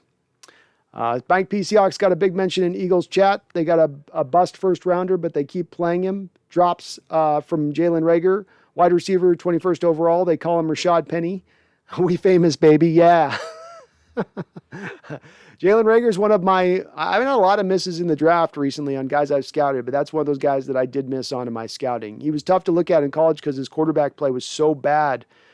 Coming out, and he was doing so well with that bad quarterback play. I thought he had a lot of shades of Brandon Cooks to his game, but he has had some horrible drops from him and just been a very far diminished player than what I thought he was going to be on the pro scene, man. And they passed on some good players to pick him where they did in the first round. I mean, at least with Penny, he was like the last pick in the first round. They picked Reagor I think he said 21st overall. It's like,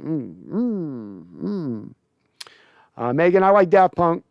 Daft Punk's one of those ones I like. Fatboy Slim's pretty good.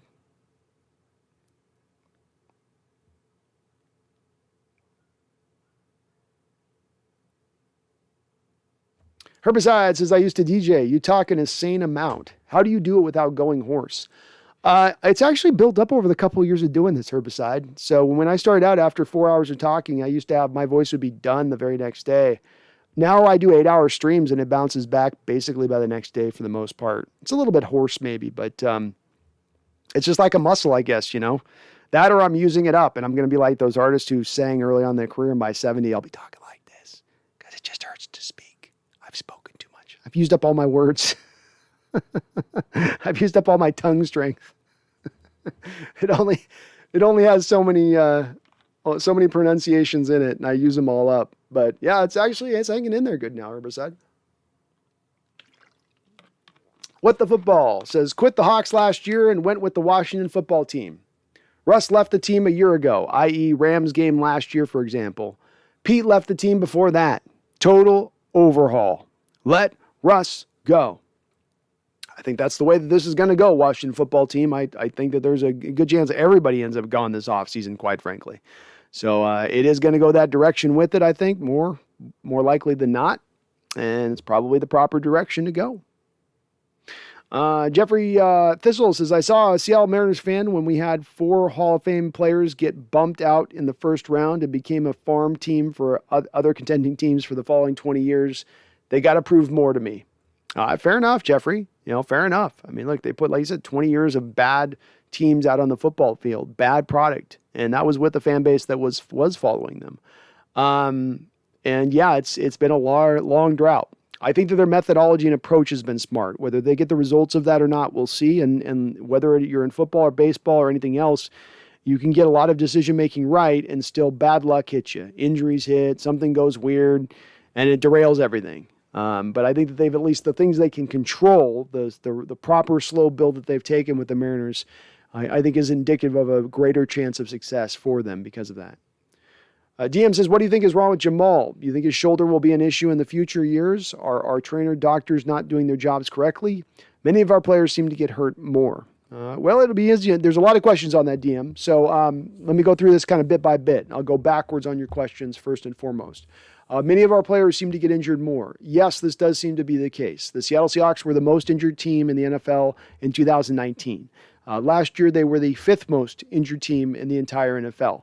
I would reckon to guess that this year we're probably going to be a top 10 injured team. When you look at already having season-ending injuries to guys like Jamal or Marquise Blair, I guess frankly, Chris Carson, all the games lost due to running backs, cornerbacks that you've lost to injury, you're probably going to be in more of near the top 10 this year as well. So that would, to me, go when it becomes a 3-year problem, right, DM? It probably does go back to a little bit of training and doctors at that point. Somewhat maybe of the players you targeting being more injury risks and you overlooking it could also factor in. If you look at a guy like, for instance, DM Eskridge, you drafted a guy with a lot of injury risks in history with him in college, substantially so, but you took a risk on him. And it paid the price. With a guy like Darrell Taylor, he literally was getting a rod taken out of his leg as you were drafting him. Like mid-draft, as they're pulling the rod from his leg, you're picking him. And then doesn't come in here ready to roll, ready to go. So that also does, it's a little bit of training. It's a little bit of the players you target. To your last couple of questions on that Jamal Adams shoulder, yeah, I think it's a problem going forward. He's injured this in high school. He injured this last year, and he injured it this year. And he's only getting older. He's not an old player, but he isn't getting any younger, is my point. It is worrisome that this is now cropped up once again. So I don't know. I'm not a shoulder expert. I don't know if this stuff is chronic and it's basically going to be what it is now going forward. I haven't heard of a lot of players dealing with chronic shoulder injuries in the NFL. That doesn't seem to be a common problem, like you'd have chronic knees or chronic feet or a chronic toe or whatever like that you don't hear in the same realm. I don't think there's as much outside of the injury stuff with Jamal. There's anything wrong with Jamal per se. I think the problem lies with the coaching staff and the utilization of Jamal. There was one point this year where something like seven games into the season, Jamal Adams was playing 40% of his defensive snaps as a single high safety, like what you would have essentially as your free safety playing. That's not Jamal Adams' game, is to be a center field safety. Then you play a lot of other that cover 2. So a predominant amount of the time you're having Jamal either play cover 1 or playing cover 2. Neither which of those two things are anywhere near what his greatest strength is as a football player, which is playing near the line of scrimmage, attacking downhill. So I think they're really misusing him above all else. But that doesn't take away from the fact as well, DM, that there may be truly something wrong with his shoulders in addition to that. VBO Gamer 67. We have to keep Wilson for at least next year. VBO, but what happens if he wants to be traded? What if he comes to you and you're the general manager of VBO and he says, I wanted to be traded last year. You didn't trade me. Now I'm tired of it. Things are even worse than they were last year. Now you need to trade me. Would you take the hard line stance and say, no, we're keeping you here. We're not going to let you go. We can't let you go. You're everything to us. Jeffrey Thistle says, I just can't with the M's. I just can't. Fair enough, my guy. UEGK says Iowa and Notre Dame are tight end U. Yeah, I'd give that. Yeah. Penn State linebacker U. Ooh, good one there. UEGK. I like the linebacker U with Penn State. I'm digging that. There we go. How about Georgia with the running backs?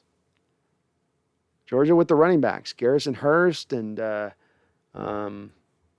Broncos running back that just went to the Hall of Fame recently, I think. They've had a few come through there too. I like those, yeah. Puff, Seahawks fans were definitely bringing it. Lots of gold and red throughout the crowd. Nothing made me happier than disappointed 49er fans exiting our house. Lots of friendly trash talk, of course. Well, of course, Puff. Of course, that goes without saying. Yeah, I did see a lot of red in there. That was tough to see on some of those shots of the stadium. Like, that's too much red. It's blindingly too much red. Are people bleeding in those stadium steps? Is that what's going on? Tell me not. It's 49er fans. But that was good to see. You guys were, at least the noise seemed legit. And look, when you get the false starts, you know they're bringing it. TJ says, one more USC back in the day had a lot of linebackers. They used to be linebacker U. Yeah.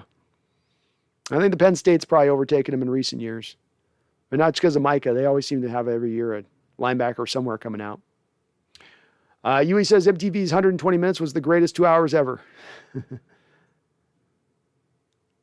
Back when MTV used to play their awesome videos. Riverside says Silverchair. I grew up in the 90s, but AC/DC is the best Aussie band. Yeah, undoubtedly AC/DC is it. Can't take it away from them. It's going for Aussie bands.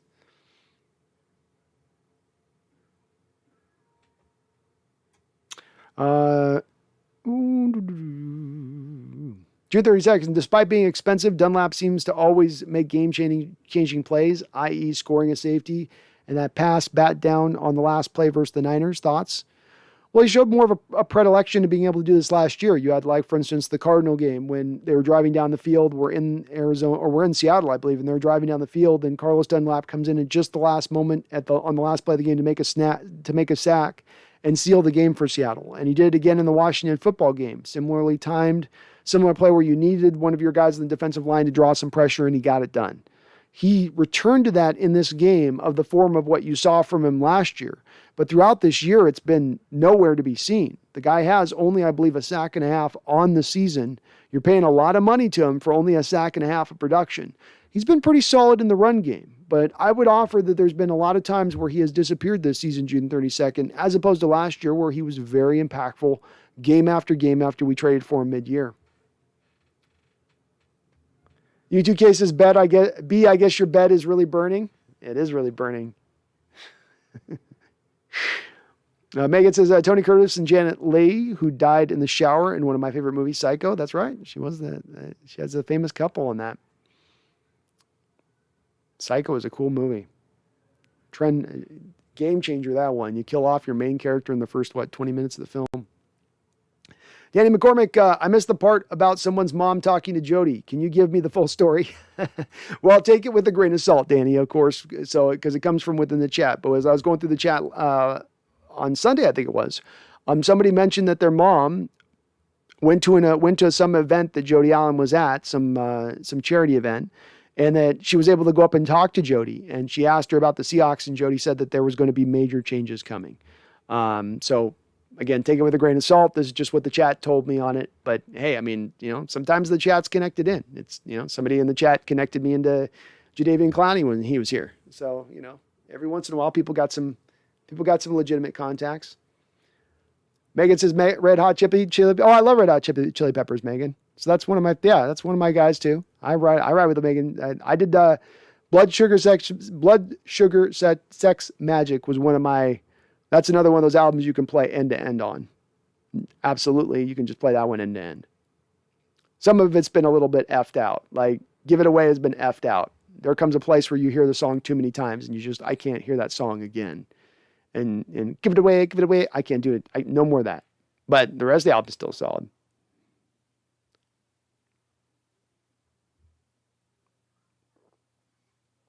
Queens of the Stone Age is good too. I like a few other jams. I wish they get Grohl back on the drums from time to time. That'd be great. And Cashmere's awesome, Megan. Yeah. Zepp. I know it's like a cliche to like Zepp, but I'll be the cliche. I like Zeppelin. Impact Fitness. You have a great night. Stay safe. Thank you, Impact Fitness, and appreciate your donation to get on the channel, man. You have a good one. Mike P says Penn State and Pitt are linebackers. Yeah, Pitt's got some linebackers they've churned through. That's true. You used to have Miami be a quarterback haven. The quarterback havens always seem to change. University of Washington used to have some we had at one point, I think, like 5-6 quarterbacks University of Washington did in the NFL, like the early 2000s or something. But yeah, Penn State is a linebacker. That's right. That sounds about right. Impactful. Go Hawks, Impact Fitness. Megan says, never was into grunge aside from Nirvana. You're missing out, Megan. You're missing out. Alice in Chains. I still like Pearl Jam, though I didn't like their older stuff. I still think their early stuff was pretty good. Soundgarden's kind of, for me, a little bit more hit and miss. I miss Cornell too, Brian. He was awesome. Taken far too soon. Far too soon.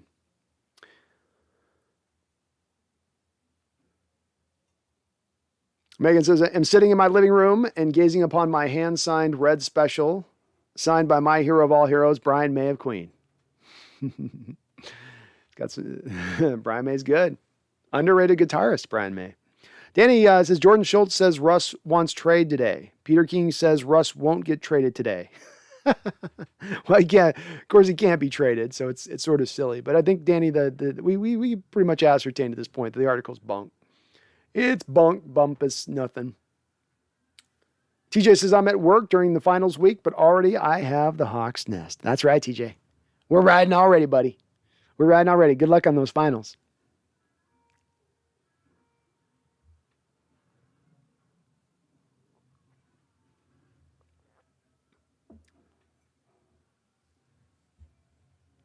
Goax Ohio says, thinking about free agency, 2 receivers that could be a bargain after the uneventful seasons are Allen Robinson and Will Fuller.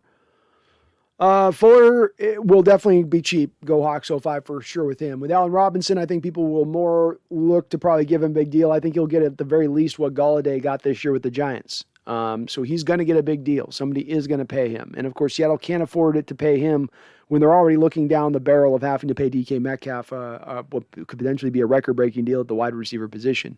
So he'll probably make like 16, 17 million a year per on average when it's all said and done. But Fuller will be like a league minimum $2 million a year type guy at best.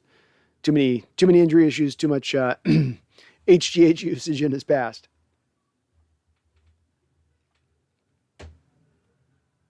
VBO Gamer says, I don't think we should blow it all up.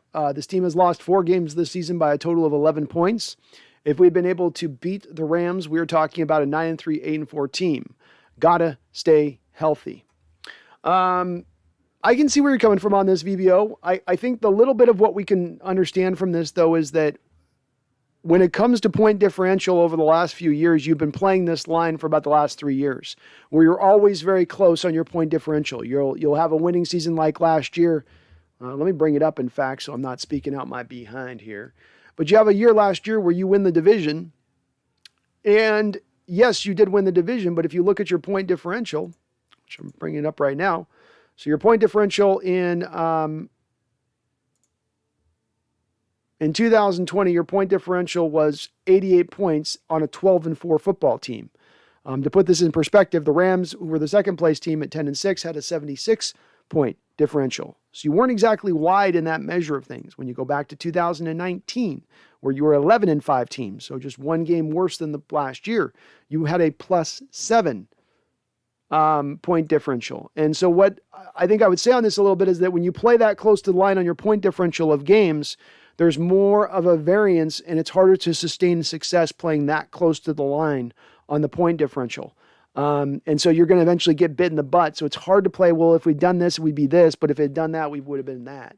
You kind of are the record you are a little bit, and you are that record really, VBO, not because you came up just short in certain games, but rather you came up short in your roster, in your schematics, in the way that you've gone about trying to build your football team. And really, that's more of where the failures are rather than you just being just short on things. You know, Russell gets hurt this year because he's getting hit too much. He gets hit by Aaron Donald, the guy that's hit him more than anybody else, sacked him more than anybody else, breaks his finger because you never properly address getting an offensive lineman to really ever try to block Aaron Donald. Say nothing of maybe double teaming Aaron Donald a predominant amount of time over the course of a football game. So I think that just concentrating and just lasering, zeroing in on the point differential alone and making that a determinant about whether or not this team is good or bad, it will get you a little bit lost in the forest despite the trees.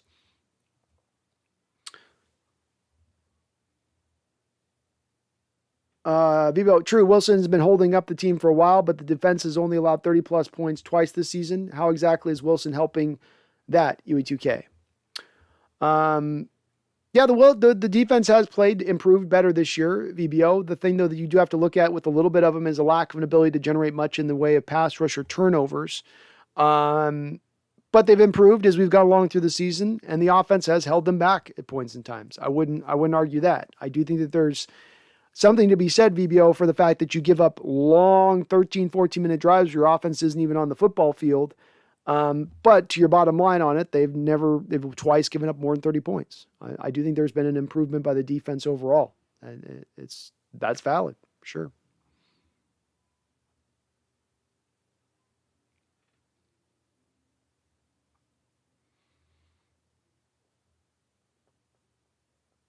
Mike P says, Robert Cray, Jermaine Kearse, Zach Banner, Lakes High School, go Lancers. Actually, over 100 NFL players came from the Puget Sound area high school.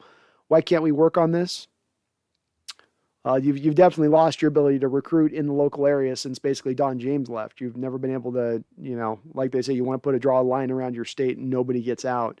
But people are getting out all the time. You're losing a lot of your top end talent. I think we got the number one, is it lineman, I think, in the country right now that you're going to lose this year coming out of our area here. So, and unfortunately, when the Huskies got hit with those sanctions like they did, that put them under, man. You caused Don James to retire, and I don't think that the program has ever been able to recover since then. It was a death blow by the NCAA and the Pac-10 at the time, and part of kind of at the time turned me off to college football for a few years there. I still don't know if I've ever kind of come back to college football in the same way for that, because you could have been a perennial powerhouse right along with the creme de la creme, USC, Alabama's, and all those down the line. But those guys, I'm sure, who did everything every bit as bad as what we've done through their time and of their runs, got away with it a little bit, and we didn't. And that part I wasn't a big fan of. But we've generated a lot of talent.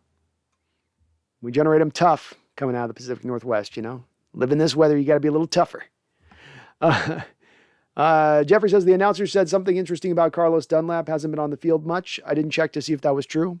Over the last 3 weeks or so, they've been limiting his snaps. He had a game, I think, a couple weeks ago. Might have been the Washington game. He had only 6 snaps. So they definitely had leaned back more into Alton Robinson. Alton Robinson was being very productive on limited snaps. So they took away some of Carlos's snaps to give them to Alton. And now Alton didn't do a lot with those. They're back to Carlos Dunlap a little bit in this last game. So the coaches are trying different things to get somebody who can generate some pass rush, but that's why it's been a little bit up and down with his use. Yui says, I don't know what to tell you about this team. It has no identity and does nothing well that doesn't involve Wilson. Other teams' failures are necessary, a sign of Seahawks prowess. Yeah, I think you're responding to J-Dobbs. So, Mother Love Bone. Okay. How about Mad Season, man? How about Mad Season? TJ says Steelers have the best linebackers in NFL history. Jack Ham, TJ Watt, Woodley, Harrison, etc. Yeah. Chad Brown and Joey Porter. They've got the best, man, undoubted. Helps when you play 3-4 for 50 years, and so you always have one extra linebacker out there. But no doubt about it. I mean, dude, they have a ton of them. They even had Kevin Green in there for a bit of time. Megan says I have to duck out for a 1.5 Zoom call soon, but we'll have you on in the background. Sounds good, Megan. No worries. No worries. Charles Riley coming in with another $5 donation. Thank you, Charles. Says Megan nailed it. Brian May is the best. He's in the stars and the strings. What can beat We Will Rock You followed by We Are the Champions? Nothing.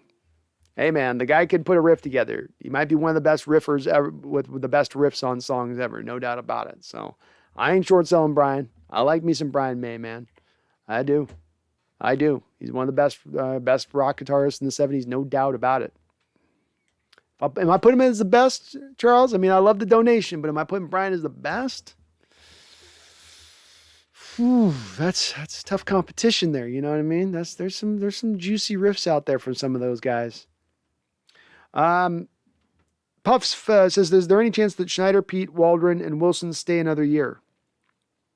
I'm open to change, but what if? If Pete really has the most control, I can see him swaying Jody into keeping everyone. There is a chance of it. You rarely are going to fire an offensive coordinator after 1 year. And in the case of John Schneider, Pete Carroll, and Russell Wilson, all of them are under contract beyond this year to return as a Seattle Seahawks next season. It will be one of them needing to make that change or Jody to come in and make that change for it to occur. So as things are set up, it's for everybody to basically return in theory. So it's possible, Puff, and it's why I've said, and it's not just lip service, I truly believe you could have almost every outcome possible. Coach Carroll being fired, keeping Russ. Coach Carroll and Schneider keeping Russ. Coach Carroll, Schneider, and Russ all being fired and all being new. Keeping Carroll, letting Russ go, and keeping Schneider. You could, at all of these different possibilities, and it's not because I'm trying to be vague with it, I do think that they are all possible. I think the biggest likelihood, though, is you do move on from Wilson and that Carroll and Schneider remain, because that's just seems to be where it's driving down to, as far as how it looks to me. But it's absolutely possible all just end up coming back for at least one more try. Daniel W. says, should we tag and trade Diggs? I feel like a Super Bowl contending team would give up a late second rounder for him, a team like the Ravens, for example. The issue is if you're going to tag and trade Diggs, you're going to have it to a team that's going to then sign Diggs to a contract extension. That means a team that's going to need to have cap space. For instance, the Ravens that you mentioned are going to have to sign Lamar Jackson to a contract extension this year, and we both know that means there's not going to be any cap space for them to sign really much of anybody else, especially because they've kind of waited on Lamar Jackson an extra year to pay him, in my opinion. I don't think that the Seattle Seahawks would do that to Diggs. I think the agreement with him as he was in a sub-holdout state in training camp was, okay, you come back and play the final year of your contract and we let you go. We don't franchise you. So I think that there's been a soft agreement in place between the front office and Diggs not to put the franchise tag on him. As well as I don't think he would get a second round return for him because whoever does trade for him, Daniel, has to then pay him, sign him to a contract. Puff says, or do you think Pete will own up to his mistakes and hang up the towel? Puff, I felt like this is what Carroll should do. I've long said it's like the writing is on the wall. If you're a guy sitting in a stage of your career and you're late in the game, you're older, and you're looking for those signs that would exist to tell you it is time for you to move on, that your greatest days have been had, and that it's only going to be a diminishing returns moving forward. To me, those signs have shown themselves wide and bright to Coach Carroll time and time again over the last couple of years. So, yeah, I think that there's also that chance of him seeing that. Now, Puff, that does also mean he's got to walk away from $44 million. Because if he retires, he's giving up $44 million. If Seahawks fire him, he gets to keep the $44 million. So how does that potentially maybe change that a little bit as well? And how does that factor in as well? UE2K says Lollapalooza in the 90s was where the greatest concerts were at. You better believe it was. I never got to see them, but I heard the legends. I heard the tales told tall. Cowboys are number one. Brandon, last 4 games, Washington held Las Vegas, Carolina, Tampa Bay, and Seattle to an average of under 18 points a game. Carolina most at 21. I think they turned it around on defense. I'm worried about this Sunday. Well, their performance against Tampa Bay was legit impressive. Seattle's been scuttling offensively, not much there. Carolina's been scuffling, not much there. Las Vegas has a good offense, so that's another good stop. I'd be putting money on the Cowboys in this game. I don't know how many points do you guys have on this? What are you guys carrying? 4? I think Cowboys win this game, but it's also a division game. Cowboys number 1. I don't have to tell you, those division games are wild and they're hard to predict. That familiarity breeds contempt thing comes into play. Herbicide says Lollapalooza 2 at the Gorge. Tool, that's another one of my favorite. I like Tool a lot. That's another one of my bands I like. Rage Against the Machine, another one that I love. Rage Against the Machine is always that one I can go to when I need to work out, and I put them on my playlist and I'm going. Like if you're muddling through your workout, you're kind of just going through the motions, you know. Put on one of their albums, you're gonna roll. Mike P says trivia: best all-time Seahawk from Colgate University. That would be Chris Warren. Is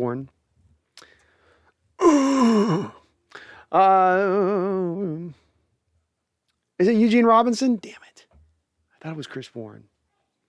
VBO Gamer, I see where you're coming from on my point differential comment. So do you think if we revamp the O-line, we could get back to the playoffs and hopefully beyond? VBO, if I got to run the Seahawks, if I was the guy that was sitting at the head of the table, right, above Carroll, above Schneider, I would move on from Schneider and Carroll. I would bring in an offensive-minded head coach to truly build around Russell Wilson. And at the forefront of that would be building an offensive line, even beyond playmakers, running back, tight ends, offensive line first. That's where I'm going first with it. So, I think that the quicker guide to turning around is to build an offensive line is one of the strengths of your team, if not the greatest strength of your team. I think there's been enough teams around the league that you look at who have taken this approach and who've had a tremendous amount of success with it. Most of the teams that are leading their divisions, most of the teams that are considered the best in this league right now are so with a top 5, top 10 type offensive line. So that's where you got to lead, in my opinion, and lean towards. And it does take a bit of commitment on this VBO, which is something that if you look at the Seahawks in the last 10 years, there's not been that commitment there. Who's the guy that, let me ask you this question, VBO, and it's rhetorical, of course. Who's the big offensive lineman that you signed in free agency in the 10-year period of Coach Carroll? Who's the guy that you actually put significant assets on to bring in here? That guy was Robert Gallery back in 2011. You've not given anybody else any real significant money since, outside of the Dwayne Brown deal where you paid him. But that was after you had made a trade for him, not signed him in free agency. If you look at the last 3-4 years, for instance, you go back let's go through from 2017. In 2017, you put 2 first-round picks into the safety position. You put an additional second-round pick. You put 2 third-round picks. You put a 4th-round pick. You put a 5th-round pick. That's just the safety position alone. You put all of those assets. Now, during that same period of time, you put a second-round pick into the center. You put a 3rd-round pick into the guard. That's just about it. So that's, no money, no high-end draft picks. That ain't a commitment, right? That's quite the opposite of putting the commitment into that side of the team like you should have been. So that if they just put the commitment toward it, they will get the returns, in my opinion. But that's what it's going to take, and that's the direction I would. And I think VBO, I think we're where the roster's at. It's going to be hard to get back to competing state by 2022. Some of it would be built around whether or not you're keeping Russell or not, of course. I think it's going to take a year to kind of get this stuff turned over in the right direction of things.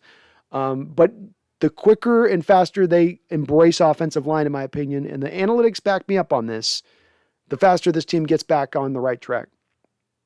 U2K says West Coast kids have more independent spirit and more willing to leave home than Southern and Midwestern kids. I'd go with that, yeah. California can't keep its top quarterbacks from going back east. That never used to happen. Shows you the state of where you've had the programs like UCLA, California, and most specifically USC. None of them have been in the same place that they've been in the past, where they've been at much higher heights. And I think that's why you see these quarterbacks leaving, is they want to go to those. They want to go to those programs that are going to put them on the brightest stage. I will say this: you look at Lincoln Riley, and instantaneously, the kid that he had taken and stolen from Southern California. The second he gets to USC, that kid changes his commitment, and now he's going to USC. So it'll be interesting with Lincoln Riley going, with Chip Kelly now at UCLA. If we start to see a few less of these quarterbacks out of California move and more of them start to stay. TJ says, if we make the playoffs, then Pete will probably stay. Yeah, I'd say yeah. I agree with you. That's probably the case. Daniel W. says, I see you down on Malik Willis. I am high on him. When you get a chance to look at his college highlights, then immediately look at Deshaun Watson's college highlights. They have the same quarterback coach, very similar. Well, I did do a couple games on Malik Willis. So I've looked. Let me give you my notes on him here. Let me give you if I got it. I thought I had my notes here somewhere on him. Yeah, here we go. So here's where I see him at. And I could be, this is just my evaluation. And again, I'll do more of especially if we're going to be looking for a quarterback, I have to look a lot more deeper at these guys. The thing that would jump out to me as far as your combination goes right out the gate between these two guys is Malik Willis is 6 foot tall. Deshaun Watson's 6'4", 6'5". And there's a big difference in that and their height and how that's going to play in, as we've seen with our own quarterback, a little bit smaller guy, and some of the stuff that you have to immediately work around when you have a quarterback that's sub 6 foot tall. And I wouldn't be the least bit surprised on this, Daniel. He's listed at 6 feet right now. When he gets to his pro day, you're probably going to find him being about 5'11 and a half, where he's even a hair below being 6 feet tall. Again, as opposed to legitimately with Deshaun Watson, you got a 6'4", 6'5 guy. He is very mobile. He's got a very live arm. I will give you that. I saw him more as a Tyrod Taylor. That's more of what I see as maybe a thicker version of a Tyrod Taylor. He does have some shades of Lamar, some shades of Kyler to his game too. But he's really a scrambling quarterback who's got a more liver arm than you normally see on scrambling quarterbacks. So I've got him in my notes. I've got smooth delivery with effortless velocity. He can just kind of flick it and spin it real easily. He can also throw with touch, which I liked a lot about him. He's not just a one-trick pony in that respect. I think his accuracy is a little bit all over the place. His mechanics are okay. They're not perfect. And he's definitely a one-read quarterback. He's going to do the one read, then he's going to try to run. He does get a little bit long in his delivery, which you can fix, so that's not the biggest thing. And he does tend to fall down to more of a sidearm delivery, which stands out with me, Malik Willis, because of the fact that when you're 6 foot and you're going to a sidearm delivery, and I think this is a little bit of where you're putting the comparisons between the delivery of Deshaun Watson and him. When you're 6'5", 6'4", and you go to the sidearm and you let it rip, that's not the same as a guy that's 5'11 and a half going sidearm and letting it rip. He's going to get a lot more balls knocked down at the line of scrimmage because he has to kind of think to really go higher with his delivery. It's something he's building right now. You can see he's in the process of acclimating to having more of an over-the-top delivery, Malik does, as opposed to trying to come from the side like that. And when you're 5'11 coming from the side, you're going to see those passes knocked down. You are. Both with Kyler and Russell, even with a guy like Baker Mayfield, those shorter quarterbacks you see time and time again, they have really elevated their delivery in order to essentially make it to where they're a 6 foot quarterback, but they have the delivery of a guy that's like 6'2", 6'3". Well, when he's a 5'11 and a half guy that's got the delivery of a guy that's 5'9", 5'10", I think that's going to get knocked down a little bit at the line of scrimmage. I don't hate him though, Daniel. He's got some really exciting elements to his game. So he's not, I get why you would like him a lot. He does pop off the tape. And I will look at him some more. So I'm not going to make this my final stand on where he is with it, but those are where some of my worries come from with it. Daniel W says, remember when we paid Loke Jokel $9 million? So many bad moves that brought us here. Yeah, I do remember that one. I've been trying to forget, but you gave him a 1 year, $9 million deal. Like, what the hell are you doing, dude? That was a Tom Cable special right there. Puff says, reason I'm asking is because if Pete and Schneider stay and Wilson goes, do you think that much is going to change? What's the definition of insanity? Doing the thing over and over again. And I've pointed to it often, that quote as well, oftentimes in recent months, Puff. And I don't have a lot of faith that things change if they remain. And this is one of the reasons I've been at the head of saying, before Russell Wilson, it's the Carroll Schneider stuff that's got to be moved over and changed.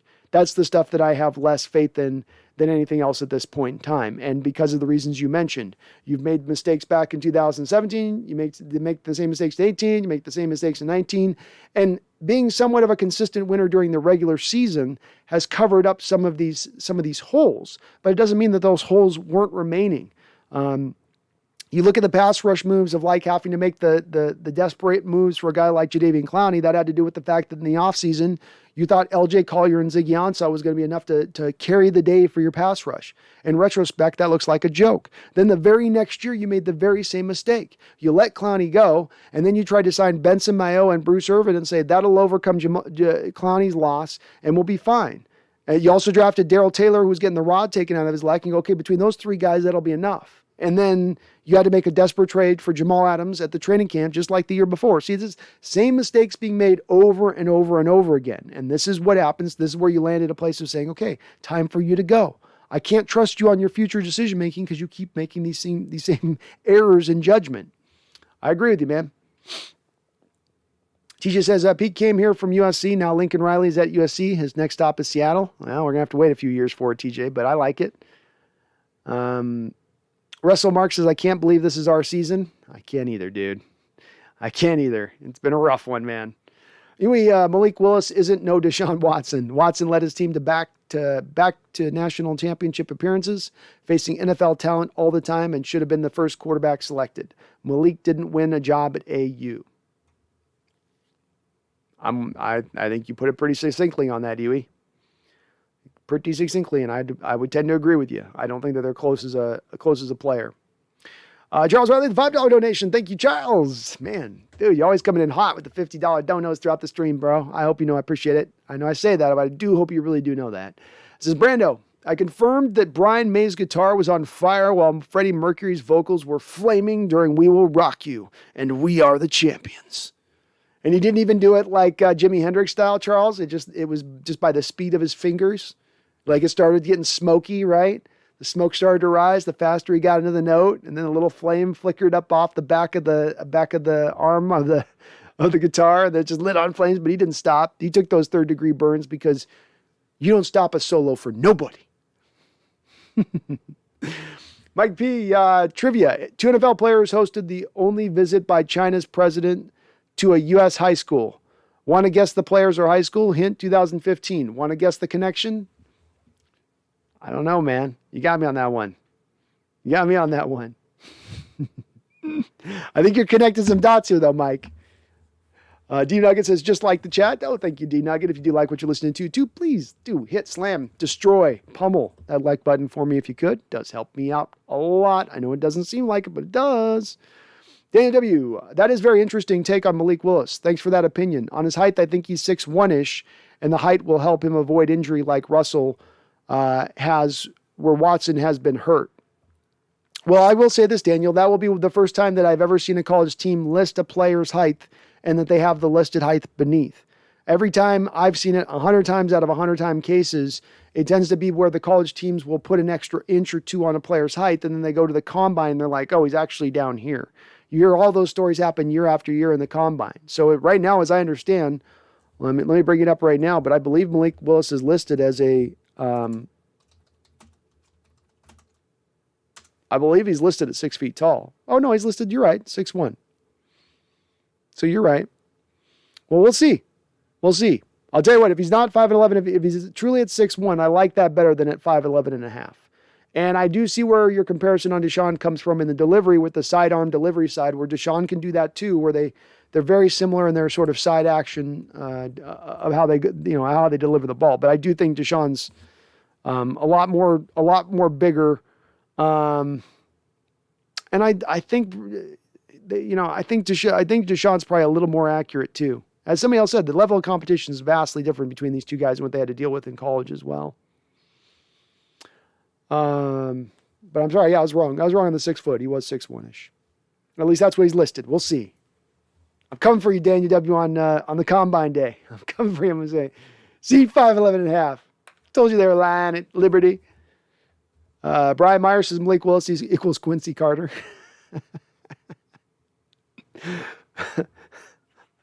I thought I was being mean with Tyrod Taylor. GoWalk22 says Queen was lucky, saw 4 times live, never will forget. Awesome. Isn't it enough? Fabulous. Oh, they look like an awesome crew to watch live, man. That's a show. If you could catch it, you would have wanted to catch it. Might be laughing out loud. Gene Robinson. Ferrum College was Chris Warren. Okay. Between Eugene Robinson, Chris Warren, and Dave Craig, like we found every college with the most vague name you've never heard of. TJ Wilburn says Carson Strong, quarterback out of Nevada. I have scouted him as well. Let me bring up my notes. Let me get my notes. So Carson, I can't get a good real feel for. I do think he's going to be one of the top dogs that's taken off the board. I think he's going to be right up there. He's got a big arm, which is rare in this class, and a fast release, which is two nice combinations that you can put together on a college quarterback. And again, rare in this class. Good size, okay mobility. I wouldn't call it plus mobility or good mobility. He's got something weird with their knee brace, which to me, I don't know if he's got a little bit of an old ACL history or not. I didn't look deep into him on that. He throws a beautiful deep ball. He really rainbows it over the top, almost kind of a la Russell Wilson style a little bit. Again, speaking to a bit of his arm strength. He surveys the field really well. Just couldn't quite get to the full-on stage of saying I see him as a guy like a top 10, top 15 guy, but I saw him as probably a first-round quarterback here and where he'll land. But there's some guys I get, TJ, this was a little bit like this with Wilson last year out of BYU. Some guys like a Malik Willis first look, couple games into it, I got a good feel of what I think I'm seeing with the guy. Other guys, it sometimes takes me a little bit more time to quite, feel things out a bit. This happens with other players too, like Daniel Lele, who I did my scouting breakdown on, was really simpler to evaluate as a right tackle than Abraham Lucas of Washington State. Lucas has been a lot harder for me to kind of figure out. Not because he's not a good player, not because he's not going to be a great player on the next level, but there's just more attributes on their game that you got to kind of either appreciate or pick away at that take a little bit of a longer look. And Carson's kind of that guy for me, but I do think he's going to probably be one of the first round quarterbacks taken. Northwest Fugitive, hey there, just tuned in. Curious if you heard about the new Russ rumors that came out today. Is there any validity to the rumors that you've heard of? Jay Keefe says today on 710, Russ wants Seattle. I don't think that there's any validity to it, Northwest Fugitive. According to the chat, and this all broke right as I was going live, so I haven't had a good chance to unpack their sources on this or who it's coming from or what the track record of the guy is that this stuff was coming from. There seemed to be some track record of him having some accuracy in the past, but with that said, I think it's been pretty well debunked at this point that the story's horse crap. It doesn't make any sense for Russell Wilson's people to release this now at this time of the season. And that's who would have had to have released it. It would have had to come from Wilson's camp. So in my opinion, if there's nothing to really be gained by them releasing at this point in time, it's not like they're going to be able to go out and trade him tomorrow after this gets released. It's not like any of those teams will be able to go get him right now. Anything that could have been accomplished by Russell Wilson wanting those teams to know that he's interested in playing for them could have been done with a back channel conversation that didn't need to be done publicly. This is only done if you're trying to win some public relations war, or you're trying to set the stage for your eventual departure, which Russell Wilson already did last season. So he already accomplished this last season. There's not more taken by doing this. I don't think there's anything to this story. I think it's just somebody creating a clickbait article, Northwest Fugitive, quite frankly. Daniel W. says, laughing out loud, I'll come back on Combine Day. Well, I might be eating some crow, Daniel. I'm already wrong on the 6 foot, so I've already cut my man down an inch, an inch and a half. So we'll see. I always laugh whenever we do the combine because you always do see those players listed on their college programs as 10 feet tall, and then they come into the combine and it's like, oh, he's 5'7", TJ says, I was looking at defensive backs this year, late rounds. There's a player called Smoke Monday. Wow, what a great name. That's an awesome name. Well, we already got a Sauce Gardner. Remember you got Sauce Gardner and Smoke Monday? Yeah, that's an all-time name defense is what that is. President of China visited Lincoln High. Oh, okay. Lawyer Malloy. John Kitna gave demonstration on football. Tacoma's the long-time sister city of President of China's hometown. I didn't know that. Okay. Tacoma's got a Chinese connection, then Seattle's got a Kobe connection. Okay. That's kind of cool. That's kind of cool. I like that they showed him that. China needs to start playing football. China can play some football. Goes hard to pair the vocals of Freddie with the guitar of an astrophysicist at any time in existence. It's true. You're not going to get a beautiful pairing like that again, Charles. Absolutely not. TJ says, talk about a great name. There's a quarterback named D. Virgin. D. So Divergent and Smoke Monday converge on the ball carrier. Oh, out of left field. Here comes, what's the other one? Who's the other name we had here? I love great, like Stone Forsythe last year. I love great football names. I love great football names. All right, folks. We're nearly 5 hours on into the stream. We've got another big stream coming up here this Sunday on 10 o'clock in the morning. I imagine we're going to be going all day. So let's get the last of our questions, comments, concerns, anything we might want to speak over here, just to kind of finish things up and wrap this up strong. Another awesome stream as always with you guys. I love being in here with you every twice a week. And again, as we just kind of continue to expand and expand. So we got the Brennan Show. We're doing the Sundays. By the way, if you need somewhere you want to come this 10 a.m. this week, you want to come see the game live, I'll talk. I do live play-by-play. If you can't watch the game, you're on the outside, can't catch it, I'll give you some good play-by-play. Good play-by-play. So hop on in here on Sunday at 10 o'clock. It's a 10 a.m. morning game, folks. So set your alarm, get up early, come on in here, the Hawks Nest. We'll be doing the play-by-play stuff. I do want to thank again Charles Riley, Megan Gock, Roger, Seahawks Primo, Randall McDaniel. Thank you for all of your donations. Charles Riley, you are amazing tonight with just coming hard with the Dono game every single time. You guys are awesome in that respect. Really do appreciate it. As I say often this time, we're getting closer and closer to me being able to do this full time. And I certainly think by next year, we're going to have hit that spot by the start of next season. So we'll see if we can keep carrying on through here. If you do like what you're hearing on this channel, please do hit the like button for me. And come on, subscribe if you're not already. Come on aboard. Come on. It doesn't cost you anything. You know, it helps the channel out a lot. Thank you again to Manscaped for sponsoring the show again. Go to them, manscaped.com. Use my code NEST. Save yourself 20% off. Free shipping worldwide. Help out the show. Win was what they call that one. Charles Riley coming in with a final fat $2 donation to finish this off nicely and rightly. Charles, you know what you're doing, my kind sir. Finishing it off correctly. He says, thanks, Brando. Give them cats some salmon chips, by the way. Oh, I will be filling their... We go right here, Randall. We got right here. We got little temptations. Watch this. You guys want to watch? You want to see some Pavlonian kicking in on the cats? Watch this. Here she comes. Here she comes. So all you got to do is just open the bag. So, Charles, this is going here. She's already crying for it. You want some? Charles, the salmon chips. These salmon chips are on you, buddy. Want some salmon chips? Salmon chips? All right, here's some salmon chips. You've been good girls on. You didn't cry all live stream. You were good girls. We'll give you some salmon chips. Give you some good salmon chips. But thank you, Charles. Go Hawks 22. You have a good night. Go Hawks 05. Jake Butt makes the catch. Jace, we got our first win today, and I'm getting all 4 of my wisdom teeth on Friday. Oh, well, it's an experience, Jace. It's not too bad. So just take care of yourself on that, on the recovery. Eat the smooth foods. Don't rush it back. But it's not too bad of a surgery, the wisdom. They're much worse. They're much worse procedures. They've got it down to a pretty painless level of things. And I do agree, Matt. Freddie's got to be one of the all-time great vocalists. I mean, Freddie, I'm right there with you on Queen, Charles, by the way. I love Queen. They were ones, I've listened to many of their albums back to back as well. So, and I like all their stuff. So, yeah, Queen's another really good band. All those 70 ones I like, though. All those 70s ones by my book were pretty much good. All the normal ones.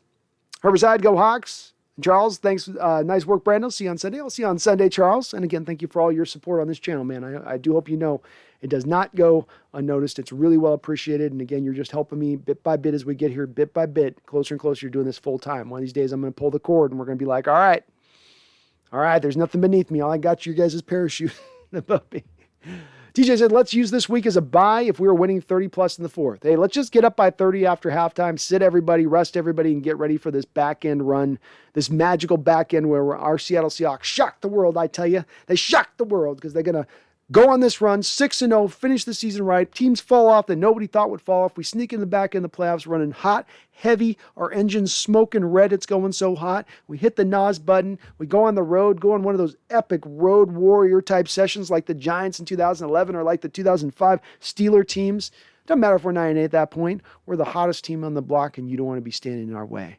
Hey, it would be great to see, wouldn't it? And I don't want any of you, even now when it's down the dumps, when we're in the cellar dweller, when we only got 4 wins, to believe that that's not still a possibility. You never know, folks. There is always hope, and we're going to keep hope until they mathematically tell us we no longer have hope. Until that boat has firmly sunk beneath the waves, we're going to keep on paddling on through. So don't you ever forget. Don't you ever forget now.